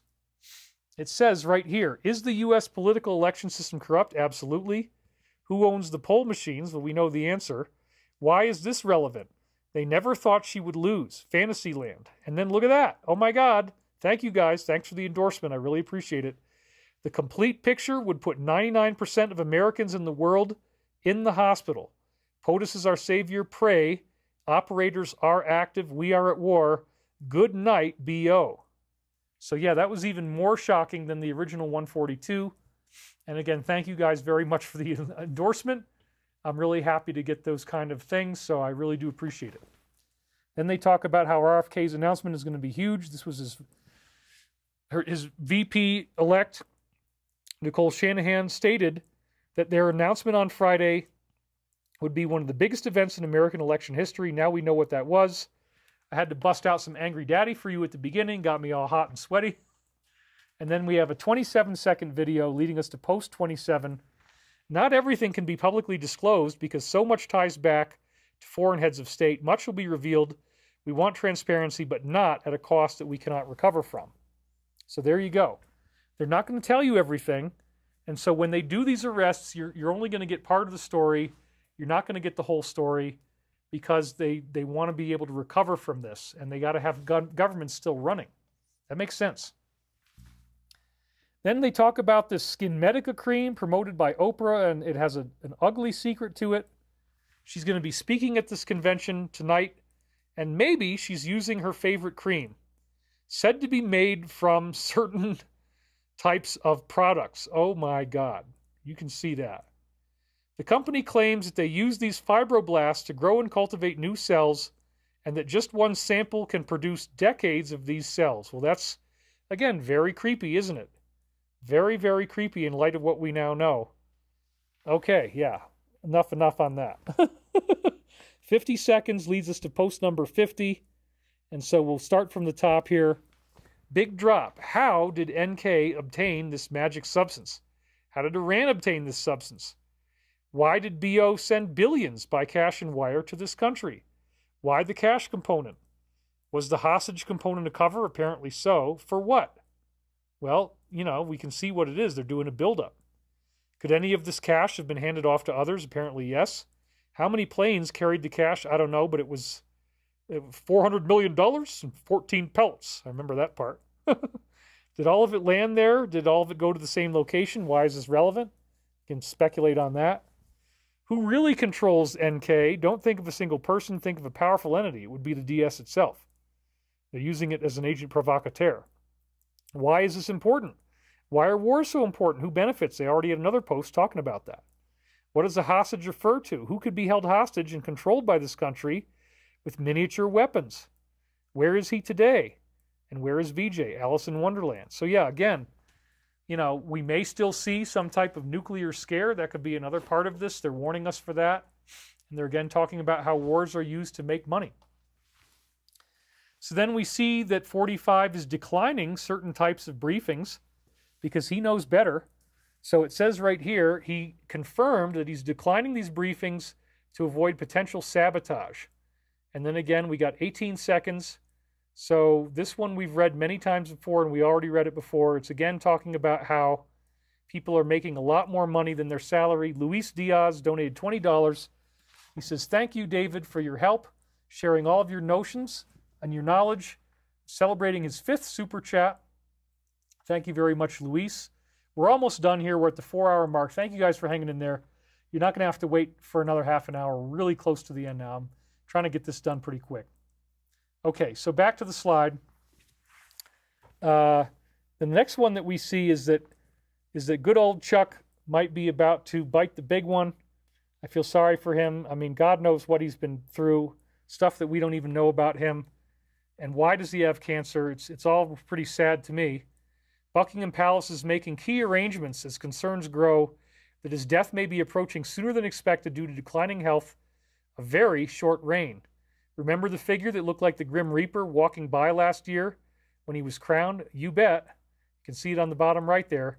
1.2 million views. So the poor guy, he got born into this stuff. He had no way out, and they used him and threw him away, and now he's going to be dead. So 8 seconds leads us to post number 8. This is one we don't see as often. And then it says here about various things at the top, the Muslims. And then it says military intelligence. POTUS installed people within each top spot at each 3-letter agency except for one. We know which one that is. Do you think they aren't in control of those respective agencies? So this is massive. There's like what? Something like almost 20 agencies like this in the U.S. government, and they're all working with the alliance now. That's phenomenal. Really exciting. Then it says, what is most valuable information? And then it says Attorney General Sessions on leakers, fire or prosecute. Reorganization is underway and happening. It's a coincidence that Senate Republicans are pushing for federal judge confirmations. Why are so many Republicans dropping out? This is not by choice, and they were offered a choice. Rest assured, they will vote in favor of 45. So this is very interesting. Again, showing how the alliance is in full control. It's much bigger than you think. And we're all going to learn about it eventually. And I'm just one of the people brave enough to talk about it and risk everything to do so. And I'm sure that you're going to hear a lot more from me in the future. And I'm going to be brought in on a big level. I had another dream today where I ended up going to D.C. and working in some type of official capacity, which, you know, the Agenda 47 thing, building new cities and hover cars, I'd love to get involved in that. And I'm sure I will be. Okay. So then they confirmed in the next post, like they prognosticated in advance, they are going to be seeking the death penalty in all 50 states including people linked to Congress through blackmail. Oh my goodness. And this has been advocated since 2012. So then we have 1 minute and 32 seconds, 92-second video, post 92. This one is, again, huge. And it says that SR was only mentioned because it directly relates to this country, SA. Las Vegas, what hotel did this reported shooting come from? What floor specifically? Who owns the top floors? I'm not really sure, but I guess we'll find out eventually. Why is that relevant? It's probably the people that were behind it. What was his name? What was his net worth? That I don't really remember, but you can go through all this on your own. How do you identify a spook? Obviously, that's what he was. What do you get from historical data collection? So again, all this kind of stuff is going to come out in the future. We're going to learn the truth of this horrible event. That's what they're telling us to expect. Eyewitnesses, was he registered as a security guard? What about MS-13? What doesn't add up? And then they're talking about shootings. And we just had one in July. Was there only one? Why was JFK released? What do his files infer? Was there only one guy on the grassy knoll? No. Again, the same thing here. Who was in LV? What was their real mission? Speculate. It was probably these other groups. Why are survivors dying randomly? What do they have in common? Did they talk on social media? What did they say? Were they going to form a group? Why is this relevant? How did they die? What report was released by this wiki thing?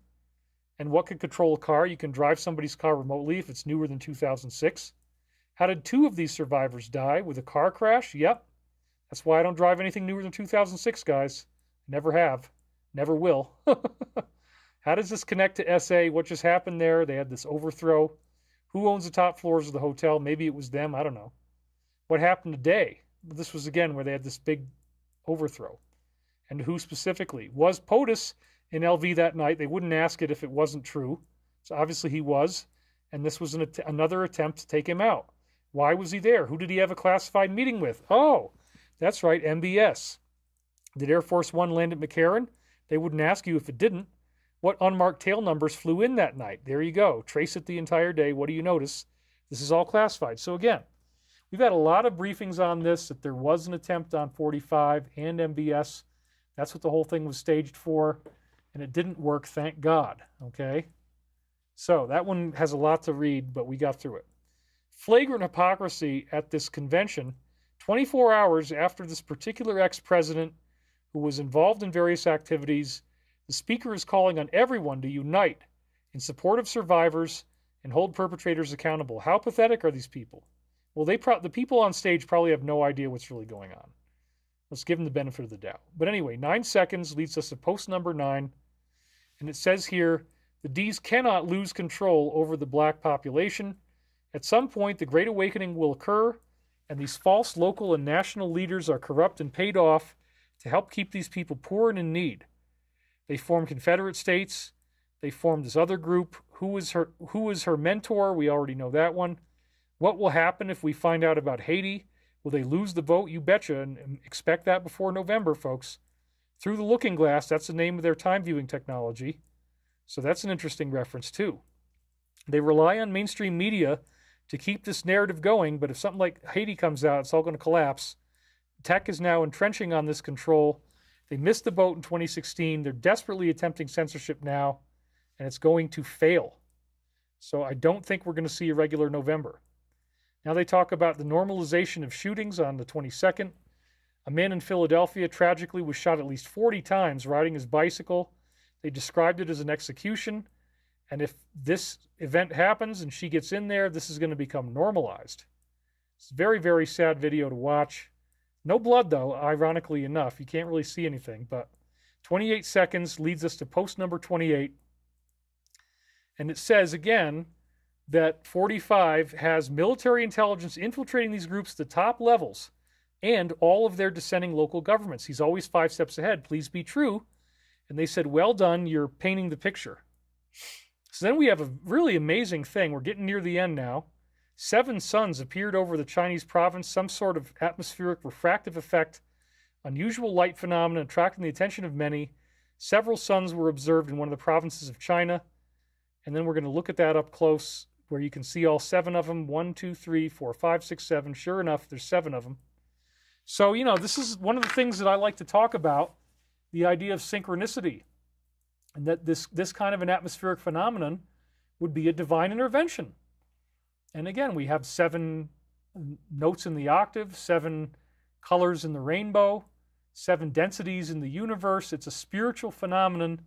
And again, I see it as a prophetic omen that we're going to have very positive events in the future, because the number 7 means divinity and ascension. So it's really like an ascension prophecy, and it's nice that they're tracking this kind of stuff and put it in there. The video, notice, is 14 seconds long. Here's that 7 sun picture up close.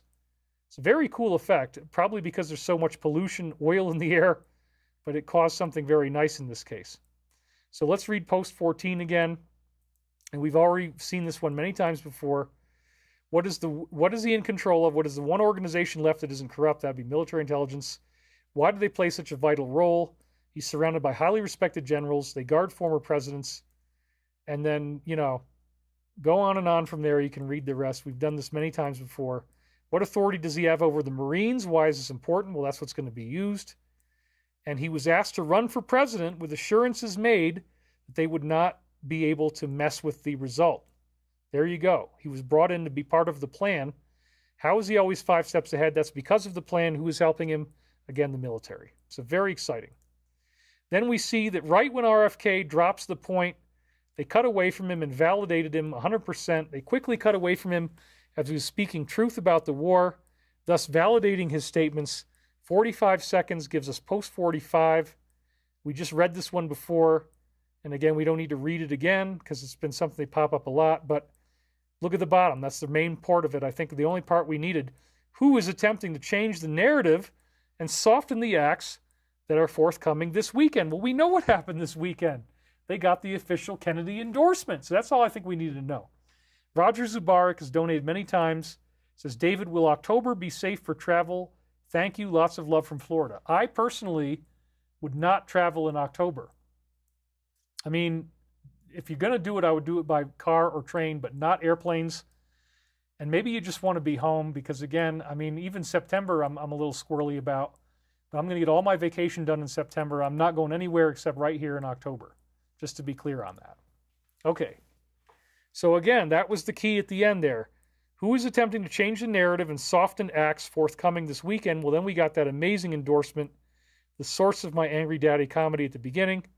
And then he actually said, this is a spiritual journey. You can double-click very deeply on that because we've talked about how there's actually positive angels, negative demons. They are real. And then they say, save the children. So then we have 307, 187 seconds gives us this post, which, is pretty interesting. It says, my actual conclusion is probably what's delayed me the most. It's been mind-blowing to understand what our country really is. Now I totally get it. My current conclusions. The Titanic was actually done by the R's, screwing America, because it happened right in the middle of the foundation of the Fed. They made our money worthless, crash of 29.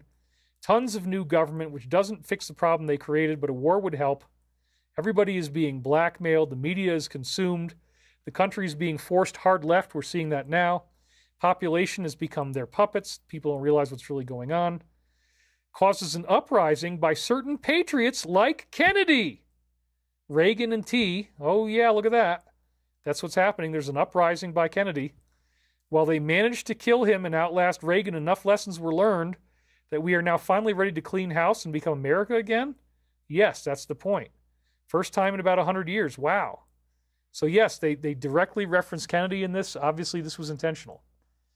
Now they say they're going to declassify all of the documents once they get into office again, and that would be great. It's going to be the end of this organization. He announced the creation of a commission on assassinations to be led by RFK, and they will have the full authority to declassify all documents. And the DS is finished. 3 million views. Very exciting. I don't think we're going to have to wait till after the election for this, but, disinformation is necessary, right? They said that. And 56, I looked at that one. I was like, I don't know. I didn't put that one in here. But anyway, maybe I did a mistake, but whatever. Sorry.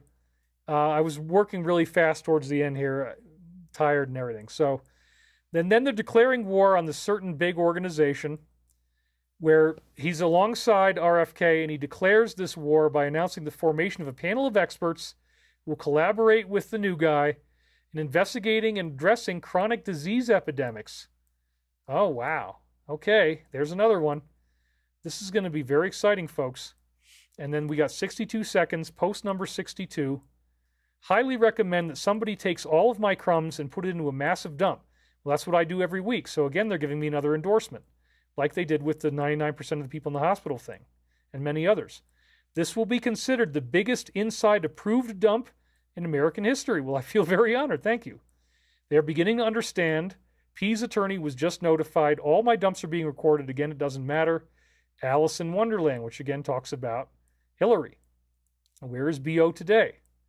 And they say it's been a long time coming. This was on TG. So that means they've been working up to this. This is nothing new. There's been a lot of negotiations going on to get to this point. And then he mentions that over 325,000 were lost during the last 4 years. The crowd was stunned into silence, and many of them are dead or now trapped into ugly forms of slavery.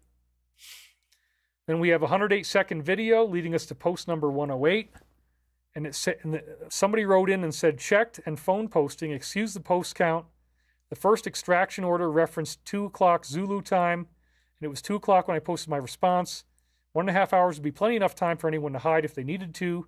If this was real info, then whoever posted it just broke their operational security in a bad way. So I don't know what that's all about, but they say nothing is as it seems. What occurred?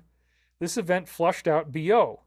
Well, that's what's happening right now, obviously, with what's going on today. So why is that relevant? Well, now we're heading into an election. So analyze timestamps of my go message to his tweet.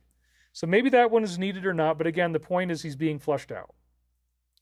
The very next post to this, and I think this might have been part of the point, they didn't link it directly, but the very next post is 109, which is literally the Archangel Michael prayer. And Catholics know this one very well. Saint Michael, the Archangel, defend us in battle. Be our protection against the wickedness and snares of the devil. May God rebuke him, we humbly pray. And do thou, Prince of the heavenly hosts, by the power of God, cast down to hell Satan and all his evil spirits, who prowl about the world seeking the ruin of souls. Amen. And then he responded, Amen, brother. So again, this is pretty cool because I didn't even know that Archangel Michael was in contact with me, that all this stuff was going to happen. But when I went and looked up number 108, I couldn't help but see that 109 was right next to it, and I think they wanted me to, because 108, like I told you, I don't know, it doesn't really seem all that relevant. I mean, yeah, there's something about BO, but yeah, it's right next to the Archangel Michael prophecy. That was very cool. I consider it yet another endorsement. Thank you guys very much for that. It does keep me going, and, you know, I guess I like little gifts, so thank you for little gifts. This was a great one. Not a little gift at all, but a great gift. And then we see again, future proves the past, and they show the picture of JFK Jr., and now in the present, it's turned into the new Kennedy endorsement. Now again, you know, some people were speculating that Jr. is still alive. They definitely told us in the post that's not true. So again, we don't want to get into hero worship and idolatry. He really did die in a plane crash in 1999. It's very sad, but that is what happened. So, but now we have another member of his lineage who is really going to step forward and be the tip of the spear in an amazing, amazing way. So exciting. Then, once again, showing that they are no strangers to prophecy, and of course I've had many of them in the crop circles and everything. They're not going to endorse me right now with my name because it would lead to untold amounts of danger that I really don't need right now while I'm doing all this. Everybody will watch these videos later. You guys are on the inside track right now. We still got 4,900 people watching right now. So then we see this prophecy of the Kennedy-Republican alliance.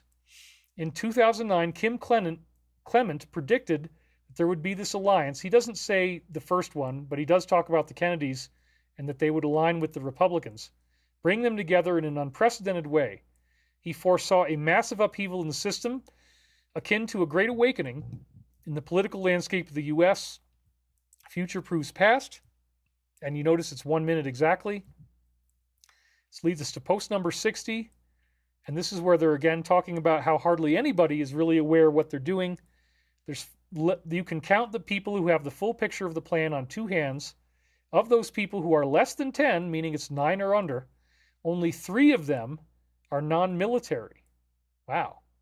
So it's mostly a military thing. Why is this relevant? Game theory. Outside of a potential operator who's been dialed in with orders specific to his or her mission, nobody else has this information. Operators never divulge. And again, they say Alice in Wonderland. So this is just a good, healthy reminder that, there's people out there claiming they have briefings, claiming they have inside information. Maybe they have a channel, maybe they have a radio show, whatever. But regardless of what hand-me-down information or intel they might be getting, and there could be some who are, they never divulge, and the real plan is only known by a few. So therefore, nobody really knows what's going to happen. Nobody really knows how this is going to go down. You can't assume anything, and there's only less than 10 people who really know what's going on, and only 3 of them are non-military. I could guess who some of them are, but the point is it's very intense, it's very compartmentalized, and we really don't know what's going to happen until it does. So let's just keep clear on that. Okay. Then we have a curfew for this mosquito-borne virus. Massachusetts health officials are advising residents to stay inside. 6 p.m. curfew on all outdoor activities until at least October. What a coincidence, right? Just in time for November.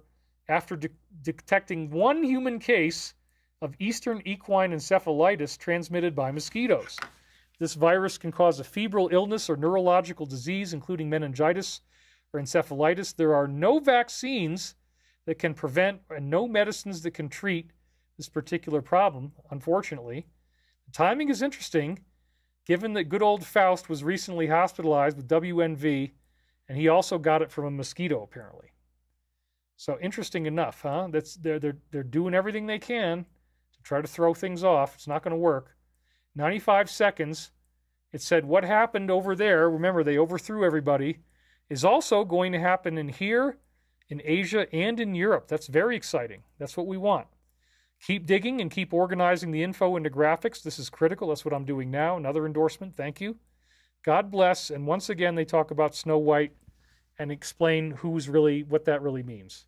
Well, actually, Snow White means their intel service, but they're talking about all the other things. Alice in Wonderland, they keep using that one. Okay.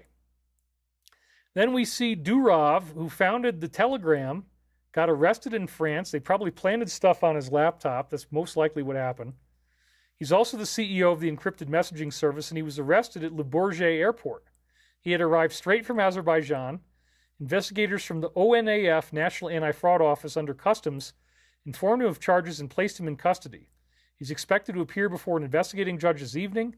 He will have a potential indictment on Sunday for numerous offenses, including terrorism, narcotics, complicity, fraud, money laundering, receiving stolen goods, and criminal content, which they probably planted on him. This is a direct attack on free speech.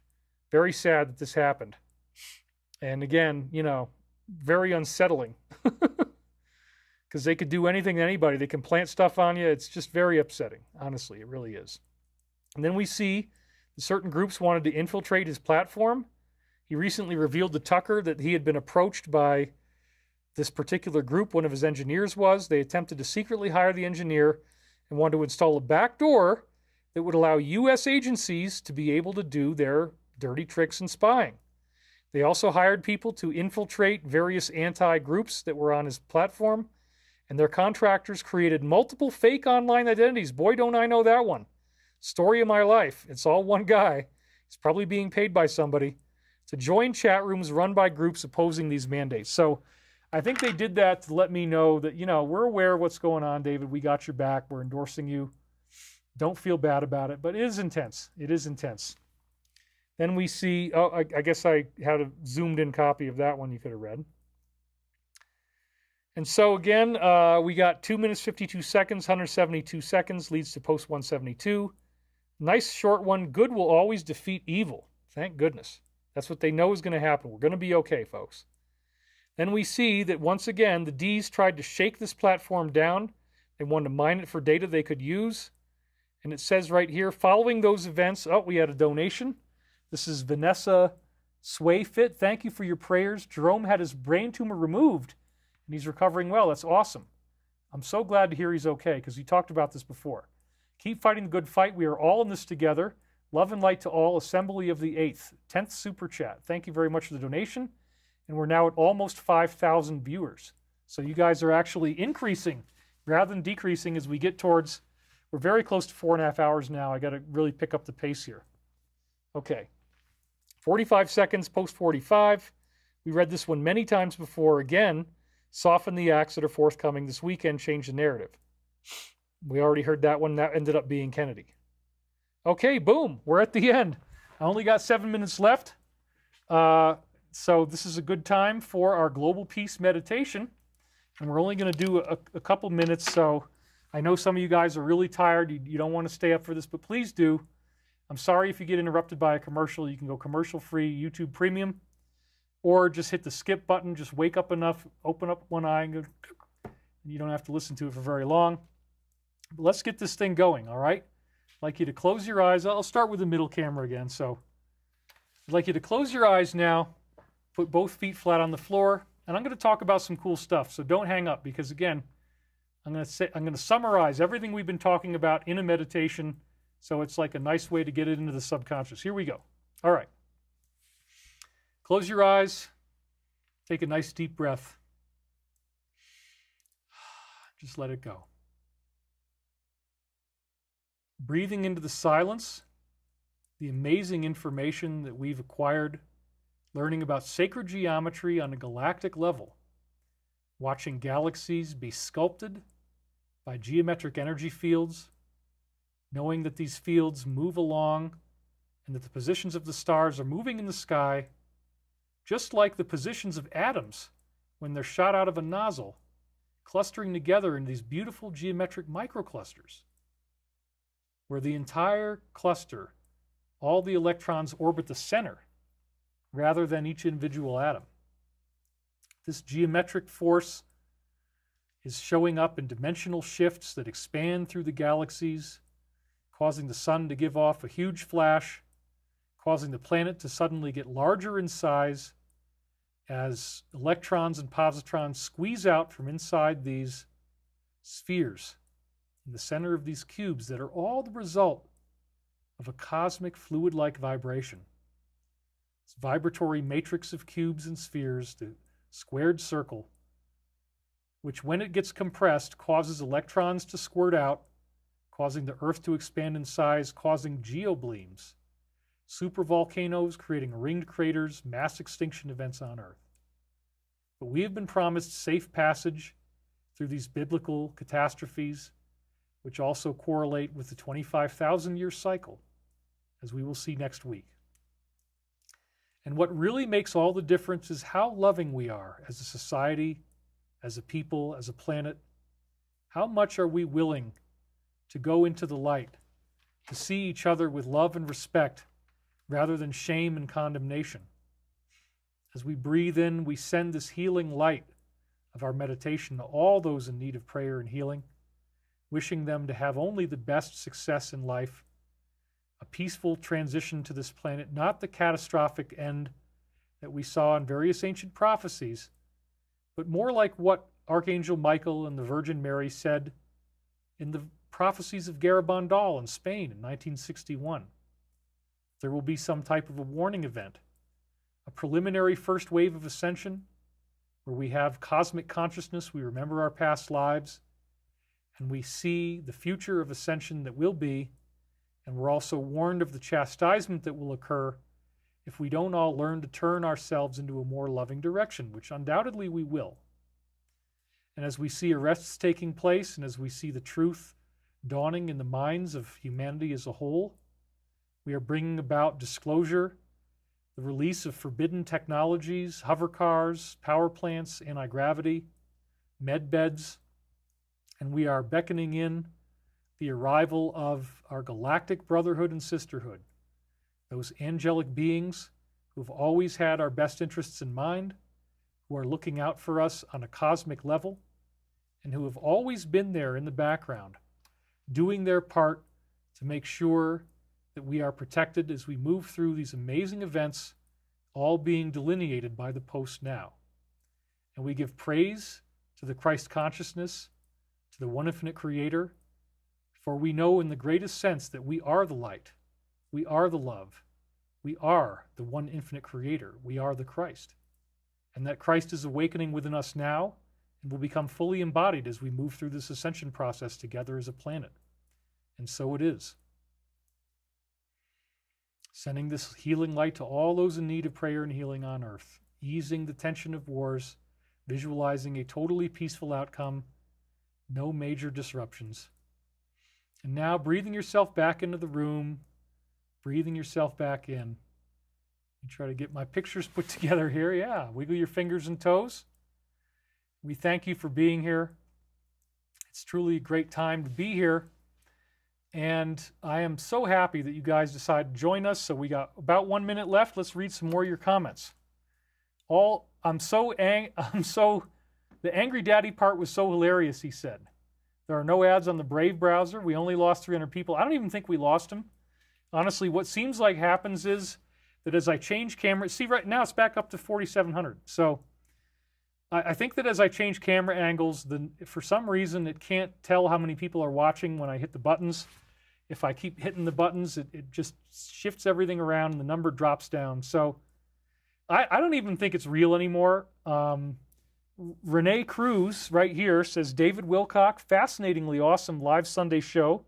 This was epic. I had a blast. Thank you for all that you do for ufology and for the UFO world community. Makes an awesome Sunday. Eyes to the Skies, CE5, ET UFO. David, you can take a pee break. We will wait for at least 5 minutes. Well, I don't really need to do that. I mean, I feel pretty good right now, but I also only drank, like, less than this is a glass and a third of water, something like that. Thank you, David. I love the meditation. I do it every day.